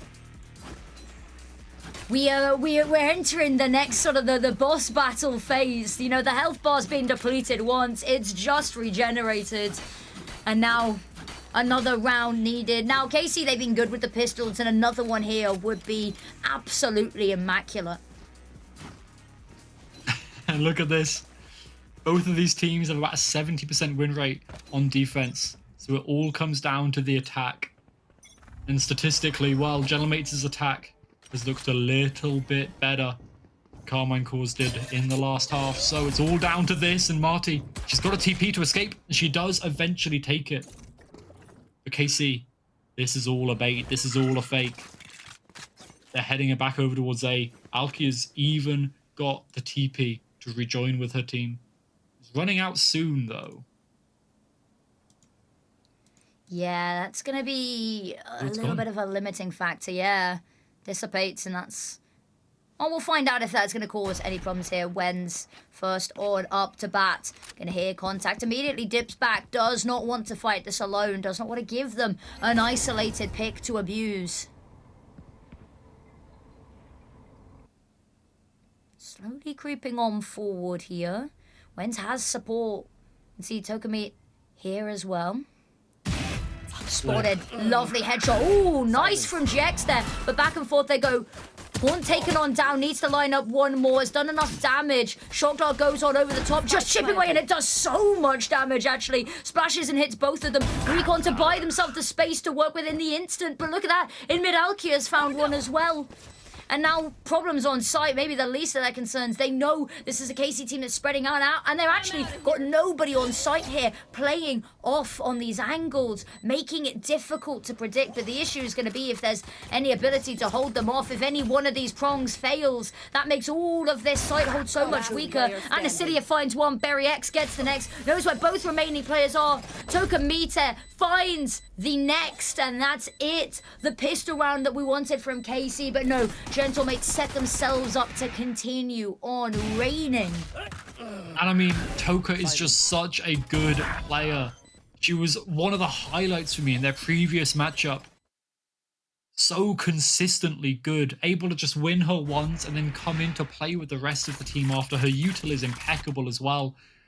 Now, gentlemates, this is their first pistol, despite how dominant that they've looked. This is the first pistol online for them, and now they get to buy up on the defensive side. Marty, Outlaw in hand, a Judge as well for Berry X, and this is, oh, it's going to be lethal holding over towards doors in Link. Oh, it absolutely is. Marty with the first, though, and here it is. There's the swing for the first, for the second, lining up the third, knows they're there, wants the pick, and will be given it. And Berry X, your worst nightmare. The reason you gotta clear every corner, and wins for the last. It is completely flawless. And yes, it's just an eco that we're up against, but still, the number of flawless rounds that Gentlemates have had this series is, the word that comes to mind is ludicrous. I think that's the only possible word, honestly. It is. I don't know how they can do it so consistently. And now they're forcing Karmine Corp to buy up these full shields. Utility a little bit lacking. It's not perfect. No C's for Glance. Lacking a couple of stars for GX as well. There's 2 down in A main. And that's where the first fight is happening. Oh, straight on up. Still has that Judge trying to... Took that step back. I guess it was probably death either way. But Anna Cilia, incredible. Like, she has always been, I think, one of the best players on this Karmine Corp roster, right? They've, like, you know, you highlight people like Alkia, who, you know, right up there in community awards, such a well-renowned player, but Anna Cilia and Safia, especially this year, have really been showing why this team stuck together as a full 5. And this util, Casey's so nice on the attack side, but Marty's got the op already, holding the line down. Dissipate is good to allow the cross. Portal closed. Marty. Here's the trip. Shot dots go on over. Trying to break all of the util possible. Safia tucked on in. Again, hoping for a peek. A peek will not be given. Marty round the corner. This is going to be a matter of reactions here. They've still got the trip over towards Art, though. Berry X is a bit in front of it. She's just holding the line down.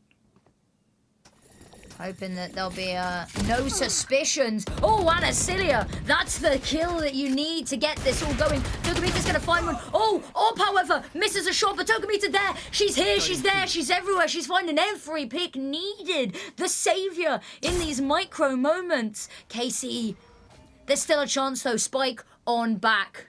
A fight here. Alkia, if you can clear out Nami. Half the site completely empty. Peek on out. Marty's got another. Glance on out. Port available. Clears down into the pit. Nobody's going to be there. Wens just has to wait. Bide her time. Glance has found the trade, but knows there's still somebody here. Goes to tap the spike, and that will be her undoing. And Wens, again, the Undertaker, putting these rounds in the ground. Like, she's not up the top of the leaderboard, but she is there to secure these couple of kills. But Toka, the key player here again. Such a good performer in previous matchup against KC. But the trade, it wasn't even a trade. They didn't die, right? She just missed a shot, and Toka was immediately there to save her. Get down. And immediately now, Safia bought the op on the attack side. The op duel over towards A. Gonna be a fight. Lovely pick there. And Safia has been so pivotal in these opening rounds, in finding them the foothold, especially when things seem to start slipping beyond their grasp. Gives them the friction they need to cling on. Gentlemen, it's looking to hit double digits here, but now you've lost Marty. A big part of your retake, especially when you've only got a Judge on Berry X. You need that Yoru, really, along with the operator. Having that on Pearl is such a boon to your team, but somehow, gentlemates, they're reading the minds of their opponent. They're rotating over towards the correct site. It's KCS slowly, as they have to be in this composition, taking the space back. The Magma rolls on forward. Take A main. Wenz is here. Everyone's here from Gentlemates to try and stop Karmine from getting to site. 30 seconds left. Reloading the sidearm, Shorty. worst she still can.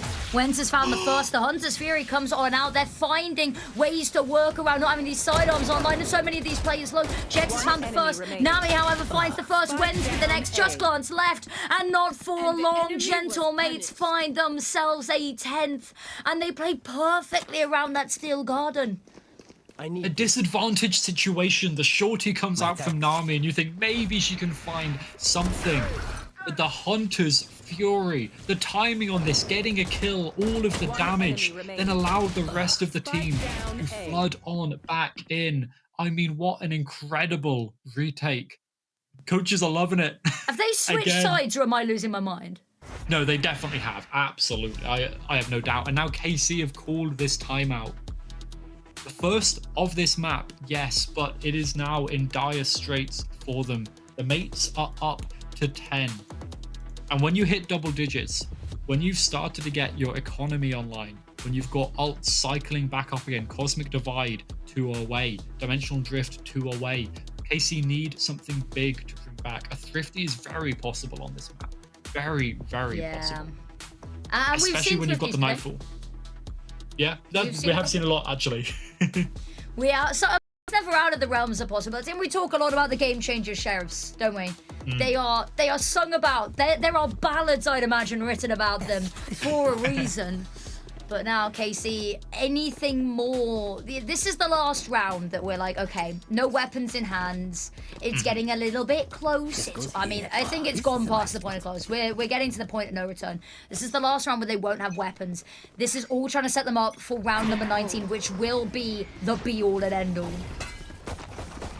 Recon bolt goes out. It is going to scan these players once, but they let the scan happen and actually maybe use that as an opportunity. Turn heel, head elsewhere. Use this as a distraction, but look at this from Marty. Confidence. This is what you need on the Yoru. Her TP is about to expire. A couple more seconds. This is the kind of the decision for her. Does she TP back? Does she stay?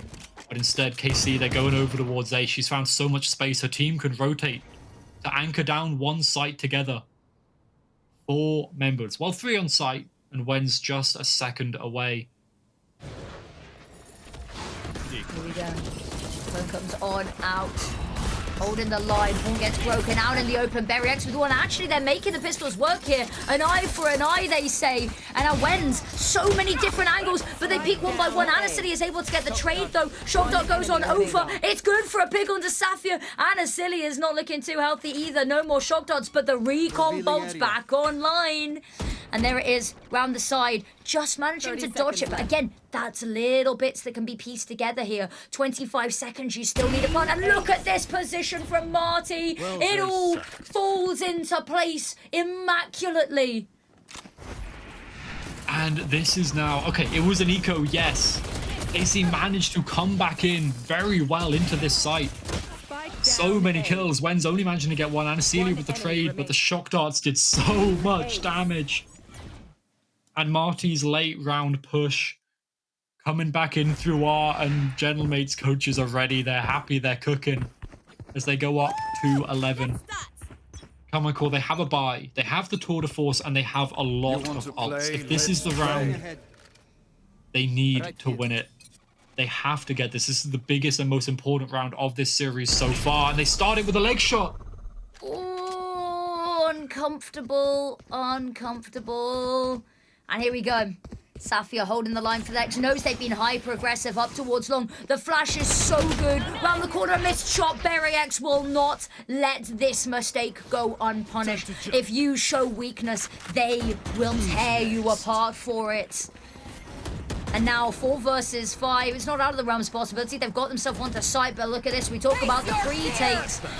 This is one if ever I've seen it. They're not going to let this go down. Marty tucked on in. Wen's fighting for her life amidst all the smoke and prowlers. But Tokamite steps on up. Alkia's found one, but that's the information. That's the location known. Manages to teleport on out. Has the gate crash available. But again, you got to get back to that spike now. That's the problem.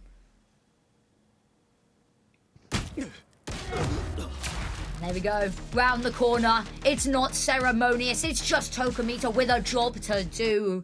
And she is here. She is clocked in. And she has been putting these rounds, putting these frags on the board. I mean, she's just such an incredible player. Like, trading off of VALORANT there. Swinging in to allow her team to then jump on top of Hot. To come in and assist. And now Karmine core. Previous matchup was so close. Double and triple overtime on consecutive maps.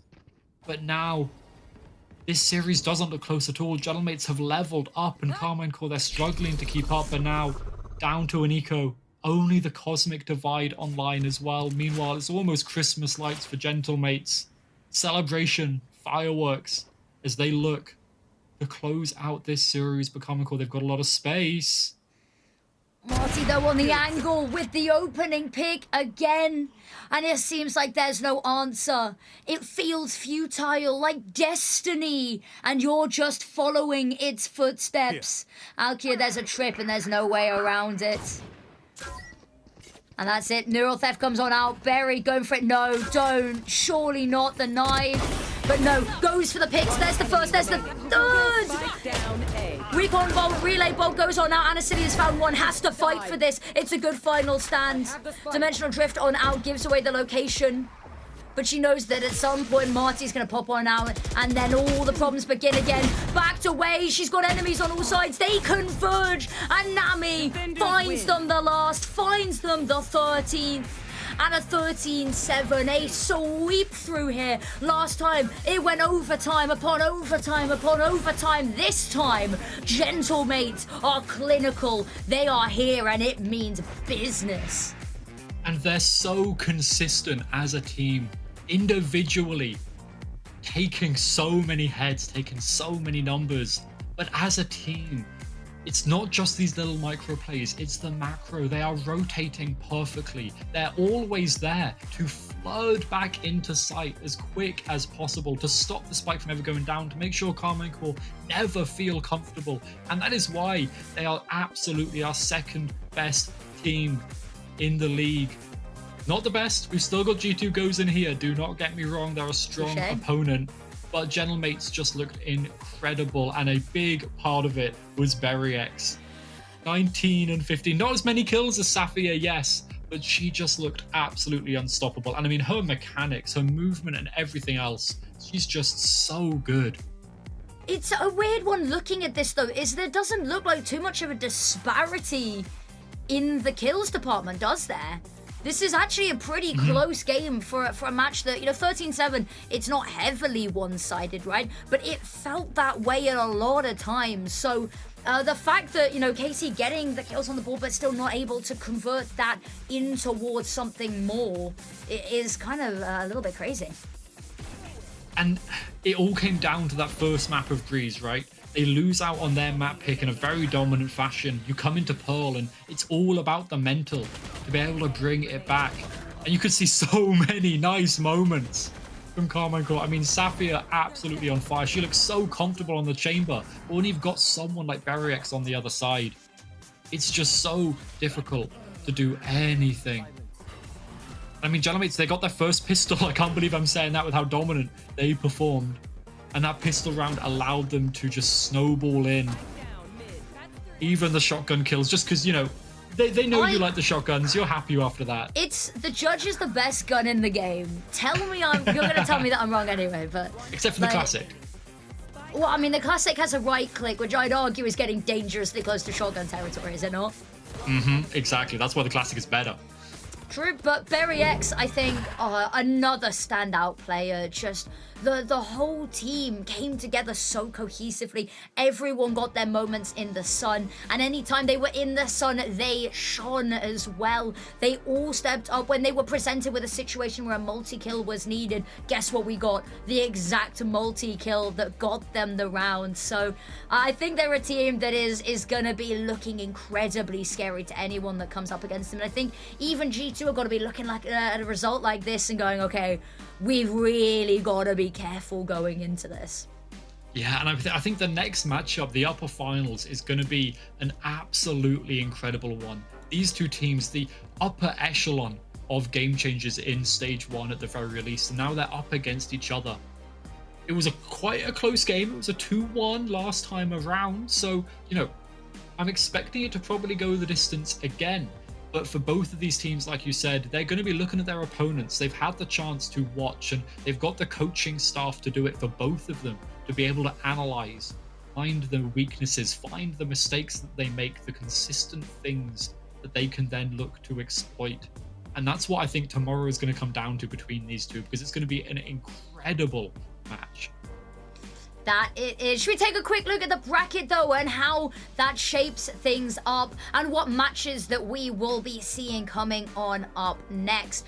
Which, of course, we talked about this. Gentlemates going up against G2. Now, that is the result of this victory. Now, as we said at the very beginning, maybe you weren't here with us, the first matches yesterday, they were elimination. But from here on out, it's double elimination. GiantX versus KC in that lower bracket. Now their lifeline is gone. You can take, it's a bit like, you know, an ISO double tap, right? You've tapped him once, you've got to go for the next. That's the same with these teams. They've been taken down once, vulnerable on this lower bracket run, but still with a chance to continue this on. But yeah, I believe I've got a little bit of an interview coming on up here. Now, it was so difficult to choose who we wanted to speak to because the whole team looking so good, but an absolutely star player, the one, the only, Toka. Hello, how are you feeling firstly? We are we so got happy. the whole team. Yeah, guys, come everyone. Hello. Hello. And first of all, playing on bootcamp, how has that been feeling? You know, has it been a lot more energy? Has communication been better? What has bootcamp done to really help? Yeah, definitely the energy is insanely good. I don't know.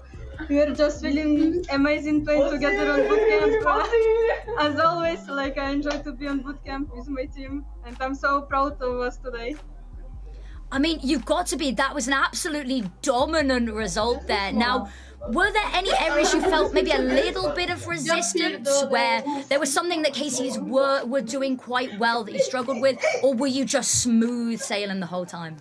I think we did a really good preparation against them on Breeze, and on Peril they have really good defense comp, but this time we managed to took more rounds than we did it last time.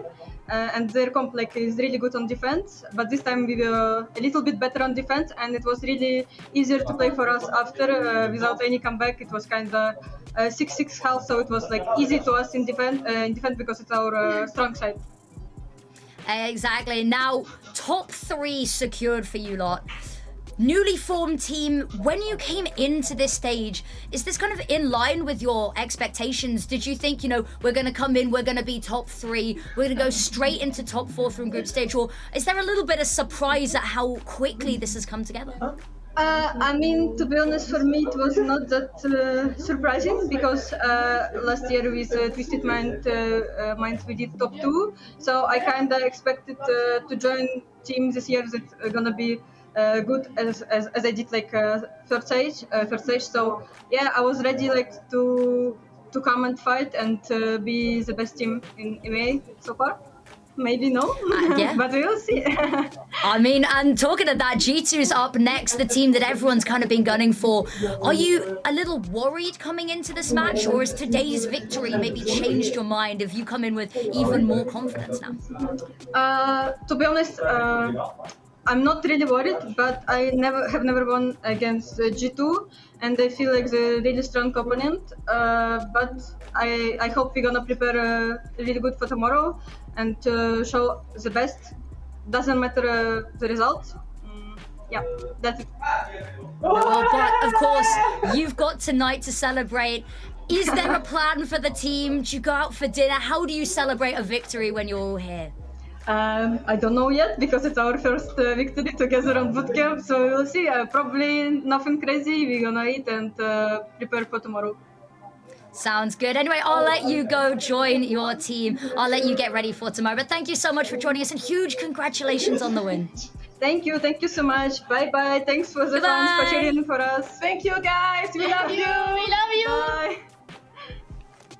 It's so nice to be able to see that. And I mean, smiles all round. The fact that everyone comes on in for it as well is what a way there as well. And as they said, first victory on bootcamp, not first victory, of course, of the stage, far from. And they've got a match tomorrow. So celebrate whilst you can, because tomorrow it's back to strictly business.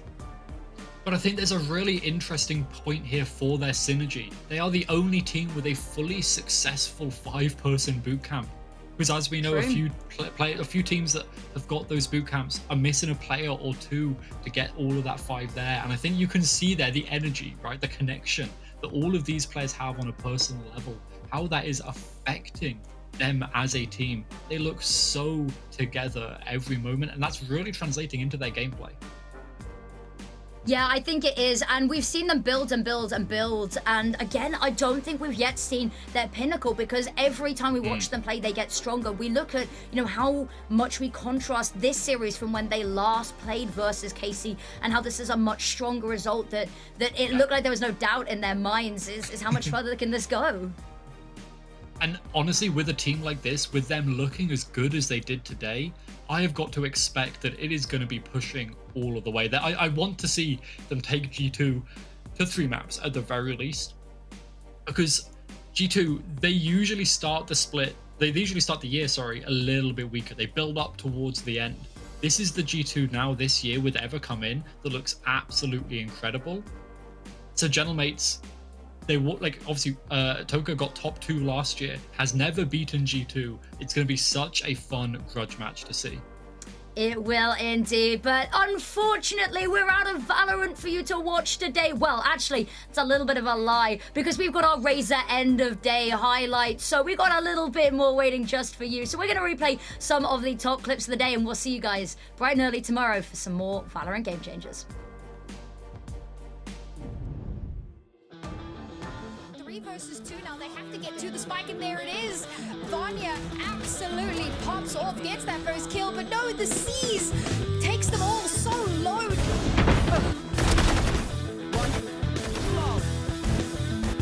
the G2 players continue to get antsy, continue to push. They may have just given this round away. Vanya, there's no way she gets both of those. The shorty, oh my god. Yep, certainly not, certainly not. Stay down. One enemy. No, oh no. Oh man, the Sova and the Astra, but the shock dots are connecting. No ways. One enemy.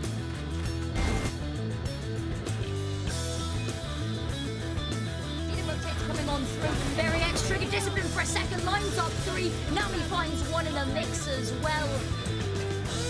Just about in the last second, but look, the scan finds both, it doesn't matter. Sapphire finds her way out. She finds the 3rd. Bit of a blessing in that regard. Marty's managed to find her to work with, and Nami again swings out, and where's the whole team gone? 1,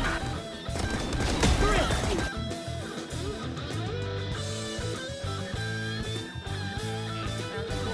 Lines up the first out of Cilia. It is Pixel. Perfect. There's the spike dropped. It's a messy spray. Tokamite will deliver. GX goes down. And that's it. The round. It's done. It's over. Oh, and here it is. There's the swing for the first, for the second. Lining up the 3rd. Goes there. Wants the pick. Surely not the 9. But no. Goes for the picks. There's the first. There's the 3rd. She's got enemies on all sides. They converge, and Nami finds them the last, finds them the 13th.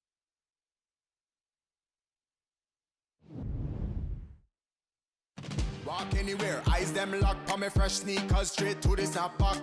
Pretty girl them smell, make a long get weak, wanna give me loose chat. Any boy try to take my style right now, better bring it right back. Can me look good in anything from the latest fashion, no throwbacks from a thrift shop. Yeah, hear that? Because my style so different. You see my style so different. Yo, watch how my style so different. Anywhere me go, yo, I'm just straight killing it. Because my style so different. You see my style so different. Yo, watch how my style so different. Anywhere me go, yo, I'm just straight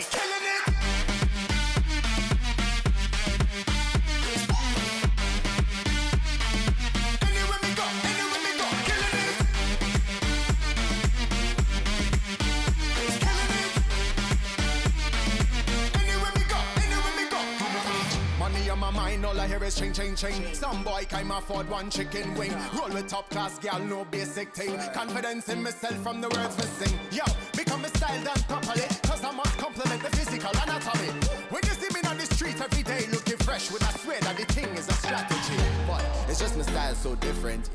You see my style so different. Yo, watch how my style so different. Anywhere me go, yo, I'm just straight killing it. Ha, become a style so different.